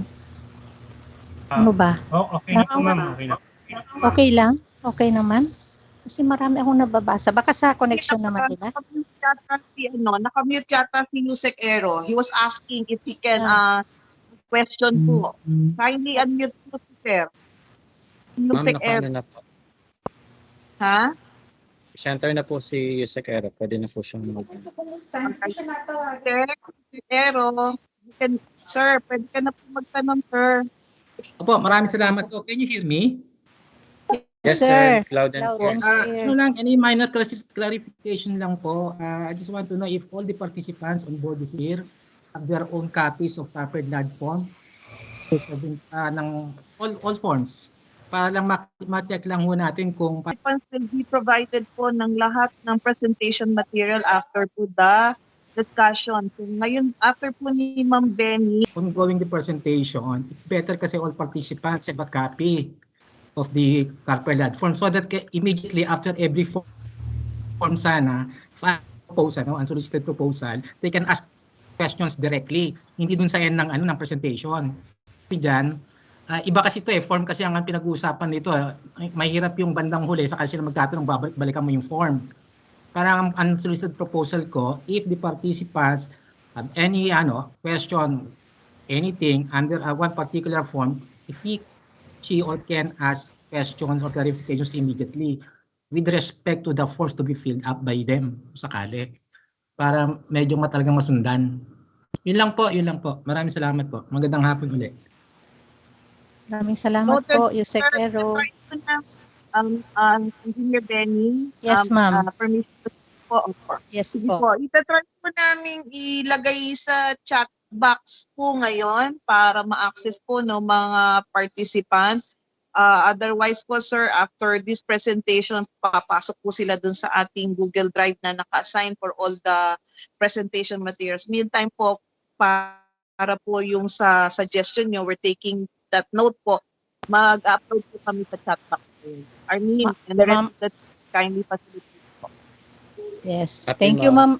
Yes, thank you, Ma'am Ellen. And alam ko po, majority of the regions pa po. So, na may mga copy po sila. No? Yan, dito sa aking presentation ng mga iba-ibang Carper LAD forms, pwede po para ora mismo ay makapag-react or makapag-input tayo kung meron tayong concern on the presented Carper LAD forms. Thank you po. So, to continue, ito po yung Carper LAD form number 70-B, yung field validation report for existing collective CLOA. Take note na itong form na to ay for our field validation team to use this form on their field validation report. So ilalagay po natin dito yung actual date of the field investigation at saka yung location. And the collective CLOA holder. Name of registered co-op, association, organization, name of the ARBs, and ilang ARBs ba siya? And then description of the collective CLOA. yung CLOA number, date generated, so yung mga info na ganon. And then description of land, topography below 18% slope or 18% slope and above, at saka yung area. And sa page 2, we have the present physical status of land, presently being cultivated, presently idle, farm ba siya, plantations planted to high-value crops like Cavendish, banana, pineapple, rubber, oil palm, citrus, papaya, sugarcane, etc. Or regular farms ba siya or other than commercial. And then accessibility to availability of transportation, bus, jeep, road, at saka kung may iba pang means of transportation. And then sa road, national road, municipal road, provincial road, permanent crops. So ilalagay po natin lahat dito. Common service facilities, yung type. Common use areas, yung type. And production and income, production data. Productive area, number of crop cycle per year or per harvest, sample, commercial trees, mga ganon, and so forth and so on. So next page, please. Next slide. And for page 4, net income data, maliliit kasi, medyo hindi ko mabasa. And then other income, specify if any. Letter F is the other lands encumbrances annotated in the CLOA. Means of communication, radio, television, specified station, newspaper, specify name, social media, and community leaders as source of relevant information. 3 names, position, nature of work, address, and contact number. During the field validation, ARBs are oriented on the parcelization process and what will be their participation in its process. So yung field validation, yung dark representative. And ito po ay isa-certify ng ating mga RPO that the true information and data contained in this report are based on ocular inspection of the land covered by the existing collective CLOA. Next slide, please. Carper Lot 4 number 70-C, the request of annotation of the names of ARBs in the existing collective CLOA. This refers to the parcelization of collective CLOA determined by DAR for subsequent issuance of individual CLOAs to ARBs concerned in accordance with the revised AO1 series of 2021. The PARPO2 shall request the ROD to annotate survey, etc., preparation and execution of the required documents, for example, lot allocation agreement, MARPO or designated personal report on equitable lot allocation, certified copy of owner's duplicate copy, etc., and payment of real property tax. The field validation team shall ensure that all meetings, consultations with the ARB shall be properly documented. The documenter shall prepare and maintain minutes of meetings containing the issues, discussions, and agreements reached or made by the parties involved. The notice of meeting them for the discussion, orientation on the parcelization of the collective CLOAs. Available information, education, communication, or IEC materials on parcelization will also be attached in the invitation letter. Barclan's participation of the ARBs on the scheduled consultation meeting is a must to proceed with the allocation of lots covered under the collective CLOA. The team should also discuss and resolve issues raised during the consultative relative to the parcelization of collective CLOA. Ito po, binabanggit ko ay andun po sa ating operations manual. And then the MARPO or the designated personnel, being the organic, will sign this Carper Lot Form number 70-D, the notice of consultation meeting. And Under this form, nakalagay po dito na failure to attend the above scheduled meeting shall be construed as consent to proceed with the parcelization process by the PARPO. Okay, next slide please. Carper Lot 4 number 70-E. Lot allocation agreement on lands covered by a collective certificate of land ownership award. The ARBs and the heirs of a deceased ARB in an existing collective CLOA might choose to agree among themselves as to the manner the land shall be allocated to each of them. The corresponding lot allocation agreement shall indicate the respective size. Ito po yung info, ilalagay po dito yung technical description of the collective CLOA. And then, nakalagay po dito, whereas the above named ARBs, yung mga nakalista dito, and legal heirs of the deceased ARB have agreed to terminate the collective ownership and for this purpose have caused the collective CLOA be parcelized and the subsequent issuance of computerized titles, C titles, per validation and approval of DAR.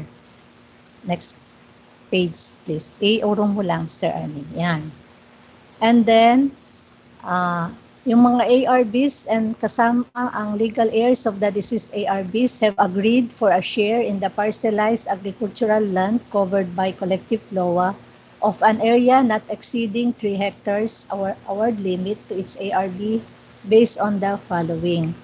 Yung actual area of tillage, actual area of occupancy, equal area among ARBs, organized group of ARBs who opted to subdivide into subgroup.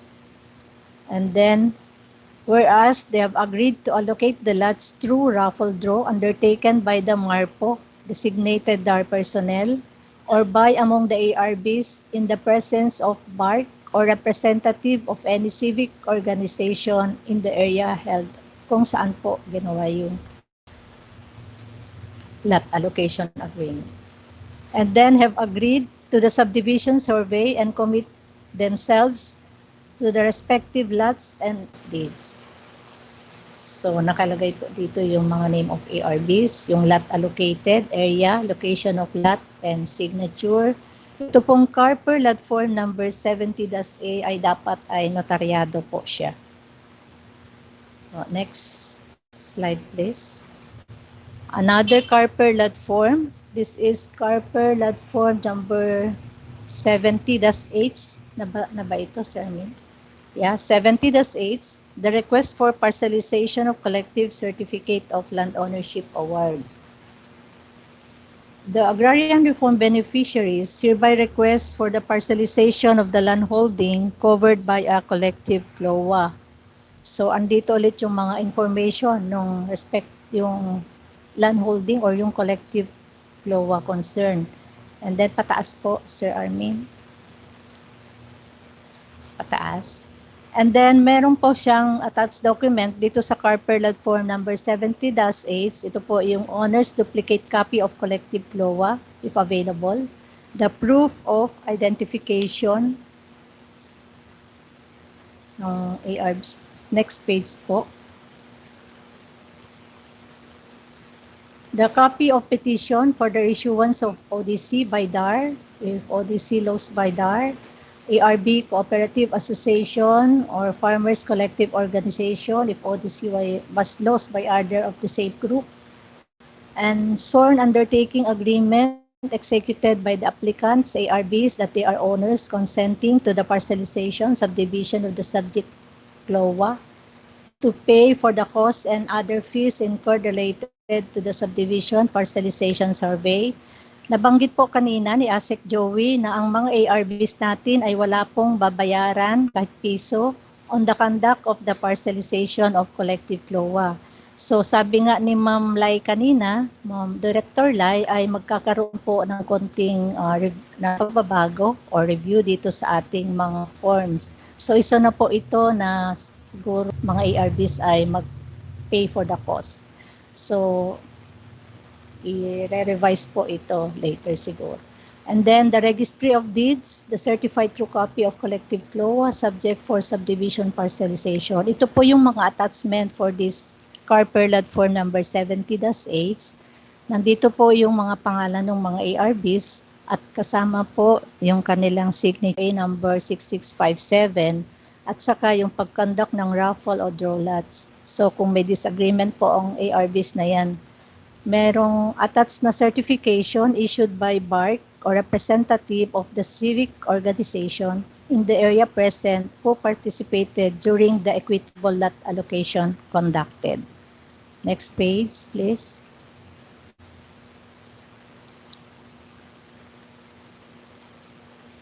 At ito rin po ay gagamitin ng ating farm po as reference in the issuance of order of parcelization. Itong Carper Lot Form number 70-F. Next slide po. Carper Lot Form 70I, Order of Parcelization.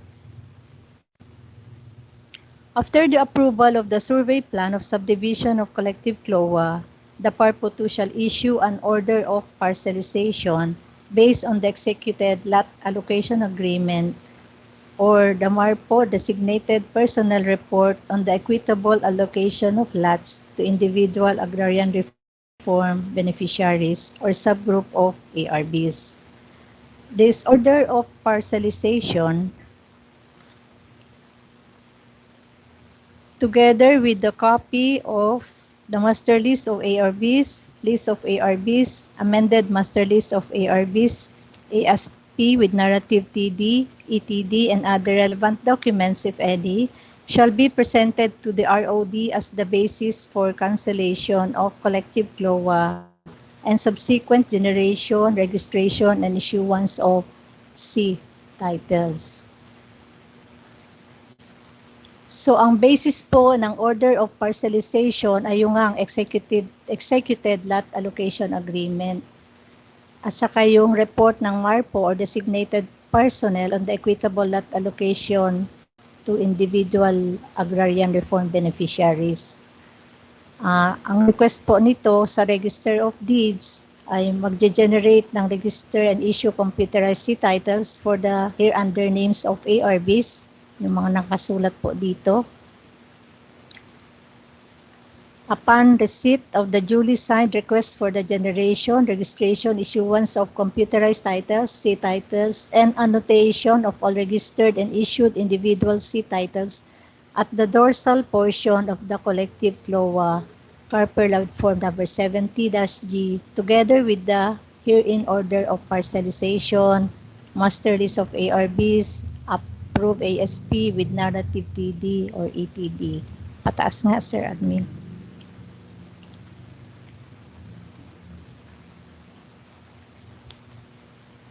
And this will be prepared by our PARPO2. Next slide, please.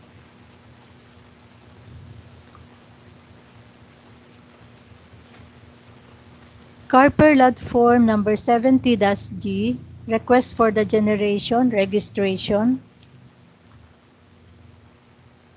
issuance of computerized titles, C titles, and annotation of all registered and issued individual C titles at the dorsal portion of the collective CLOA. Upon receipt of the ASP with narrative TD from the deeds plate, please.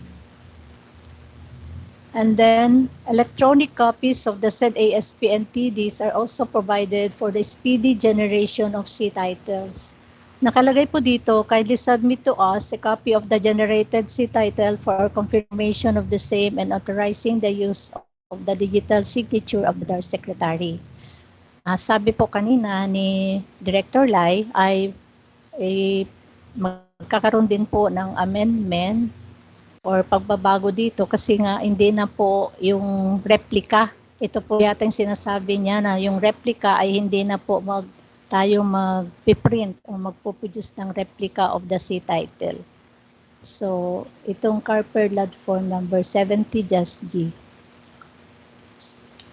I-review pa to ito at posibleng i-amend po itong 70-G because of our computerized process po ng ating mga registration ng ating mga titles, computerized titles na po nga po siya.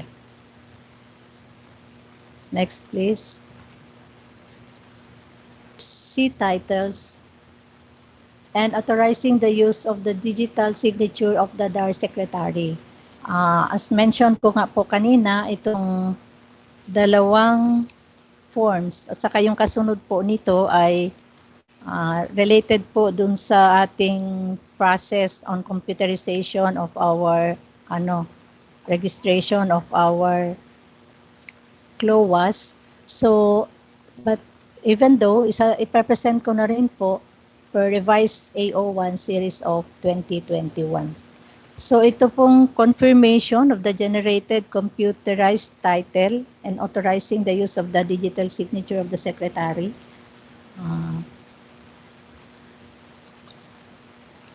Nakalagay po dito yung mga name of ARBs, lot number, serial number, area, location of property. And ito po ay error-free upon review and verification.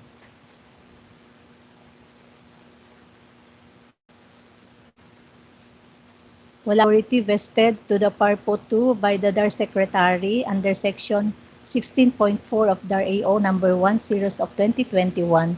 The ROD is hereby authorized to use the electronic signature of the Secretary in the aforementioned error-free C titles for registration and issuance to the concerned ARBs. So, ito nga po ay ang gagamitin na po ay yung portal according po sa LRA dahil computerized na nga po tayo. So, magkakaroon din po ng pagbabago dito sa CARPERLAD form number 70-J. Next slide please. And this CARPERLAD form number 70-K ay related din po dun sa process natin on computerized titles. So the correction of erroneous, meron pa pong isang form under our revised AO1 series of 2021.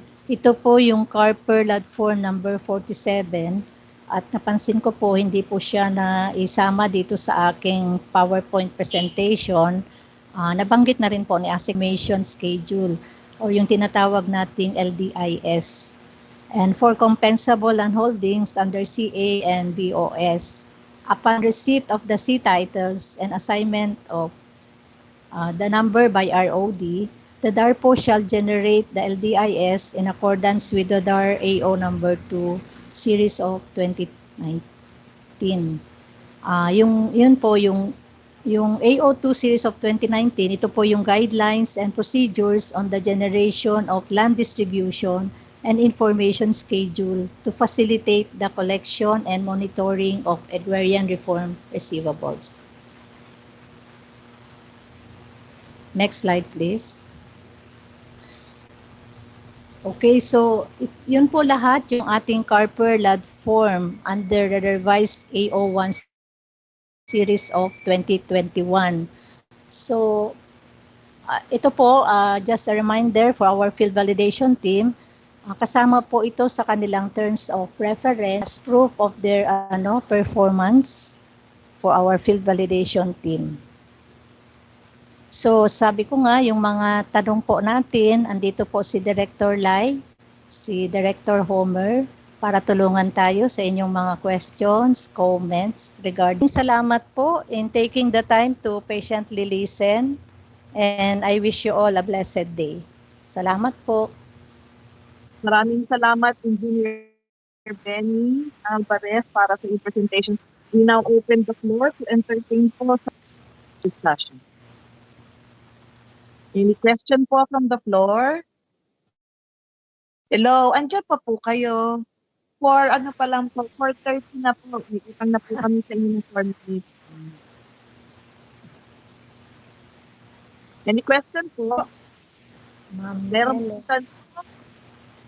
I think na kanina po nakataas yung kamay ng isang student natin. So, baka po may gustong mag-bigay. Ma'am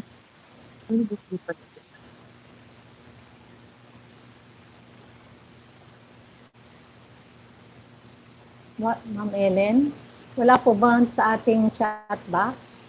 Meron po, Ma'am Jenny, from Part 1, in Form 70-C, Item H.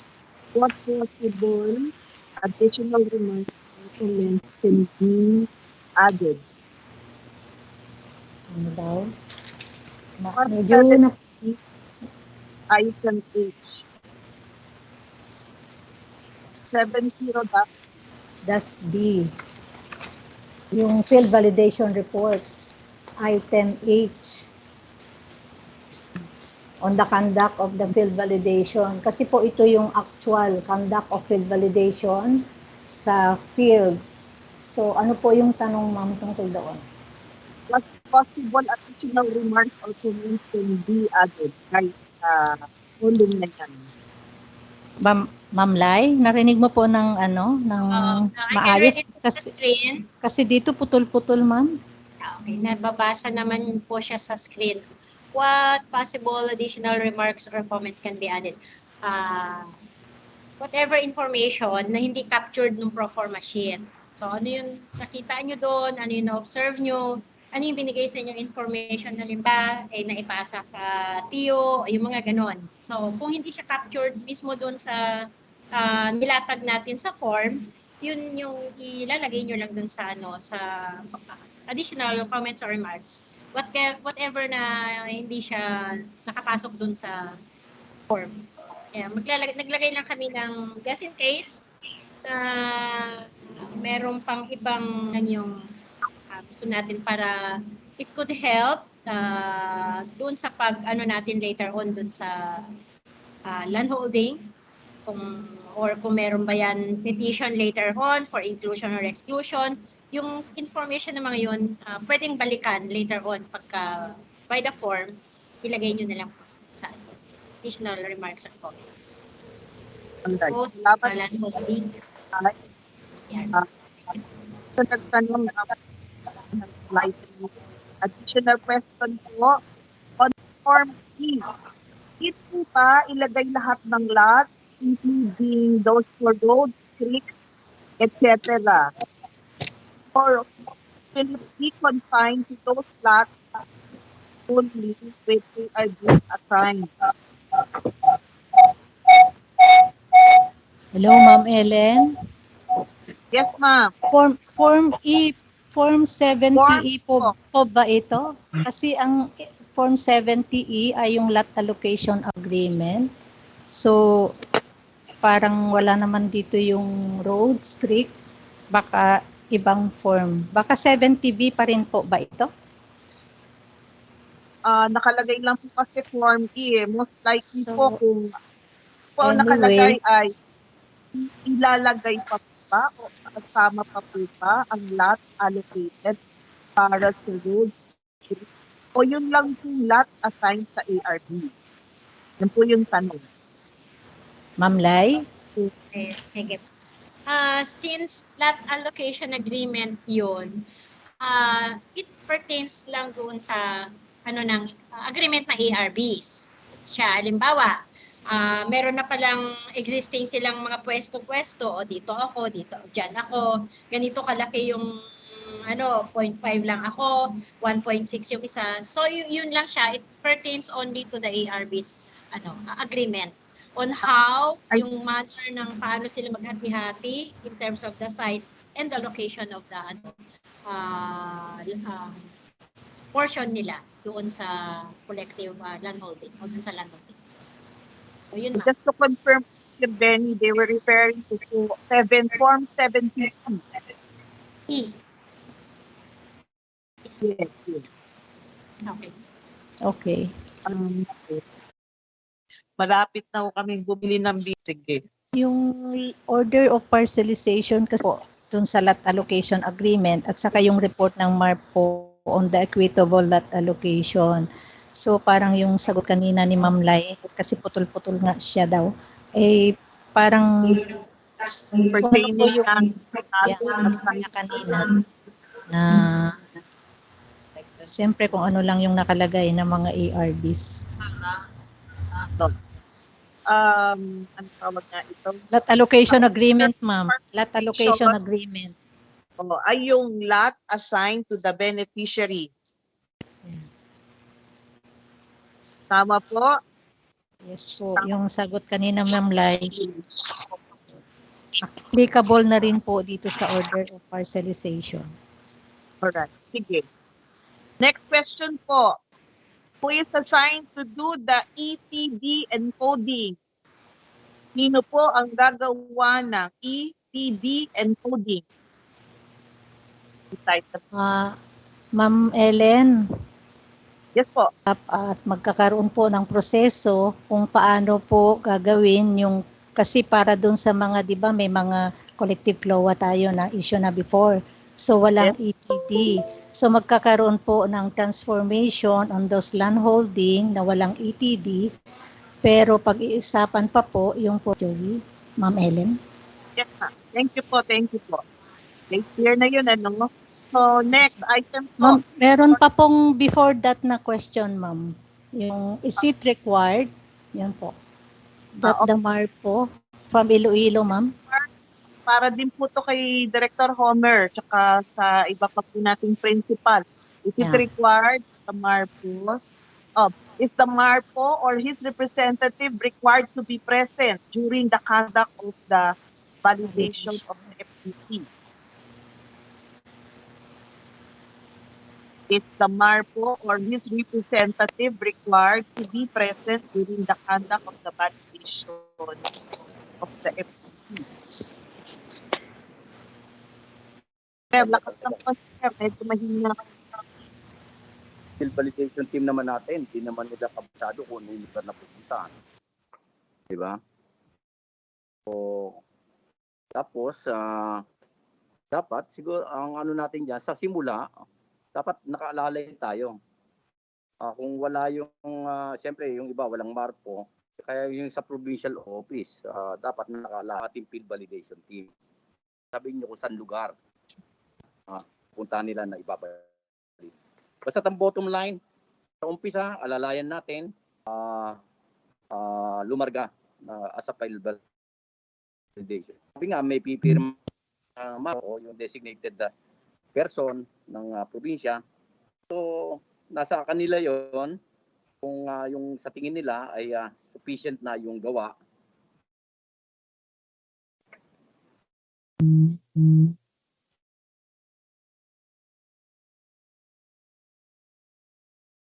Sir? Okay na ba? Yes. Yes, sir. Okay po. So, Narinig ba?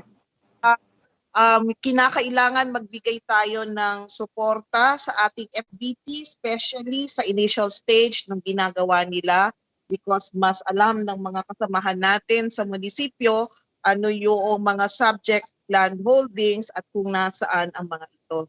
Eventually, when the FBT gets along or has already handled on the process, pwede na po sigurong unti-unti mag-win po sa pagsama sa kanila sa field activity. Meron pa pong additional na tanong. May kailangan pa po ba ng deed of parcelization form?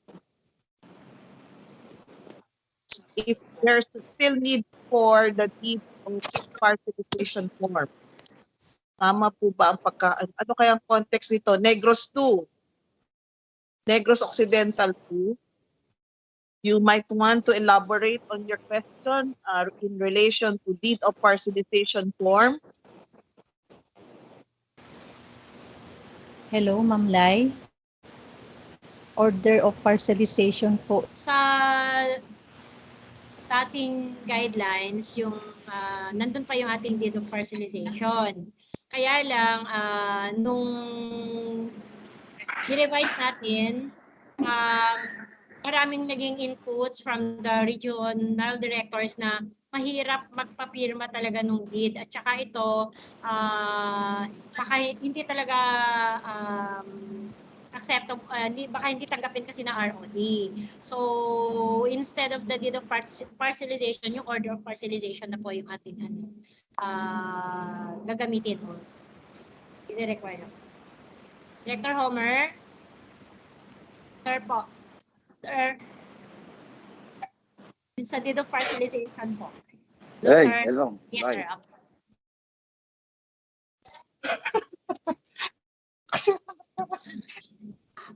Ang hirap ng Order of parcelization na lang tayo. O, yun nga po. Di ba yan ang Ako sa nag... Dr. Laila.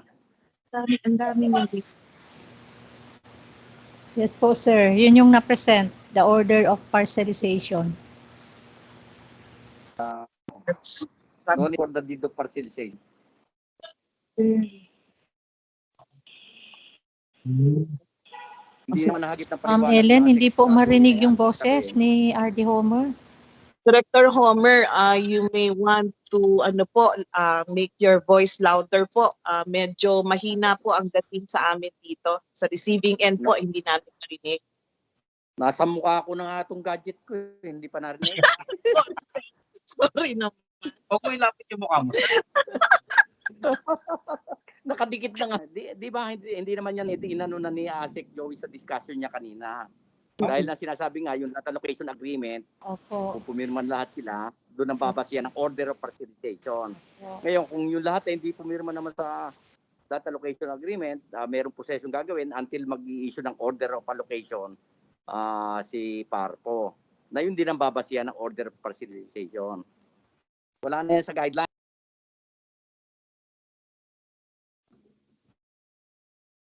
So yun po, under the new guidelines, omnibus naman kasi ito pero wala na nga siya, inalis na natin yun. So, order of parcelization na po ang ating gagamitin. Kaya yun din ang pinresent ni Engineer B. Okay. Maraming pong salamat sa mga sagot. Next question po, 31-A. Sino po ang magiging signatory sa part ng ARPT since FBT tanong?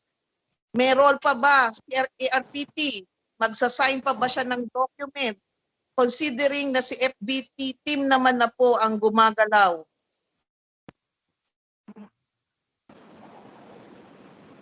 Director Laila, hindi ba natin napalitan na yung FBT ang pipirma? Yung pinaka team leader? Team leader. Sir, i-check ko sir sa current sa revised form. Oo. Dapat yung team leader lang po. Paki-check na lang. Anyway, we'll give feedback by Friday. I-check niya lang. Okay. So para sa tanong na po ito, antayin po natin sa Biyernes, may double checking lang po na gagawin. Next po, Carper Lot Form 70E. Are ARBs for inclusion allowed to sign for lot allocation agreements? Or are they going to sign a separate Form 70E? As sinasabi natin, kung may final and executory order na decision na do sa inclusion of the AR ng isang tao, magiging ARB, pwede yan. Pero kung yan ipapailan pa lang na petition for inclusion, hindi pa. Hindi pa siya ARB.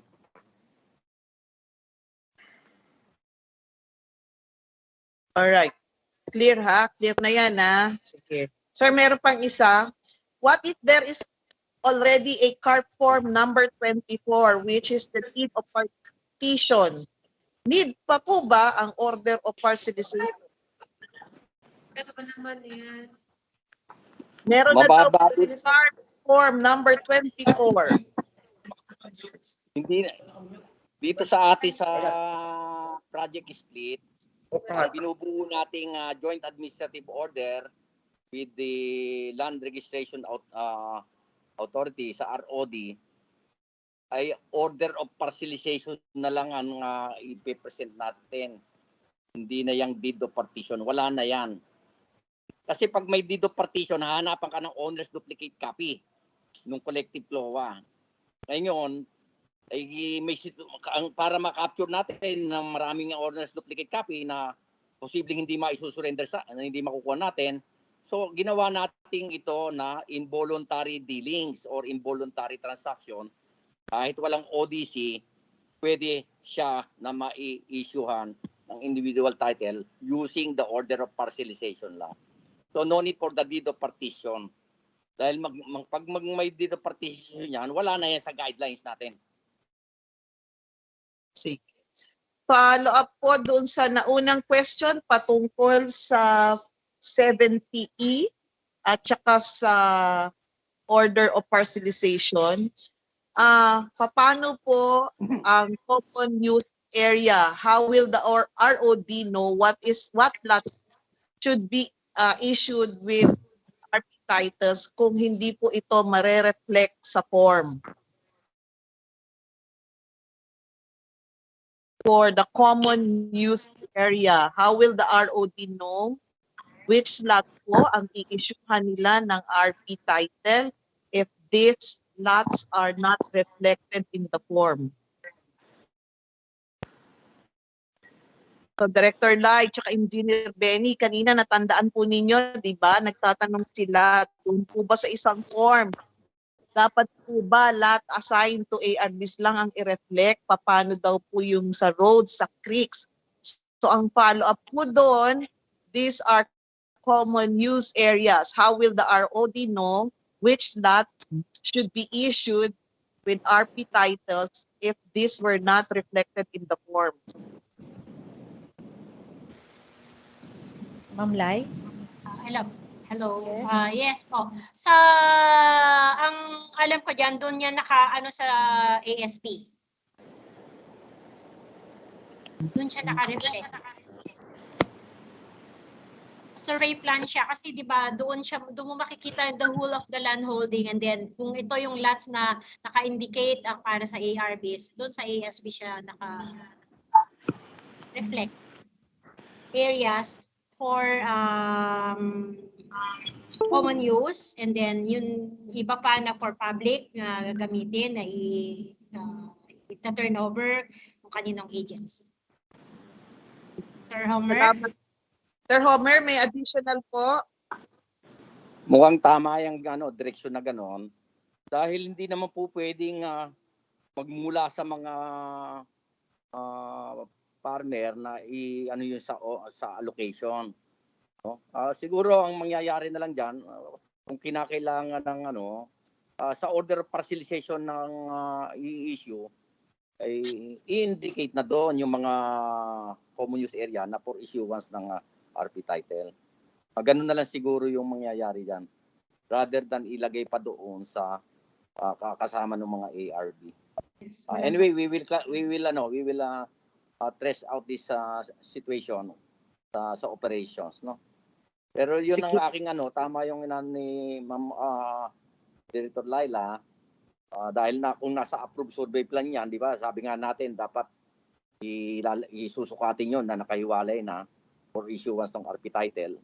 So possibility niyan, na lang yan, motu proprio ang tawag doon. Sa na lang ng issuance ng order parcelization, isasama na lang yan dahil nandoon naman sa approved survey plan. Sunod po, related to Carper Lot Form 70H. Kailangan pa daw po ba itong i-comply even if there's already an existing ASP? Kailangan pa po bang i-comply o siguro sagutan ang 70H if there is already an existing ASP? Director Laila, Ms. B, anong title nung 70H? Request for service services? Sir, request for parcelization of collective certificate land ownership award, sir. Ito po yung pipirma yung mga ARBs for the request for parcelization. So, kailangan po talaga ito, sir. Kailangan, lalo na may approved subdivision plan. Yes. Okay naman. May existing, tapos tama naman, di ba? Pag-isyapahan, lalo na kung meron adjustment, the more that should be complied with in time. Ano ba? So ang sagot po natin, kailangan pong i-comply ang Yes. Yes, ma'am. Kailangan pong i-comply. Alright. Meron po tayo galing sa Region 3. In case of inclusion with finality, should it be annotated first in the collective CLUA? Tama ba itong CC na to before the new ARBs could participate in the lot allocation agreement? Yes.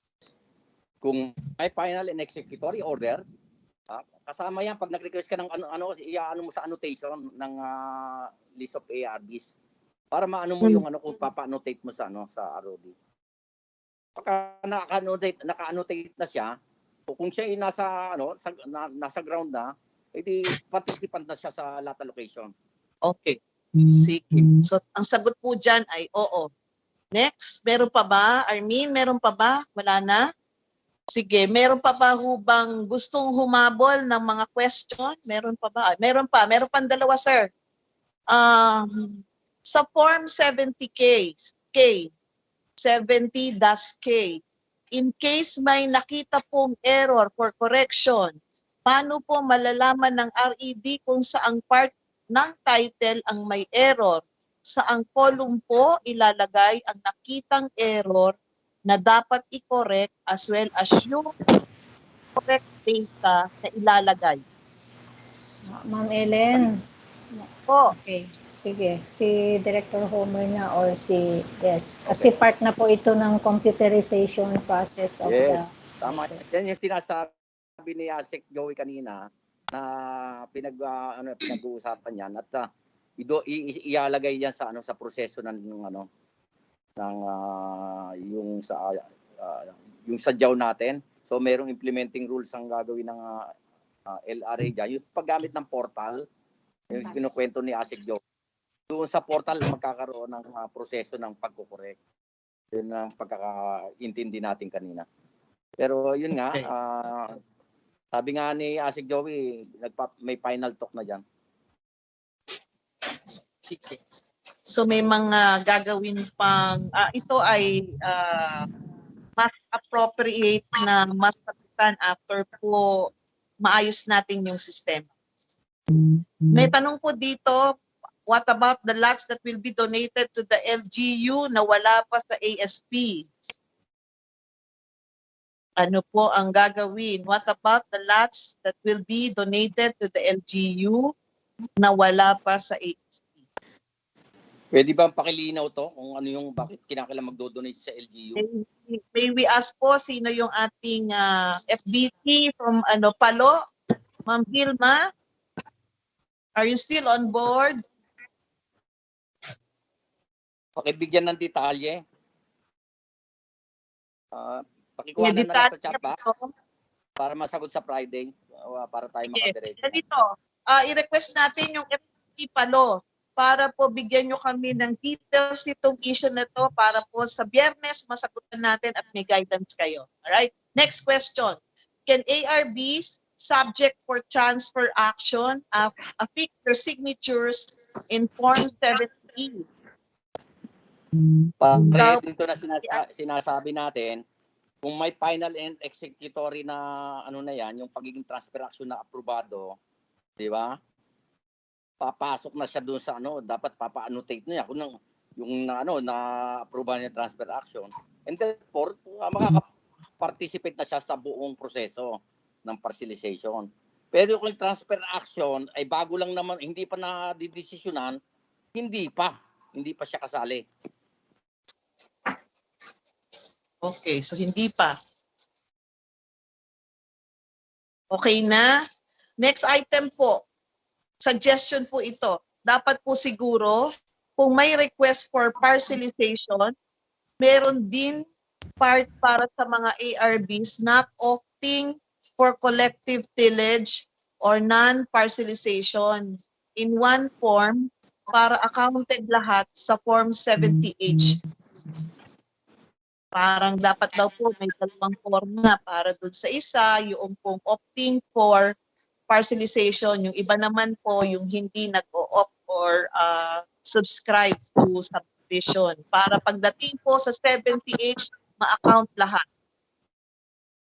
Director Light, pakitingnan natin kung gagawa natin. Or Sige do po. sa Yes, sir. guidelines natin. Pag nag-option siya, meron lang siya ginagawang di ba, do sa existing guidelines, meron siyang sort of anong tawag yan. Sir, Anyway, pwede let naman us check yun. with the Wala lang siguro, sir, form, but I remember, nandun siya sa statements na kung there's a group who opt for, halimbawa, 3 o 5 sila na gusto, eto, dito kami. Yun yung parang, or gusto namin, collective pa rin yung sa amin. I-allow naman doon sa dating guidelines. I-check ko lang, sir, kung pumasok pa rin siya. Kasi pwede naman kasi ang partial natin. Kung totally ayaw nilang magpa-partialize, dapat merong isang dokumento. Yes, ayaw sir. nilang magpa-individual. Pero kung yung halimbawa 10, yung 5 gusto, yung 5 hindi, edi yung 5 kuhanan natin. Pero dapat yan, hindi lang yan hindi yan yung kung ano lang gusto nila, ayaw nila. Meron tayong sa guidelines natin kung paano pwede mag-option nang hindi pwedeng i-subdivide. Partialize, yes, sir. Partialize. Actually, sa dati, sir, ang isa na alala ko na document ay dapat meron silang development plan, kaya gusto namin buo pa rin kami, ganito. So, may justification kung bakit kailangan. May requirement. Yes, sir. We'll check it out with the omnibus, sir. So, ang sagot na meron tayong existing guidelines dyan. Those who can opt, kung sino pwede mag-option na ganun. Pero are we taking in the suggestion na may separate form din po? Let us take it na, baka posibleng gagawa tayo. Sige po. So, Region 3, we are considering po yung suggestion nyo for another form to indicate po yung para sa hindi nag-subscribe sa subdivision of land. Sunod po, in case po with finality for annotation, pero wala pong ODC available. Pwede po ba nating ma-annotate sa ODC bulk copy only? In case na wala na daw pong ODC available, pwede po ba na ma-annotate sa ROD bulk copy only?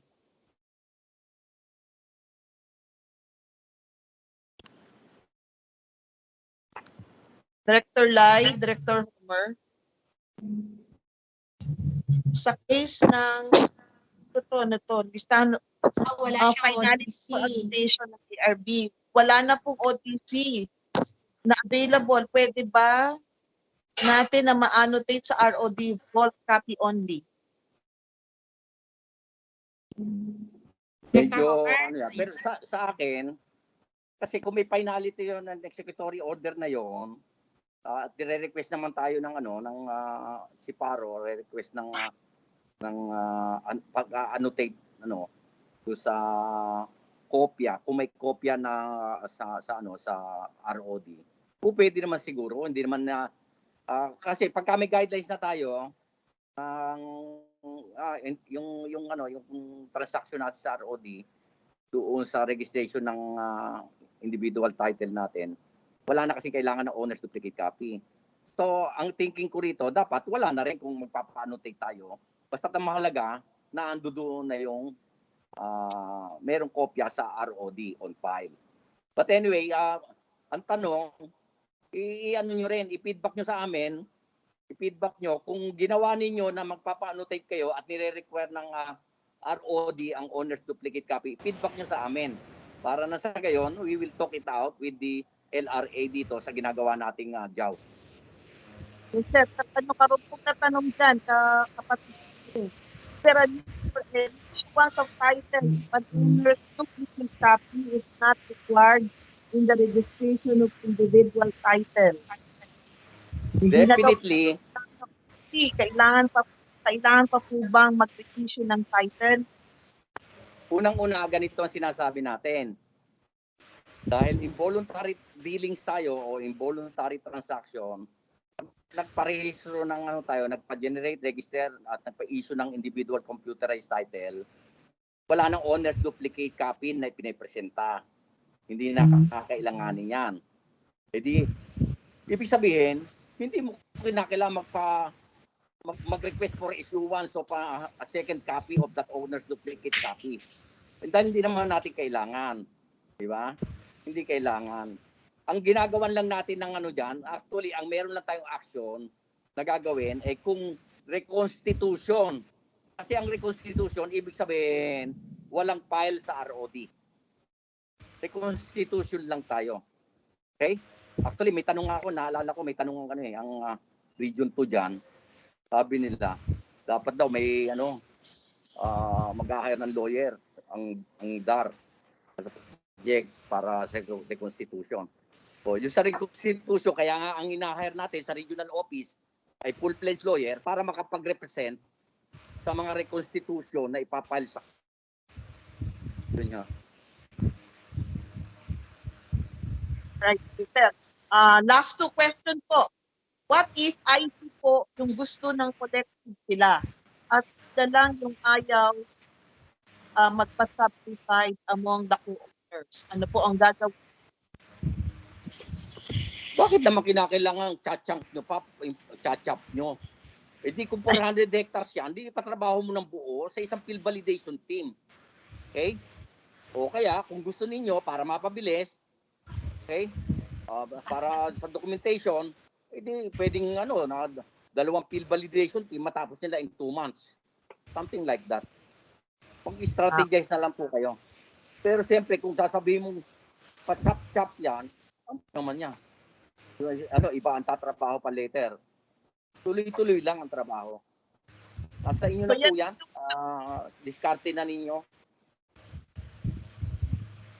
So yan po yung sagot natin doon sa malaking chunks of land. Ang tingin nila ay one time, this time po ang operation. So hanggat maaari, wag nang itap-tap. Okay? Next po, sir. Balik po ako sa IT. What if IT po yung gusto na collective sila at sila lang yung ayaw magpa-subdivide among the co-owners? Ano po ang gagawin? Sabi nga natin, pwede tayo mag-issue ng collective at saka merong mga individual sa isang collective law. Di ba? Allowed naman yun. Kung yung IP group, 100 hectares, yung IP, gusto nila sa 20 hectares na nakaukupa sila, collective sila, di collective sila pa rin.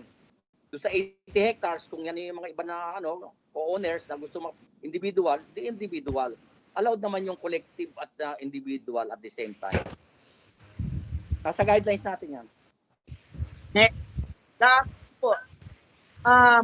Meron po bang form na dapat i-fill up ng field validation team para maging basihan ng kanilang accomplishment report for purposes of payment of their salary? Okay.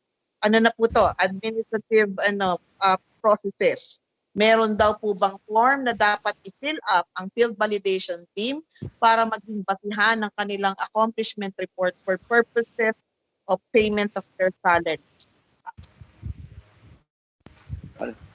Wala naman tayong nire-require na kung anong form. Nasa inyo yan. Basta, actually, dapat nga, diba, may nagtanong kanina, sabi ko sasagutin nila sa Friday.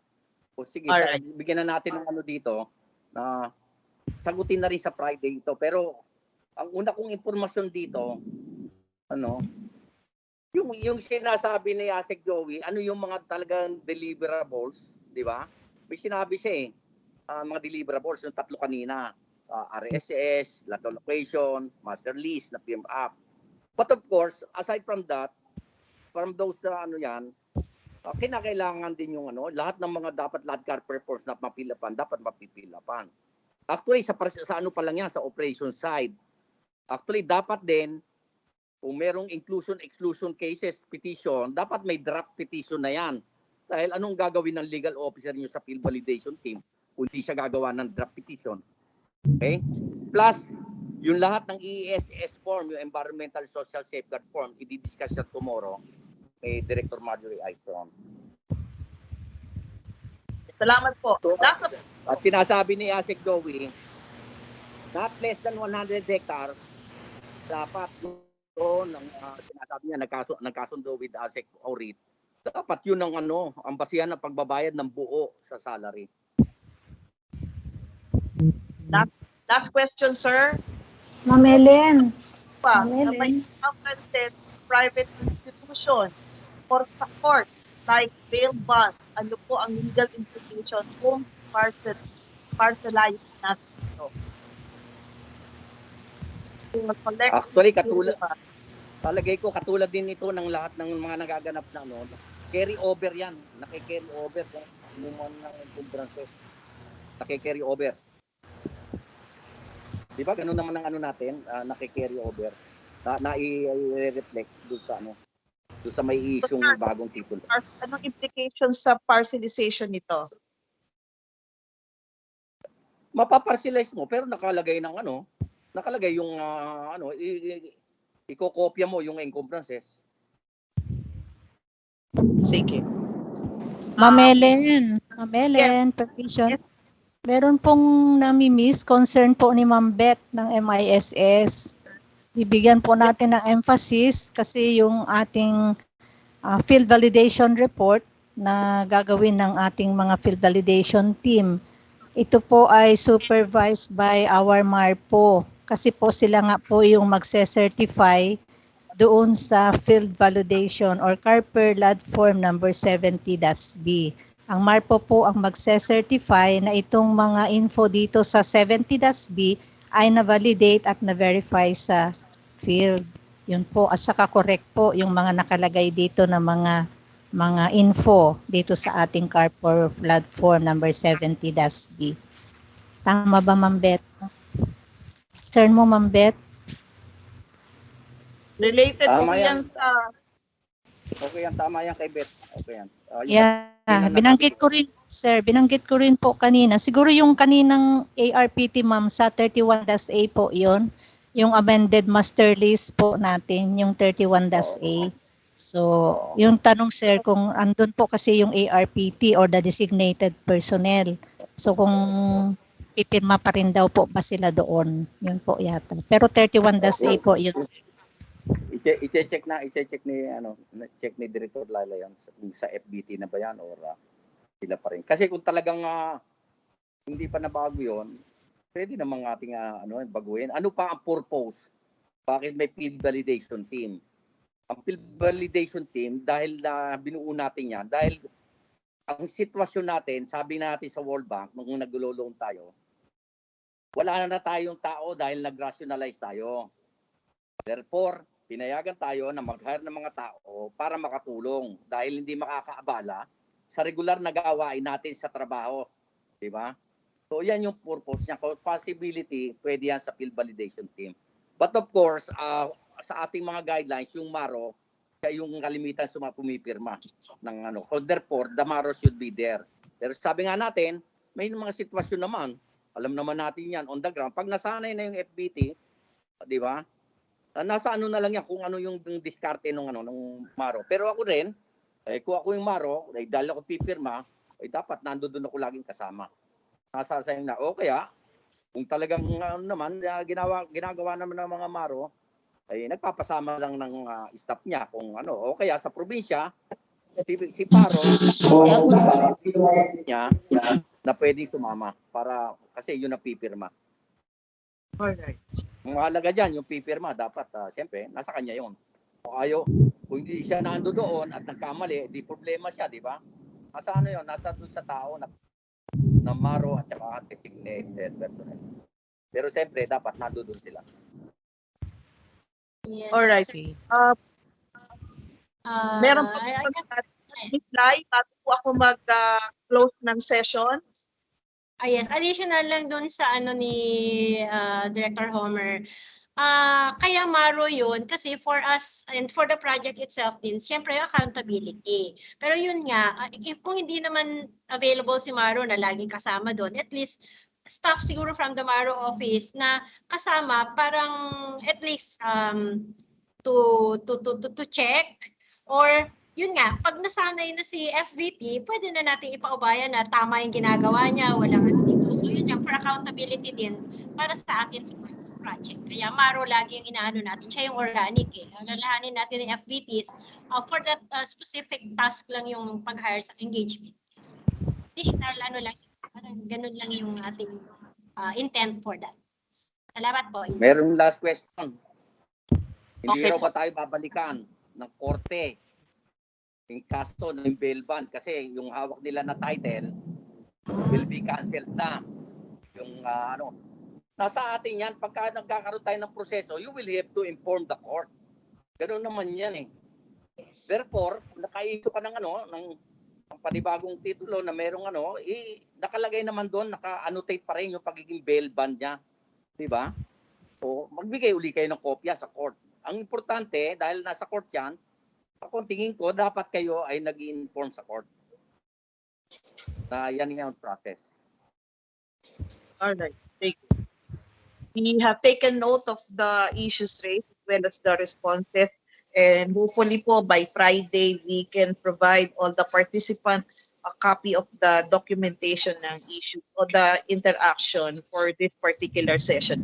At this point in time, we would like to thank Engineer Benilda Alvarez for her presentation and discussion, as well as to Director Homer and Director Raidat for providing us additional information and responses sa mga issues na na-raise. Sa lahat ng participants, we hope that sa mga concerns ninyo at this point in time at this nabigyan kayo ng clarification. For this day, medyo it has been a long day po and we all deserve a good rest po. So magandang hapon po sa ating lahat and we hope to see you tomorrow morning po as we focus na our discussion for the legal services, legal assistance and PSF. So sa ating pong lahat, marami pong salamat for bearing with us mula alas 8 ng umaga hanggang ngayon pong alas 5:21 ng hapon. So see you tomorrow. Thank you very much. Thank you po. Salamat po. Session for day 1 is now concluded. Thank you po. Thank you po. Maraming salamat. Ingat po sa lahat. Thank you. Thank you. Bye-bye. Salamat po. Kaliw po ni Karol. Dibe? Darat. Oo, ako na Sekretarya, po yung ating method ngayon based on board.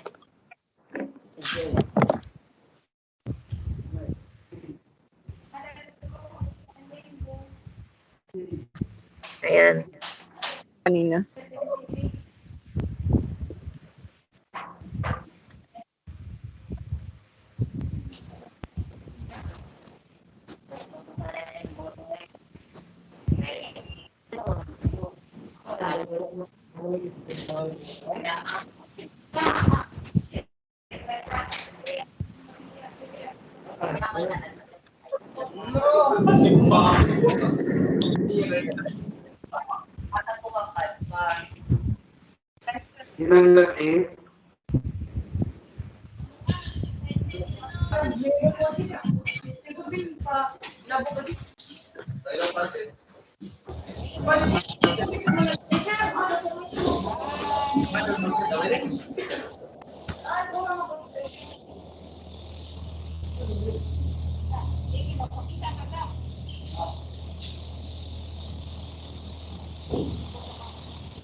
Sige, sige. Ma'am Ellen, naka-ano ka, naka-mute ka. Ma'am Ellen. Naka-mute ka po. Opo, nakamute na po ako kanina pa. Ano, sir? Si Romy, naririnig mo po ako?